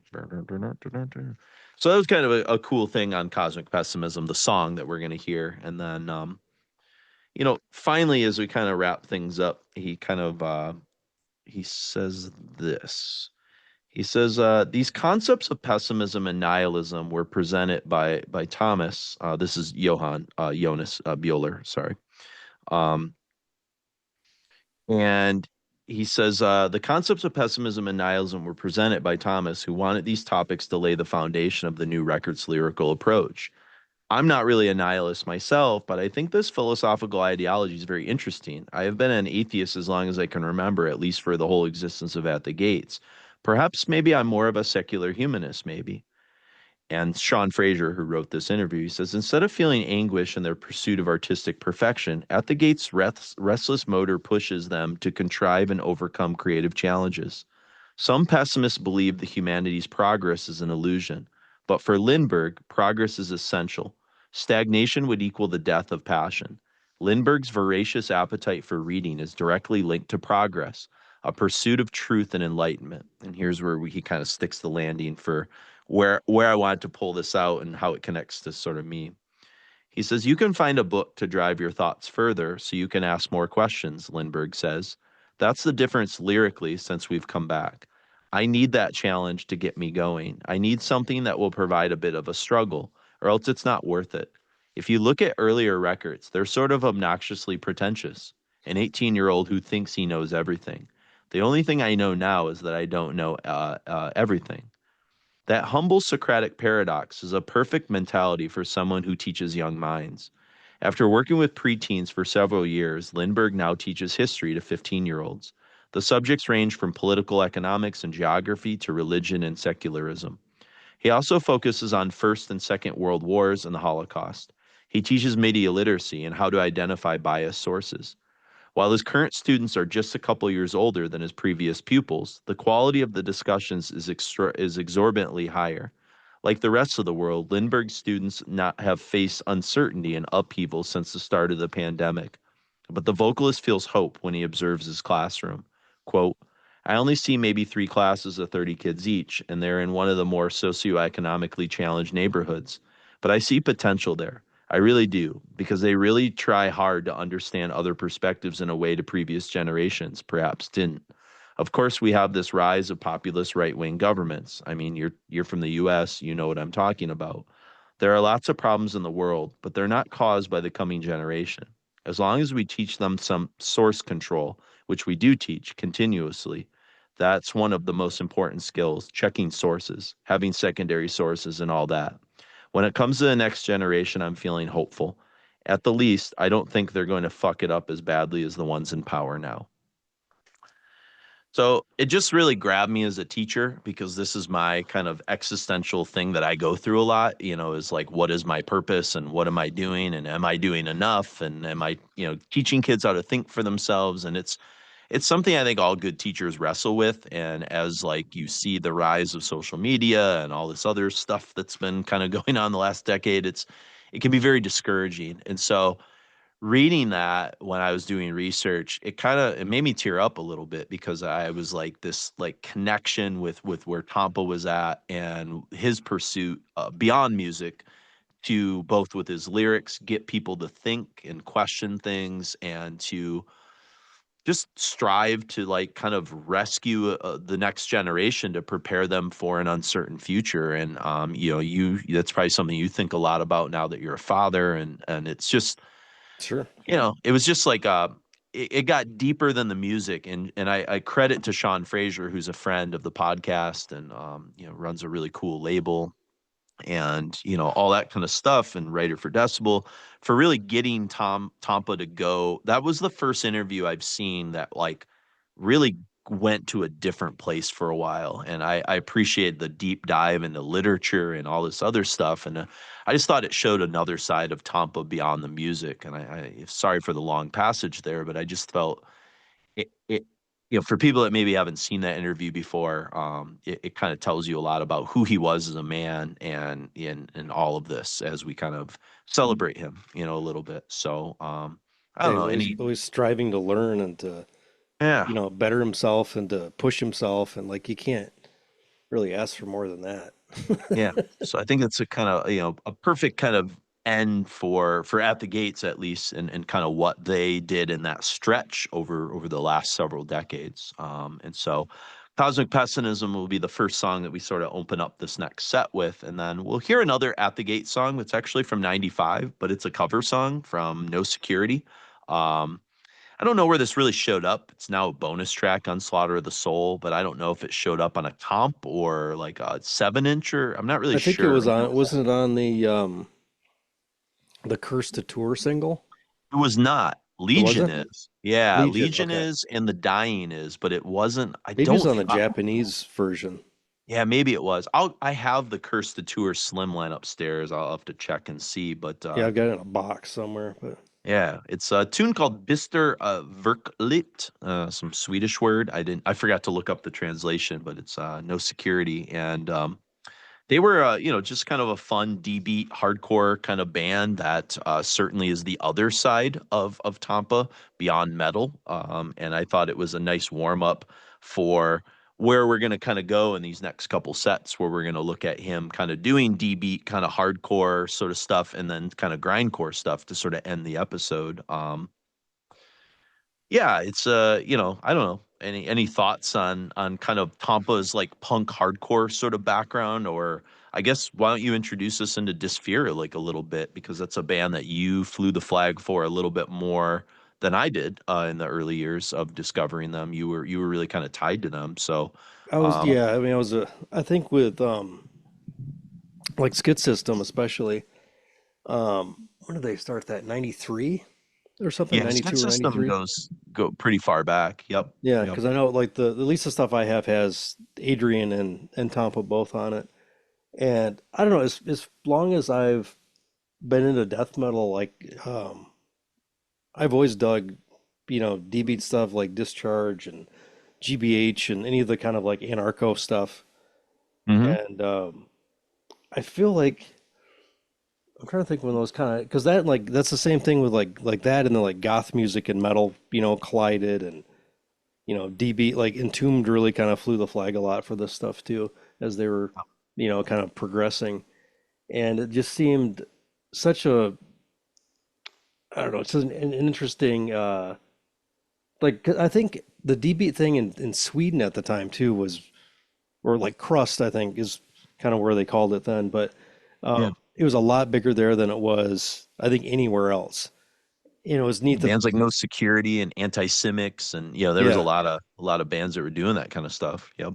and to kind of coincide almost the same time as real early death metal nihilist and stuff like that. So that was pretty interesting because I think after I don't remember where I initially heard it, but I followed Skit System for a fair amount of time, but the Dysphere was more, I think, got more interesting just because of who was involved with it, Mhm. the sound of it. It was such a more Skit System's a pretty, cut and dry. It is what it is. Dysphere is, I think, taking D beat and adding like garage rock to it, and but also like his vocals are as scouring as ever on this Yeah. too, and it works. It's funny that his voice works across every kind of extreme genre that he's been in. Even some of the stuff we'll be listening to on the next episode that you wouldn't necessarily think he would like. Why is he even part of this, Yes. band? And it works. He just has that voice. So pre-Tampa, I kind of went back because Daniel brings up Dysphere, and we kind of talked a little bit about it in some of the interview we did, and he was never as big into Dysphere. He loved Skit System because he was never as into the Tampa era of Dysphere. And he was like, you got to listen to like Everyday Slaughter and Soul Scars, the pre-Tampa stuff, because it's much more savage and fierce. And it is. I actually went and checked. I was like, oh, these are really Yeah. good. I never really checked them out because Tampa wasn't on them and Ufe wasn't Hmm. on. You know what I mean? So now on Spotify, it's really easy. And I was like, oh yeah, these are cool. These are much more dischargey. By the time Yeah. I think you get to 2003, which Tampa joins the band in '98, but they don't put out a recording until 2003 with Misanthropic Generation. You start to hear, like you said, some of these other influences are starting to come in beyond Discharge. You start to hear more Motorhead. You start to hear Turbo Negro, you start to hear Stooges, and actually Lindberg mentioned the bands that were kind of inspiring him, and he said it's the Ramones, AC/DC, Motorhead, Dead Boys, Stooges, the Wipers, Jerry's Kids, Articles of Faith, Discharge, Zeke, Anti-Simics, Turbo Negro, Early Entombed, and French philosopher Michael Foucault as influences. I think the political lyrics Yeah. of Michael Foucault. But I was like, oh, that's a really cool diverse palette of bands that I love most of those. There's a couple I'm not super familiar with there, but Yeah, I would agree with you. and then Ufe shows up afterwards for Live the Storm. He shows up in 2004, and that's when they become. You really hear the Turbo Negro stuff a lot on Live the Storm, and Yeah, the gang vocals and stuff are just great. and Yeah. even just like the Apocalypse Duty kind of stuff, like a song like Get It Off, that's like almost a tribute to like Get It On, from Yeah. Apocalypse Foods or something. Get it off Um, my back. Yeah. yeah, Yeah. yeah. So it's kind of cool, and so like this is more fun, I think, and I think Ekeroth comes more from a punk ethos, and so I think Yeah. he probably likes stuff that's a little bit more seriously punk, and I respect the shit out of that. I I totally like get that it. stuff too, but I think this Yeah. is more interesting because how many bands do you need to hear that are, you know, lo-fi, Yeah, I guess yeah, in a yeah. sense. It was just cool to see all these bands come together and do something that was not death metal that was really good. And then have Kurt Ballou produce it and have it sound fantastic. Yeah, and so Misanthropic Generation, the it's the guy from Nasum that died unfortunately in the That's Tsunami. typhoons, yeah, Yeah. the tsunamis and stuff. He produced Misanthropic Generation, and this is It it's sounds got the great. route. Yeah, Yeah. it sounds great. This is songs like Rat Race and Never Gonna Last. Definitely pure Motorhead worship. Some Stooges, Turbo Bass Negro kind production's of very, solos. yeah, definitely very Motorheady. Yep, yep. Tampa definitely adds his like extra that extra element with the vocals. But Live the Storm is fucking where it's at for me. Yeah. It's really, really great. And like you said, the Kurt Ballou production from Pig Destroyer. And get it off. I can hear them having fun. That's the thing. It's like that you can actually hear them enjoying, even though the vocals are still savage. It's like you knew these guys were like loving the studio and drinking and probably just like enjoying making music that was serious, but also like lighthearted and fun to play live, I imagine. It's like celebrational, Yeah. It just felt like, I don't know, it felt like what they needed to do at that time. Like, because all anybody, along this whole thing, what everybody wants to hear is, Tompa do death metal again. Mhm. And then we get little traces of that, and we're like, it's not what we wanted. But this stuff was like so good. I think that the Dysphere records are almost as good as some of the At the Gate stuff. That's not. I'm more convinced now that I've revisited this stuff, because I didn't really pull a lot of Dysphere out the last while. I'm not going to say as far as like, I'm saying as enjoyable, not as fun. like Yeah, historically relevant, yes. but as like 100%. listenable and awesome, and like, wow, this is like, I pull this one out every couple of years.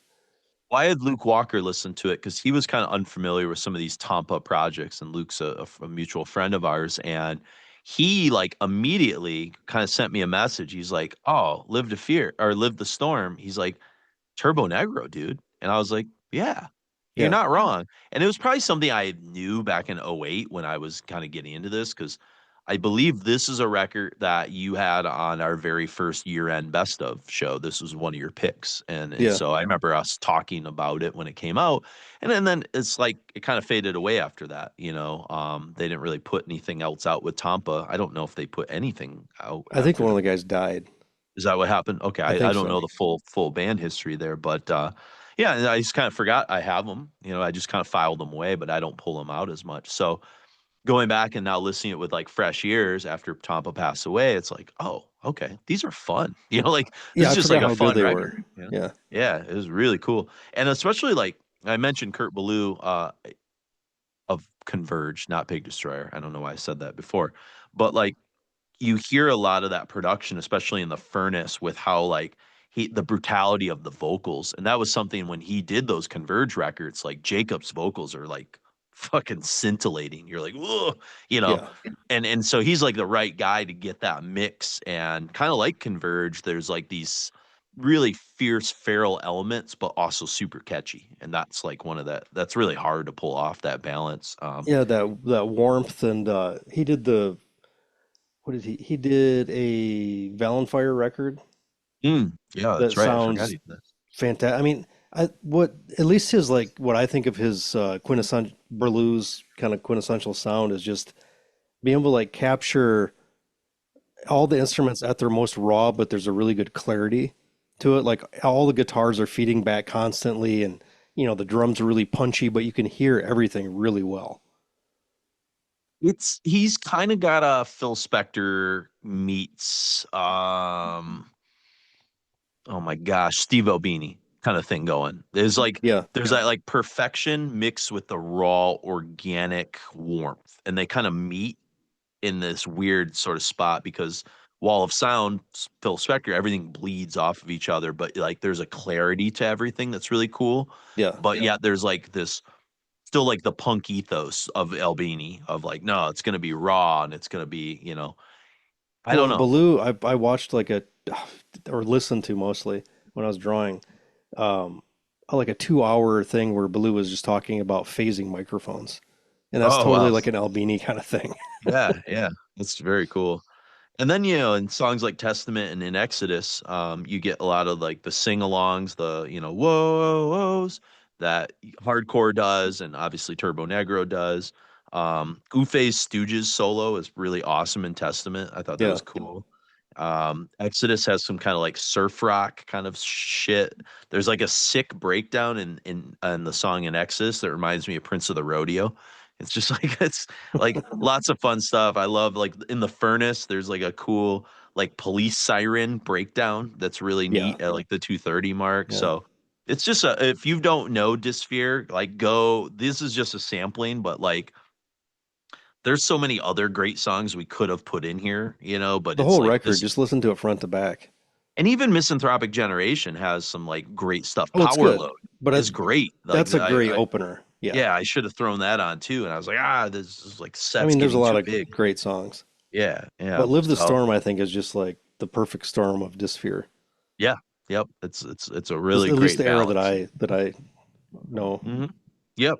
And like I said, go back and check out those Soul Scars and Everyday Slaughter if you like more of the Discharge kind of crust stuff that's like more intense, because they're good too. It's not Tompa, but it's so pretty fucking awesome. So and then we're gonna hear from Joseph Schaefer at the end of this, who's a big fan of Dysphere, and he's gonna talk a little bit more about that. So let's get after it. We've got Cosmic Pessimism and the No Security cover from At the Gates. And then we're jumping into Dysphere with Rat Race and Never Gonna Last from Misanthropic Generation from 03.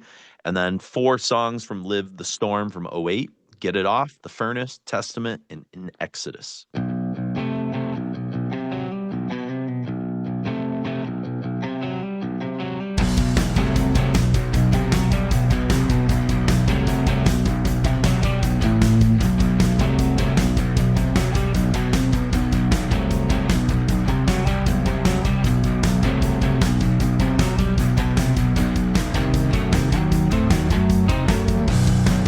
There's a ghost that grows inside of us, damaged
But that's not to say, and I really do want to say this to people.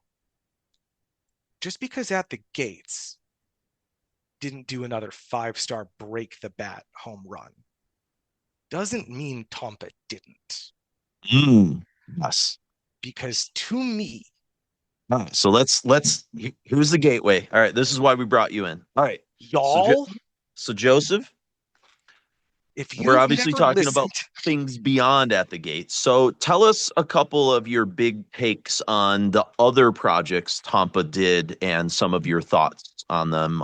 Or you can hone in on one or two of your favorites if you want, I suppose. So I know you've been waiting to talk about this. So go ahead. I'm just going to clear the pathway for you. I'm going to start with the big one. Friends, some of you here, I know that some of you here have never listened to Live the Storm by Dysphere. Unless they listen to part one, and they're getting it as you're saying this. Yes. It is a fucking masterpiece. It's Get It Off has never left my gym playlist. The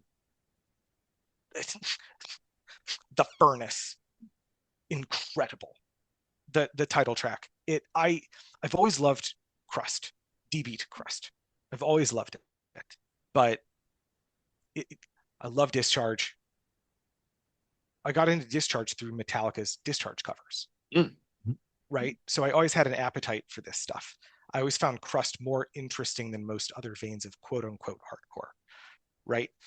I love the aesthetic. I love the politics. It always spoke to me. And yeah, the Tompa Skit System album is good. It's good.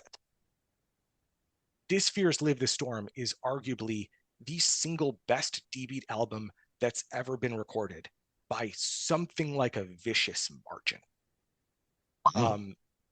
Like that. That's it. I mean, I can't argue against it, although maybe OGs might, but maybe that's a hot take. I'd say to those people, go listen to Live the Storm. And part of that is it's just this remarkable constellation of talent on it. Because you've got Ola from Entombed, right? Ufe. Ufe. Yeah. Sorry. Yep. Ufe from Entombed. I don't want to say Ola. Ufe from Entombed. Ripping leads. He could barely play the goddamn guitar when he played the leads on the classic Entombed albums. He's on fire the whole time. Like Stooges MT5 type stuff. It's just Exactly. ripping. It's ripping. And yeah. Tompa's voice sounds so good. And Kurt Ballou from Converge was at the time, I think, the best producer in extreme music. He was the only person. Yeah, it was peak him. Yep. I think Live the Storm is the only album he's produced that's better produced than a Converge album. It sounds spectacular. I will give you. I would have to think about that before I would agree to that. But I think it ranks neck and neck with all the best stuff he did with Converge. Wait, did you Pig Destroyer too? I can't remember. I don't recall him doing a Piggy D. He did Black Breaths. Yes. 3 albums, and those first 2 Black Breath albums are underrated classics. Yeah. But I don't know if you get Black Breath without Dysphere. Yeah. If you're a D beat defender, I prefer a D beat to a blast beat. It is the ultimate rhythmic figure for getting your adrenaline pumping, and the ultimate expression of that rhythmic force is Dysphere's Live the Storm. To me, I'm waiting for something else that will top it. Yeah. The thing that jumped out to me when I pulled this back out is I'd forgotten how much Turbo Negro was like in that record too, the DNA. I mean, Motorhead obviously, but there's just a lot of, Get It Off, Get It On from Turbo. It's just like there's a lot of that kind of aspect to it, and I just love the way that the Scandinavians have interpreted Detroit like style garage rock and D beat music. It's like they do something with it that no one else really is able to do outside of like Michigan. I feel like, in terms of the MC5 Stooges, you look at like Dysphere or Helicopters or some of these other bands and what they've done with it. It's like, it's really in Turbo Negro. It's just, I don't know. It's this amalgamation of things that it's like all my favorite things in one place. It really is. And when you bring up the MC5, I think that's a really important comparison, right? Because, and unfortunately, I'm blanking on the name of the MC5 singer. Rob Tyner. Rob Tyner. Yep. When you look at Rob Tyner, who's the closest comparison in terms of intensity and like political lyrics without it beating you over the head? The best comparison is probably Tompa on that record. It's great call. Yeah. It's amazing to hear him freed of the abstraction of At the Gates, or not freed from, but I'd say without that constraint, with the ability to be as direct as the riffs and rhythms are, he's still able to do what a lot of crust bands can't, which is deliver this anthemic, uniting, powerful lyrical and vocal force. Get it off, stand up and be counted. Like, it makes you want to. Like, that song makes you feel like you could punch the world in the face. And if you want to be a good person, especially now, you need that power. And it's what a gift for him to give that power to you at the push of a button.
was In Exodus, Testament, Furnace, Get It Off, Never Gonna Last, and Rat Race from Dysphere. And then we opened with a pair of tunes from At the Gates, Cosmic Pessimism, and the No Security cover, Bister Verklicht.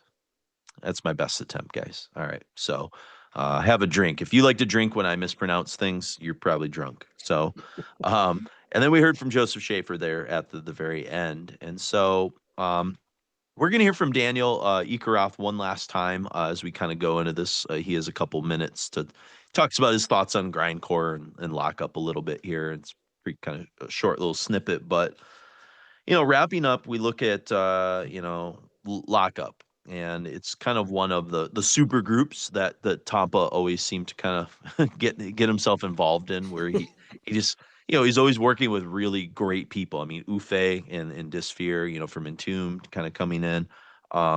And Tompa actually replaced Peter Green, who was the original vocalist for Lockup. He had been on their debut Pleasure Paved Sewers from '99. Mm-hmm. And the band Lockup is Jesse Pintado on guitar, Nick Barker on drums, and Shane Embury on bass. And they put out first record with Tompa, Hate Breeds Suffering. And that was the record came out like right as I was finishing college. I kind of remember that, right before I student taught and stuff, before I, moved downstate and all that.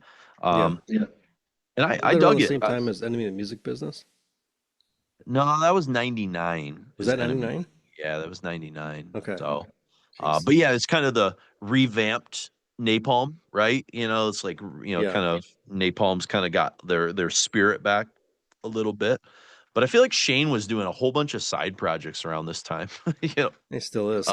He still does. It's like Tompa, he's like just on a ton of stuff. And then basically what happens is after 2002, sadly, Jesse Pintado passed away. And so they replace him on guitar with a guy named Anton Rieseneiger, who was in the band Pentagram, but the one from Chile, that some of you might know. And also in another band called Criminal, and I think now he does some stuff with Brujeria a little bit as well. And he replaces Pintado on the follow-up, which is 2011's Necropolis Transparent. And that's an album where Tompa is kind of doing split vocal duties with Kevin Sharp from Brutal Truth and various other acts before Sharp basically takes the reins after that and stuff. So, just a little bit on Lockup. What are your thoughts on this band? Have you been a fan much, or thoughts on their kind of style of grind, or, I mean, the Hate Breeds Suffering record was fun when it came out. But it's Nick Barker on drums, which are always sound clicky to me. Okay. Like his speed and everything is, undeniable, but the way the drums are produced, they always, like the Dimmu Borgir stuff is, I don't know, everything seems kind of phony sounding to me. It's a little overproduced. That's kind of the yeah. Like I'm sure there's like a whole subgenre of overproduced grindcore that I'm not aware of, or like I'm guessing that oh Jesus, what's that band called?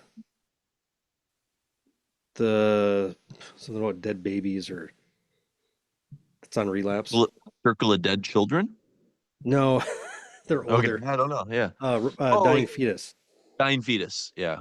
Like that's what I assume Dying Fetus sounds like. I've never heard Dying Fetus. Like Dying just Fetus very is one of the produced grindcore. It's like slam. I think they're kind of considered like slam metal, whatever the fuck that is. And here's the thing, Lots of bounce to it.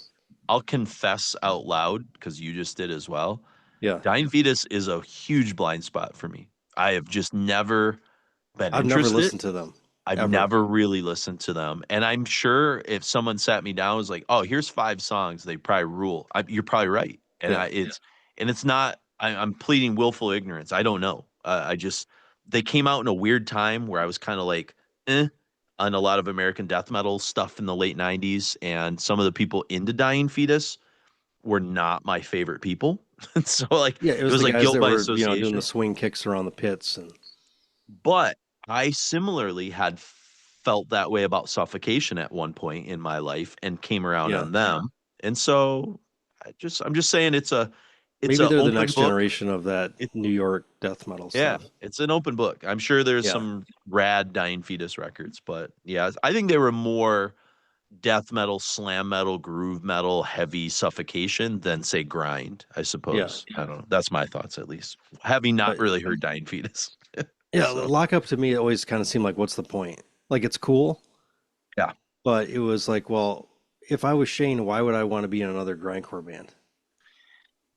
I mean, do you think it's just a group of friends getting together to basically play like old Napalm and Terrorizer songs, kind of like they're just like, let's just have fun with this? Like the lyrics seem I to mean, kind of, that's yeah, probably it. I'm just probably yeah. overthinking it, but I don't know if this is like, when Jesse was having real issues with like his health, where he Mm, couldn't tour, and this is like almost, I could see this being a like a therapy thing. yeah. Shane trying to help him out, or I don't I know. mean, they did play because we're playing the live version of Cascade Leviathan from the Play Fast or Die from '05. So, I I mean, they think they did at just did least festivals. festival shows, probably. Yeah, you're probably Yeah, right there. And the reason I threw that one on is cool because you get a little Tampa working the crowd. So yeah. it's like kind of fun to hear him do that sort of stuff. Plus, I just that listened song, to that Purgatory Unleashed, the live record that oh, came out in, when was that? 08, 09. yeah, I listened to that as well. It It's was, he's got some really great banter on that thing too, and he's yeah. so like appreciative of everybody that's there. Mm-hmm. Yep. Yep. Indeed. So yeah, so we're gonna go out with a trio of lockup tunes just to sort of put a little a little cherry on top of part one. Retrogression from Hate Breed Suffering, Brethren of the Pentagram from Necropolis Transparent, and then I moved the live one to sort of last just because it's kind of cool because it's like the end of the set too, you know. And Well, then if you're there may gonna be go and check out Lockup, listen to Feeding on the Opiate as well. the I think record. that's the opening track. Oh yeah, yeah, yeah. Yep, yep, yep. It's got a That's vocal line is great in it. yeah. I think retrogression, the reason that one's locked in my brain, and you know, because you lived with me and you know how this works. CDs that came out from like 1999 to 2002 have what? Tell me, Mark. So you know what I'm gonna say? No, tell me. Was they have little slips of paper that I've Oh inserted yes, yes. because when I used to host the metal show, the Furnace, I basically would take stacks of CDs in because this was like pre-digital, I couldn't front load stuff or whatever, and so I would write down the track number, that and Retrogression just became the go-to song I would play from this. So I get like hyper focused on that song because I just picked it for so long or whatever. It's really funny. So Well, yeah, yeah, if you didn't know any better, it almost looks like little blotter hits of acid so that you like yeah, saved inside your jewel cases. yeah, man, cool. Oh, shit, that's funny. So, and then we have a nice little treat for you, a surprise at the end. If you stick around to the end of this, it's a kind of something personal and cool and interconnected to the Requiem crew is all I'll say.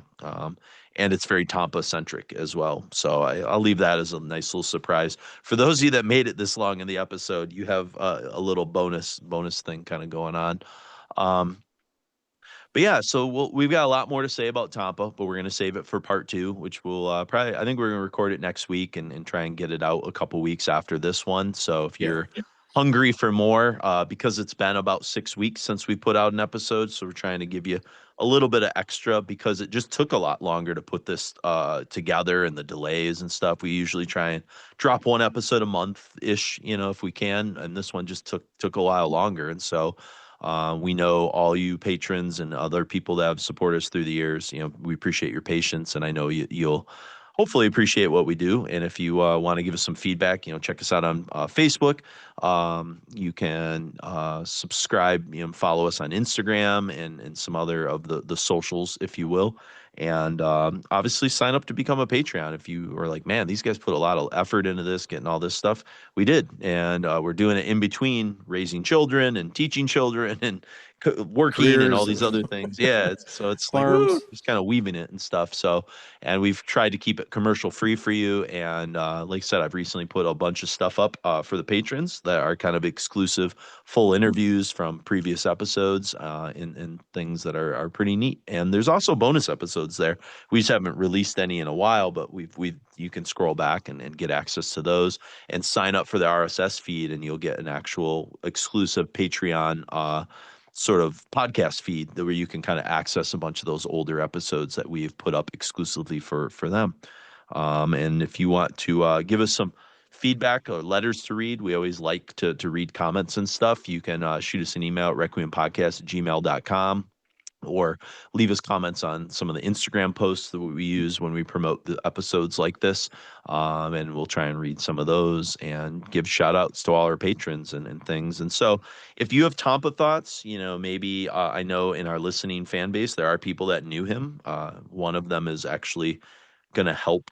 He's a patron. He's going to be helping put something together for part 2 for us. And so, if you have some Tompa thoughts, we'll try, and if you get them to us quick, we'll try and read them, before part 2 is recorded if we can, or we'll read them whenever the next episode after Tompa kind of comes out. So, any final words about part 1, Mark, before we sort of, depart, or any of the music we sort of heard, or final thoughts on At the Gates, or any of that kind of stuff before we take off? I mean, just I'm interested in the open-ended nature that things are with the band right now. That there's a possibility to have like a kind of a closing document, and I'm curious what that's going to be. I'm glad you told me that, because I don't know how I missed that, but I had heard that they had done some recordings. I didn't realize they had gotten all of his stuff before the surgery. So that's kind of uplifting news, that I was like, oh wow, cool. I don't know, maybe I'm just a pessimist. And I kind of just assumed that it just wouldn't happen. He would just not enough was able to happen in time. So it's kind of a good thing. I'm glad that we maybe have a final document that we can kind of listen to from him. So very cool. So yeah, we're gonna hear from Daniel Ekeroth one last time. Then we're gonna hear Retrogression, Brethren of the Pentagram, and Cascade Leviathan live, and then stick around after for something kind of neat. So for Requiem Metal Podcast, Tompa, Career of Tomas Lindberg, Part 1. I'm Jason. And that's Mark. Did you like the sort of more grindy kind of thing that he did with like Lockup, or was that maybe more not so much of your flavor, I suppose? I've seen them once or twice and listened to it a few times, but it's perfect. I mean, it's very tight, well-made grind. For me, the grind I like, it's only the 80s grind, when it's a bit sloppy still, and yeah, because when you play that fast, when it gets perfect and tight, to me that you lose something. That's me personally. I can respect that as a Repulsion guy and as an early Napalm guy. Yeah, there's a charm to that, For me, I never listened to grind after 1990. I just didn't. I seen live. I mean, we have played with bands like Nasum, and yeah, but it's live it's better, because live you never as tight as on the record. So live has a purpose still, but yeah, that's where my favorite grind albums from the 90s is Marduk's Panzer Division Marduk, because that's a different riff formula for grindcore. Yeah, you're not wrong. Black metal album. It's a complete grindcore album. Yeah.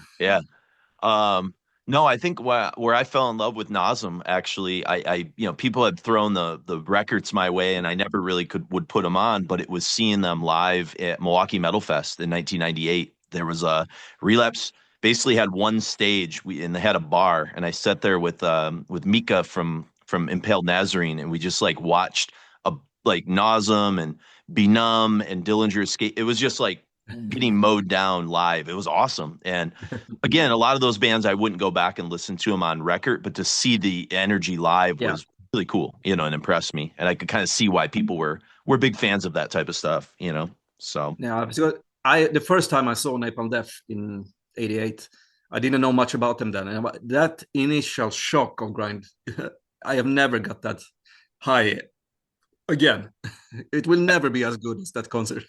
You can't imagine the From Enslavement sort of era. It must have just been insane, you know. It was just the chaos. first two albums, and it was so. Yeah. Yeah, I mean, I thought Slayer was fast, but I was wrong.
So for this next and last track, I want to see you people go fucking crazy, okay? This one is called Cascade Leviathan!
Thank you very much, Nagoya. See you next time.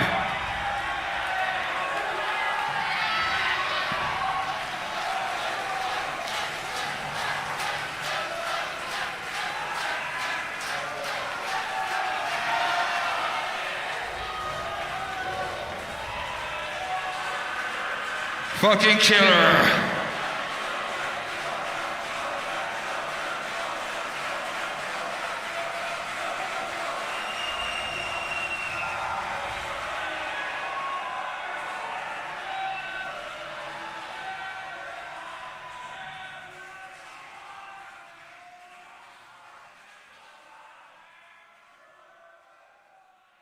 Thanks. Well, it's time for first trip back in time here of the evening.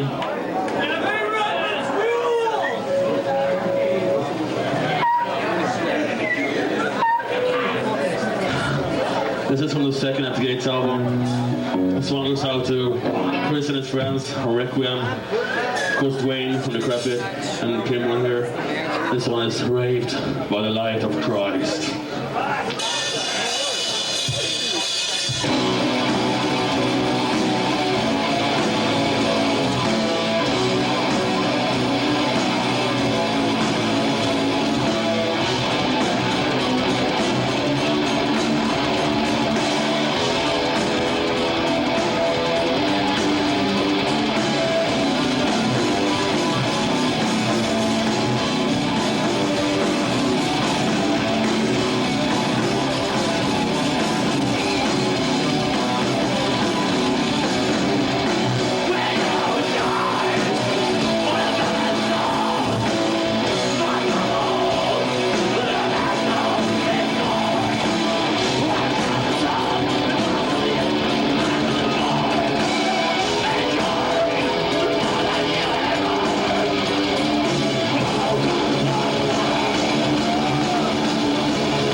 Thank you very, very, very much, Nagoya. Awesome. Thanks a lot.